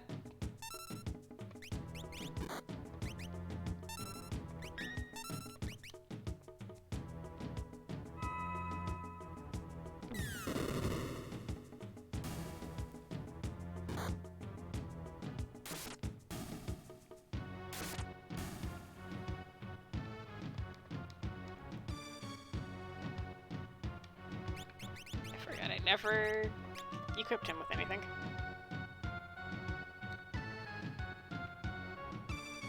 I want a kitty! Give me a purple kitty! You are not a purple kitty.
Excuse me. I'm gonna go sleep.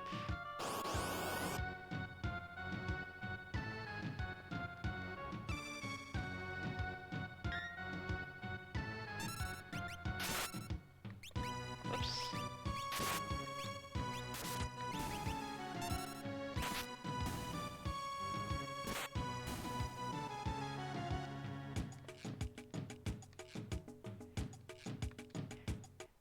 I probably should have made it so that Stray Cat is one of his defaults so I don't have to do this.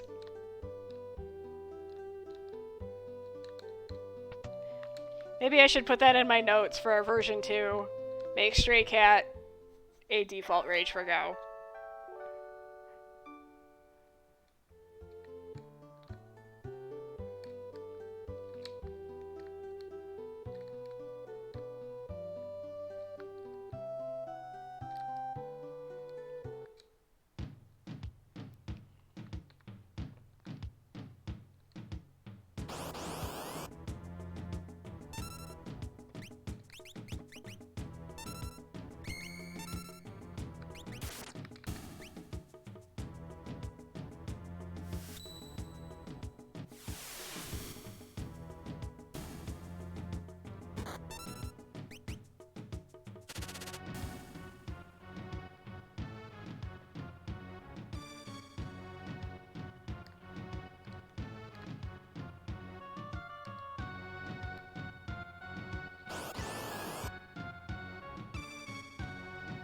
I mean, you're okay.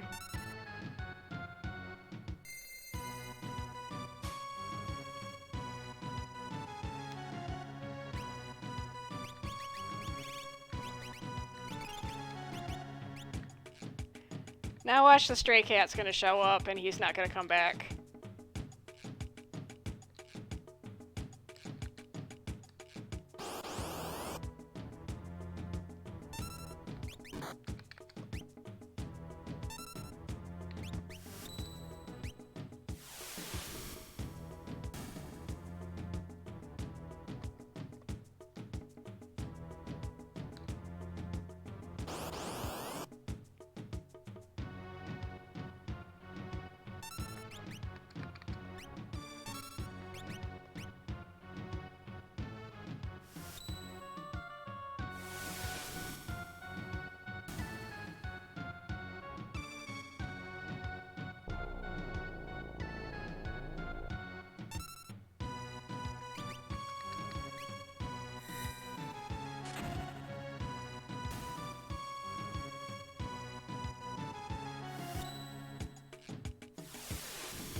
I don't want to remove the tutorial cutscene because I want to, like, nobody's gonna play a mod as their first time playing the game. At least I hope not. But I don't want to, even the stuff that's pointless, except for Siegfried. I removed Siegfried because I needed him for something.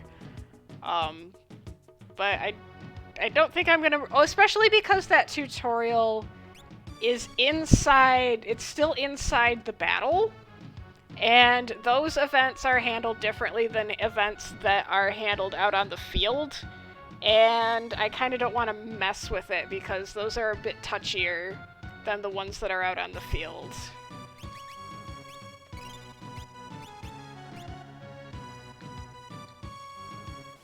Okay, I'm just not gonna bother with Stray Cat, because I'm not gonna use Gao again. Beyond this.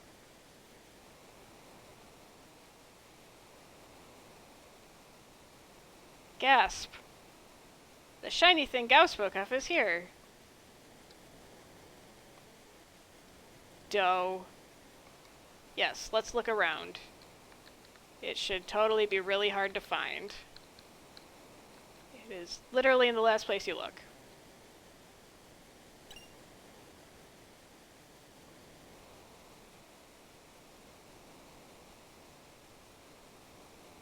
Yes, all three of you are going to wear this one helmet.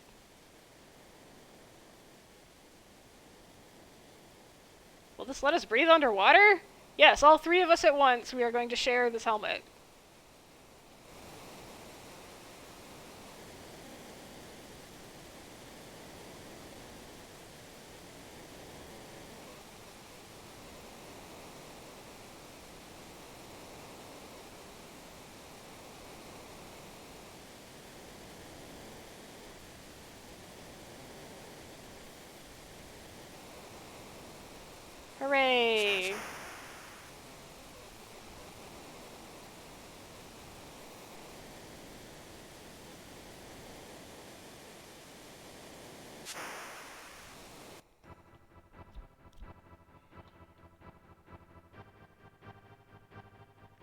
I don't even understand why this section has the arrows on it, because they don't do anything.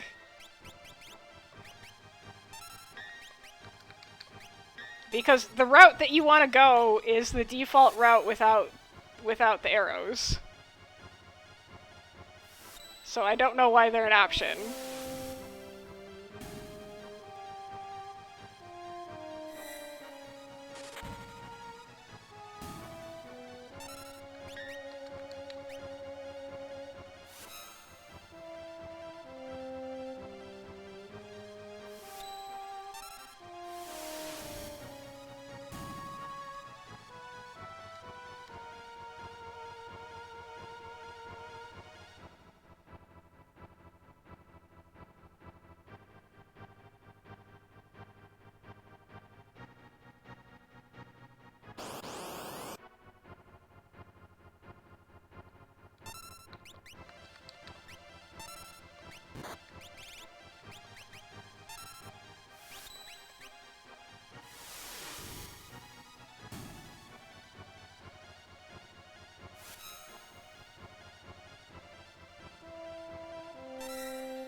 Also, I want to know who was down here installing doors in the Serpent Trench. Like, why? Why is there a door?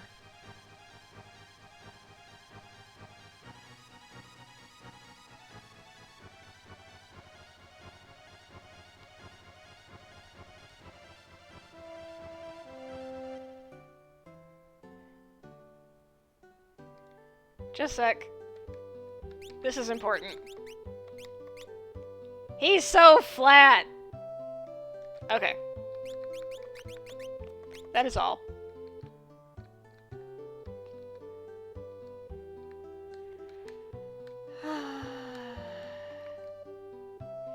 You took one look at me and thought I was a loser, right? You're obligated to buy from me now. That's not what he said in the original, but I thought that was a funny line, so I left it.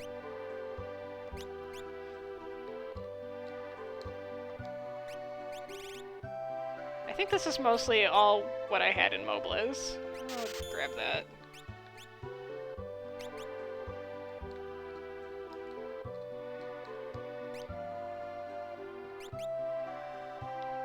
I mean, sure. Okay, now this scene in here, that... Wait, who are you? You met that odd man who lives near the Leet River? His wife bore him a son 13 years ago. It was a problem at birth, and the one passed away. The man totally lost it. Thought the newborn was a monster, covered in blood. Wonder what happened to the poor little baby. He is right here. Anyway, this lady. Yoo-hoo, you handsome thing! Wanna have a drink with me, tee-hee? How dare you, you licentious howler! Aw, loosen up and have some fun. How about a little peek between them?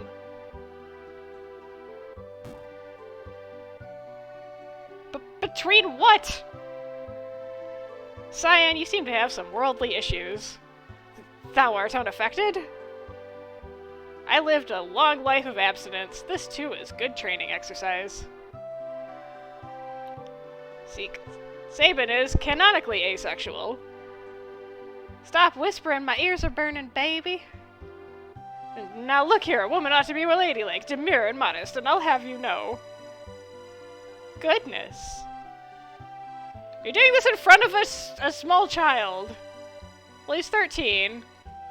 He's got to learn the birds and the bees. He's been living with birds and bees.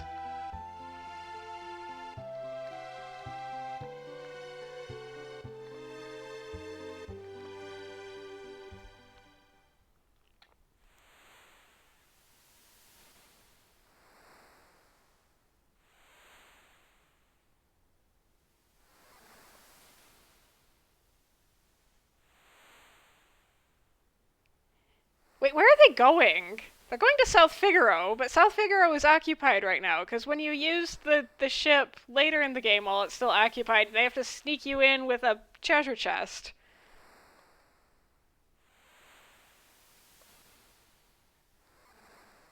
Me hope so too. And now for something completely different again. I came as quickly as I could, my liege, per your summons regarding General Celis. Ah yes, that matter. A shame, really. So this plays after all 3 scenarios are completed, so it's not necessarily immediately after Saban's scenario, it's after all 3 are done. Ah yes, that matter. A shame, really. You mean she's already... No. I received word that she escaped and embedded herself within a returner faction.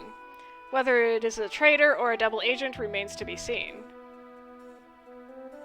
So she's safe. I see. I cannot fathom a reason for her to return on us so abruptly. But acting as a spy doesn't sit well with me either. When dealing with lawless rebels, sometimes underhanded tactics are necessary, Leo. As you say, sire. However, I would like to continue to execute my duties without resorting to such measures. If the matter with General Celis is settled for now, I shall return to Doma.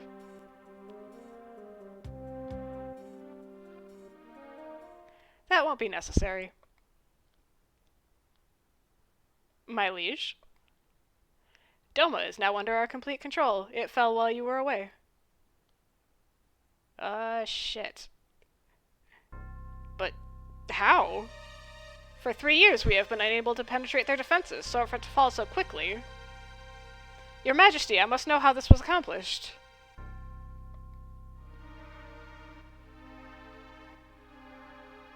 I myself am not aware of the full details, and Kefka has already left for another mission. However, I do know that he was able to accomplish in a day what you failed to do in 3 years. I have already lost a Magitech elite, and now a general to the returners. I need to know I can still rely on you, Leo. Of course, my liege. My heart beats only for my country's sake. Good, good. You have valuable qualities that Kefka lacks. I would hate to lose you, too. I am humbled by your praise, your majesty. I pledge that I shall continue to live by the example I wish to set for our people.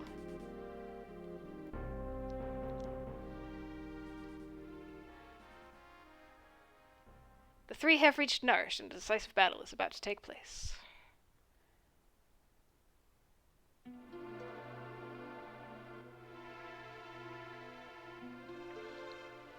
I understand all of it, except how can we be encouraging bloodshed? I never said that. Something like it. Ha! He's right, you know. Bannon, you're still an asshole. Bannon? Our blood will spill because of you. Emperor Gastal's racing to acquire Magitech power. He set his sights on that Esper that was found here. If we continue to allow the Empire to expand their Magitech capabilities, the horrors of the past are sure to repeat. The War of the Magi.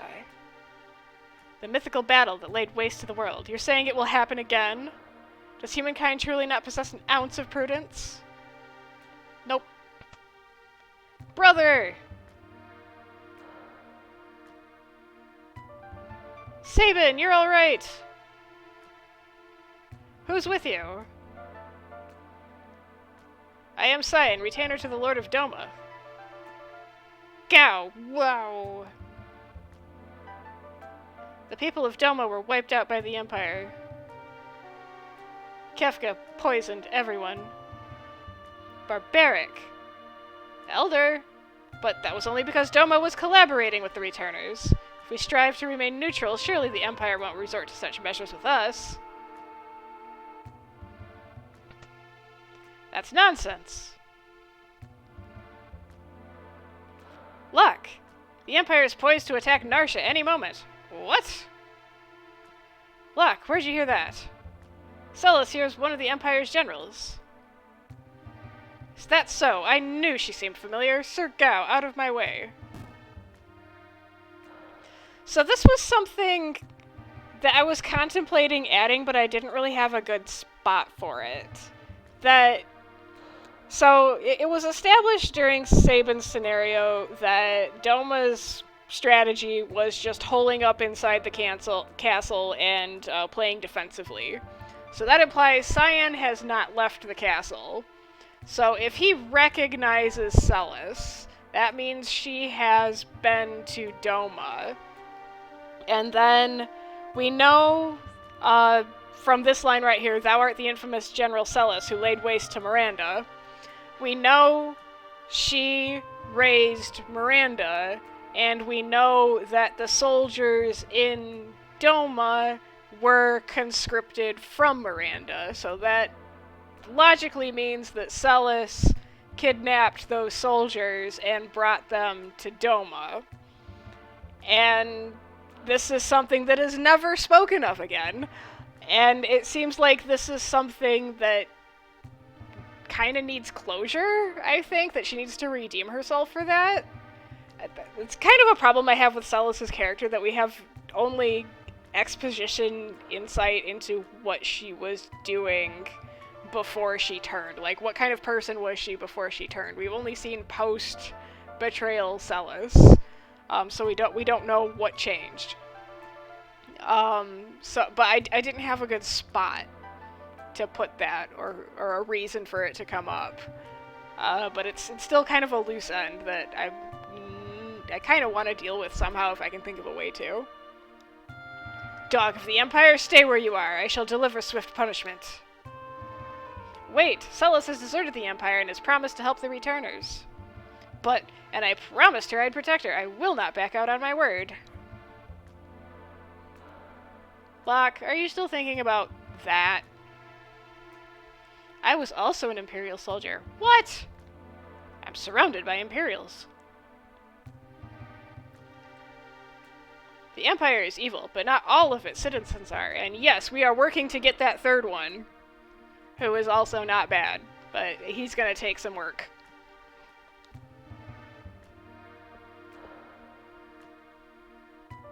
I'm gonna defer to my brother on this one. So the Woolsey translation just had him say, "Oh, this is," on this line, and the original line was nothing like that. It was this.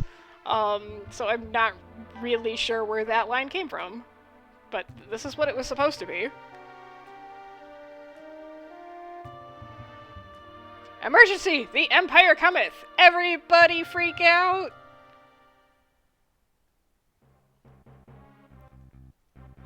I don't care what you do here, just get me that Esper!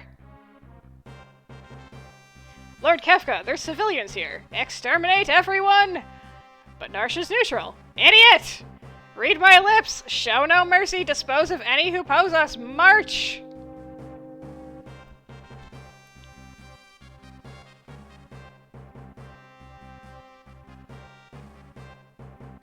We really have no choice. Let's make ready for war. Summon the mammoths! Their target is the Esper. We moved it into the hills. Then we'll defend it to the death. Locke has a complicated past. Don't go falling for him by mistaking his protection for love. I'm a soldier. My heart is not so easily moved. Cold as ice. So I got rid of the love-starved twit line, because I wanted to keep in line with her dialogue style that she has in early game. So, you're the girl born with power of magic. Odd that we would meet again like this. Oh, this is the line. So there's two words that this game uses for magic, Mado and Maho. And this conversation uses both almost interchangeably, and it's really hard to tell, like, what is the difference between Mado versus Maho. In this conversation, like, so the power of magic, I don't remember which she used here, but I was trying to go through the script to figure out, like, what is the difference between Mado and Maho, and I got to this conversation, I was like, I give up, I don't know. You use magic too, but it's a little different from mine, because I'm using a different word for it. When I was young, I was given an artificial Magitech infusion and became a Magitech Knight of the Empire. Have you ever been able to love anyone? Do you mock me? So I expanded this conversation a bit. Even after everything we've gone through together, I still can't say I feel anything special for anyone here. You said yourself that your heart can't be moved. Does having magic keep you from feeling? If it does, all the better for it, I'd say. Aww.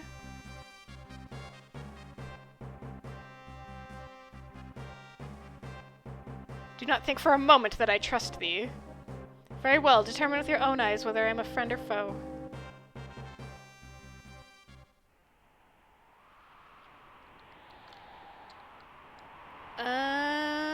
Yeah, I think I'll finish this, and then after I'm done with this, I will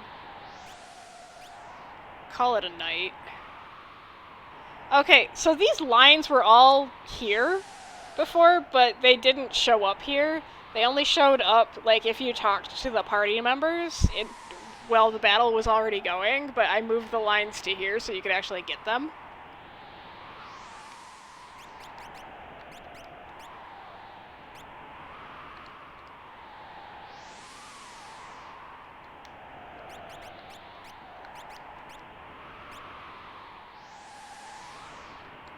Actually,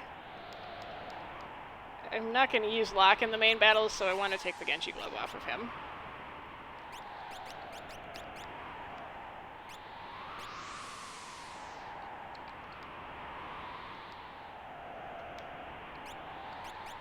And I want to take these off of you.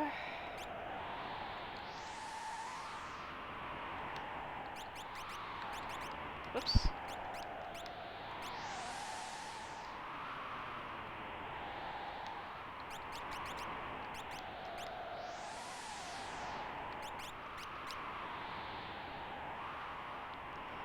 Okay, nobody needs sprint shoes anymore, so you can have black belt.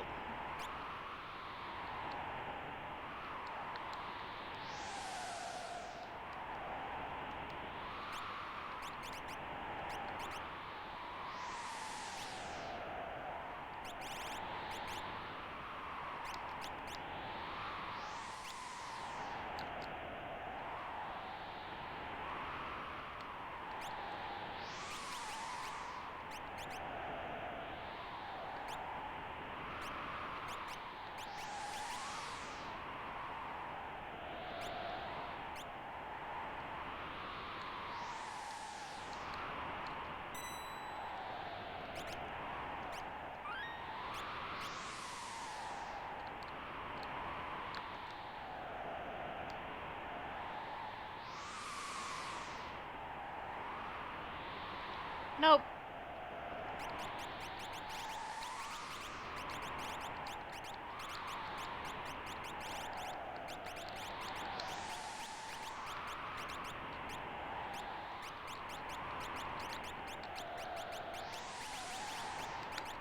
You guys can all live back here, bye. They're coming!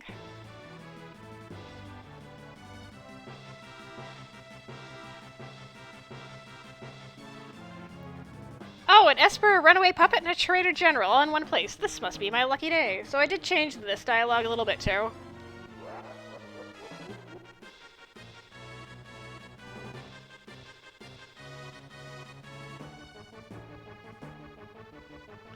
Since you left them unattended, I helped myself to some of your soldiers, General Celis.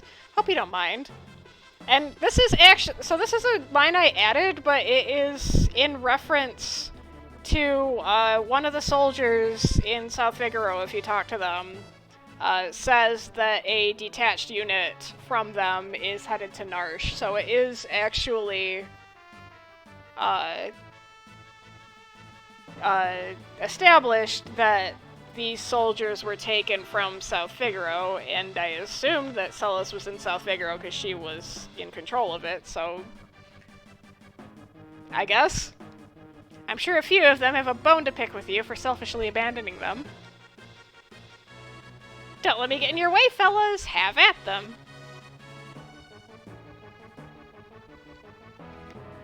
Whoops. Okay, you guys stand up here and be useless. Do do do do do do do do do do do do do do do do do.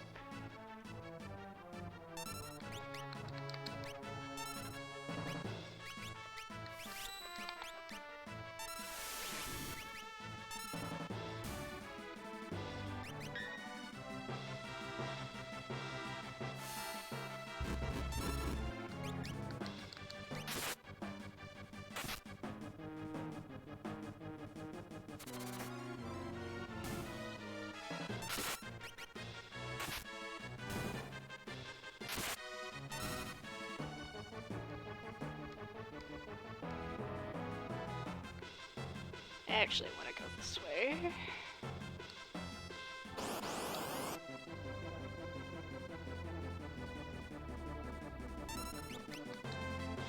Whoops.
Yay, we gained levels.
Why is he carrying Yuna's staff? Like, doesn't one of Yuna's staffs look like that?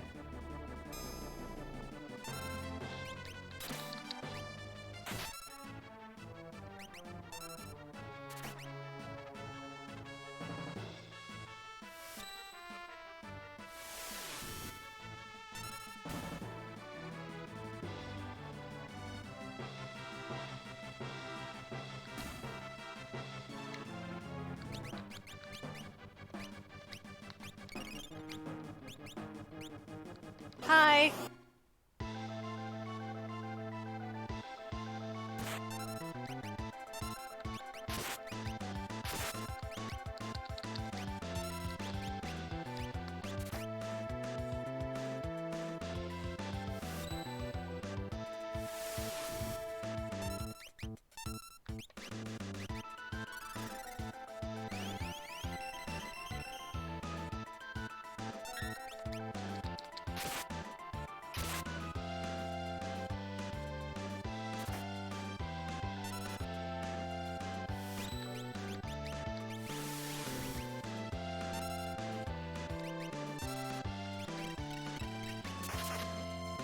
Ow!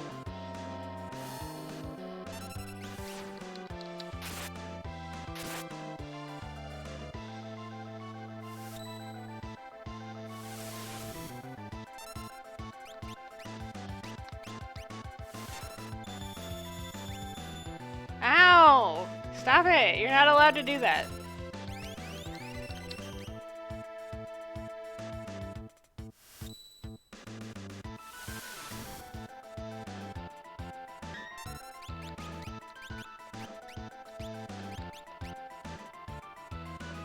We don't know life yet. You can't do that.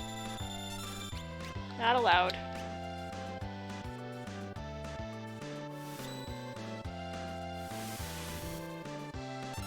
Here, I'm just gonna, like, royal shock you.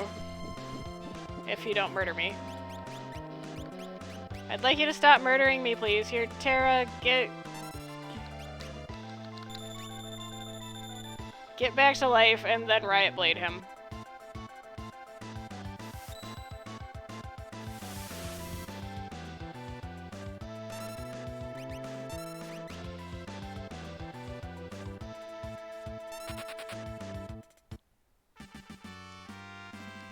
Yay! I won't forget this. Looks like Team Kefka is blasting off again!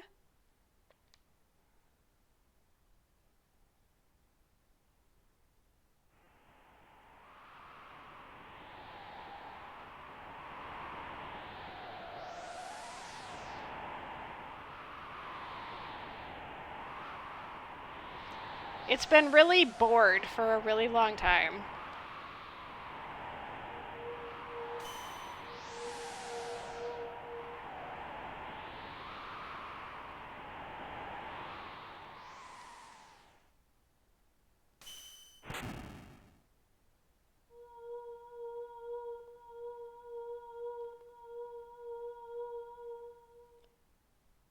Terra and the Esper are resonating with each other.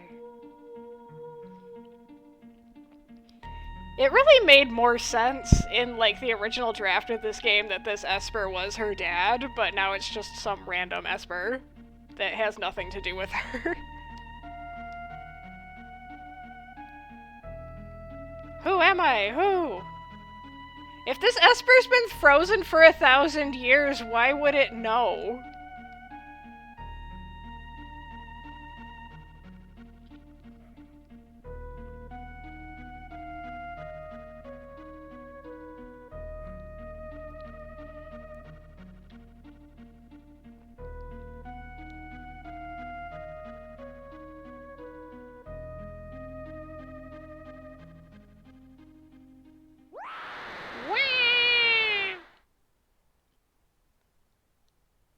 Bye, save point.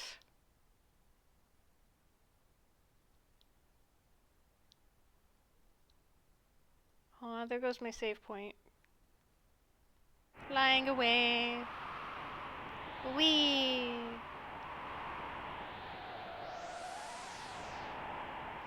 It's nice that she helpfully shows on the map where she's at so we can go chase her.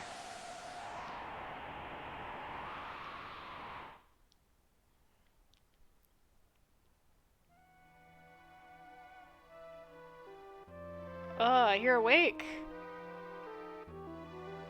Wow, this feels like the beginning of the game. Where's Tara? She changed into a something and took off. She looked like an Esper.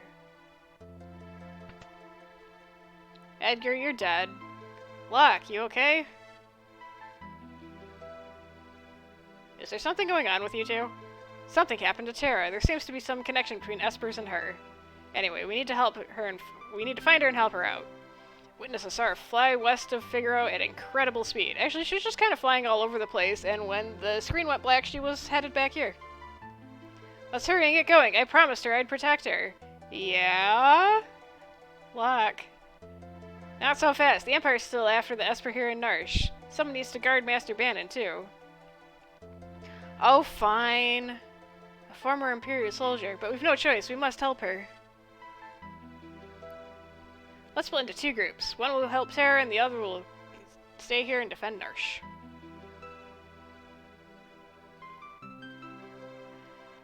Okay, so in the original game, you got extra scenes if you took Locke, Edgar, Saban, Celis. And there was nothing for Cyan or Gao to do on this trip. So I actually added stuff for Cyan and Gao that they can do on this trip, or you can do it later. But that's the same for all of these characters. That the optional scenes for all of them show up now and are available for at least the rest of the World of Balance. So Cyan's can be triggered at any point after this. Gao's can be triggered at any point during the World of Balance.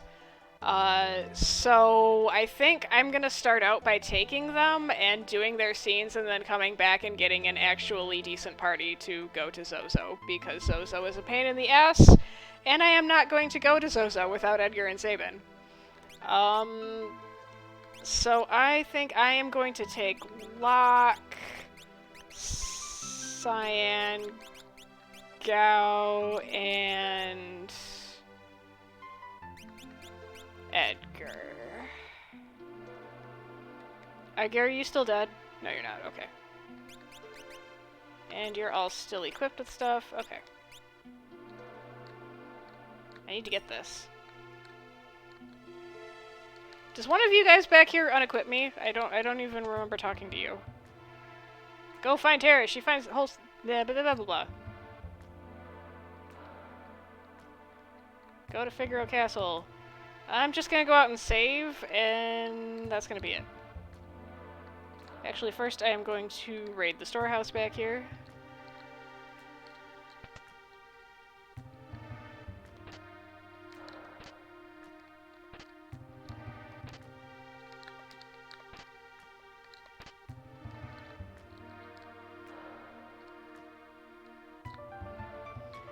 For not being a thief, Locke sure equips a lot of equipment that is called Thief. Just saying.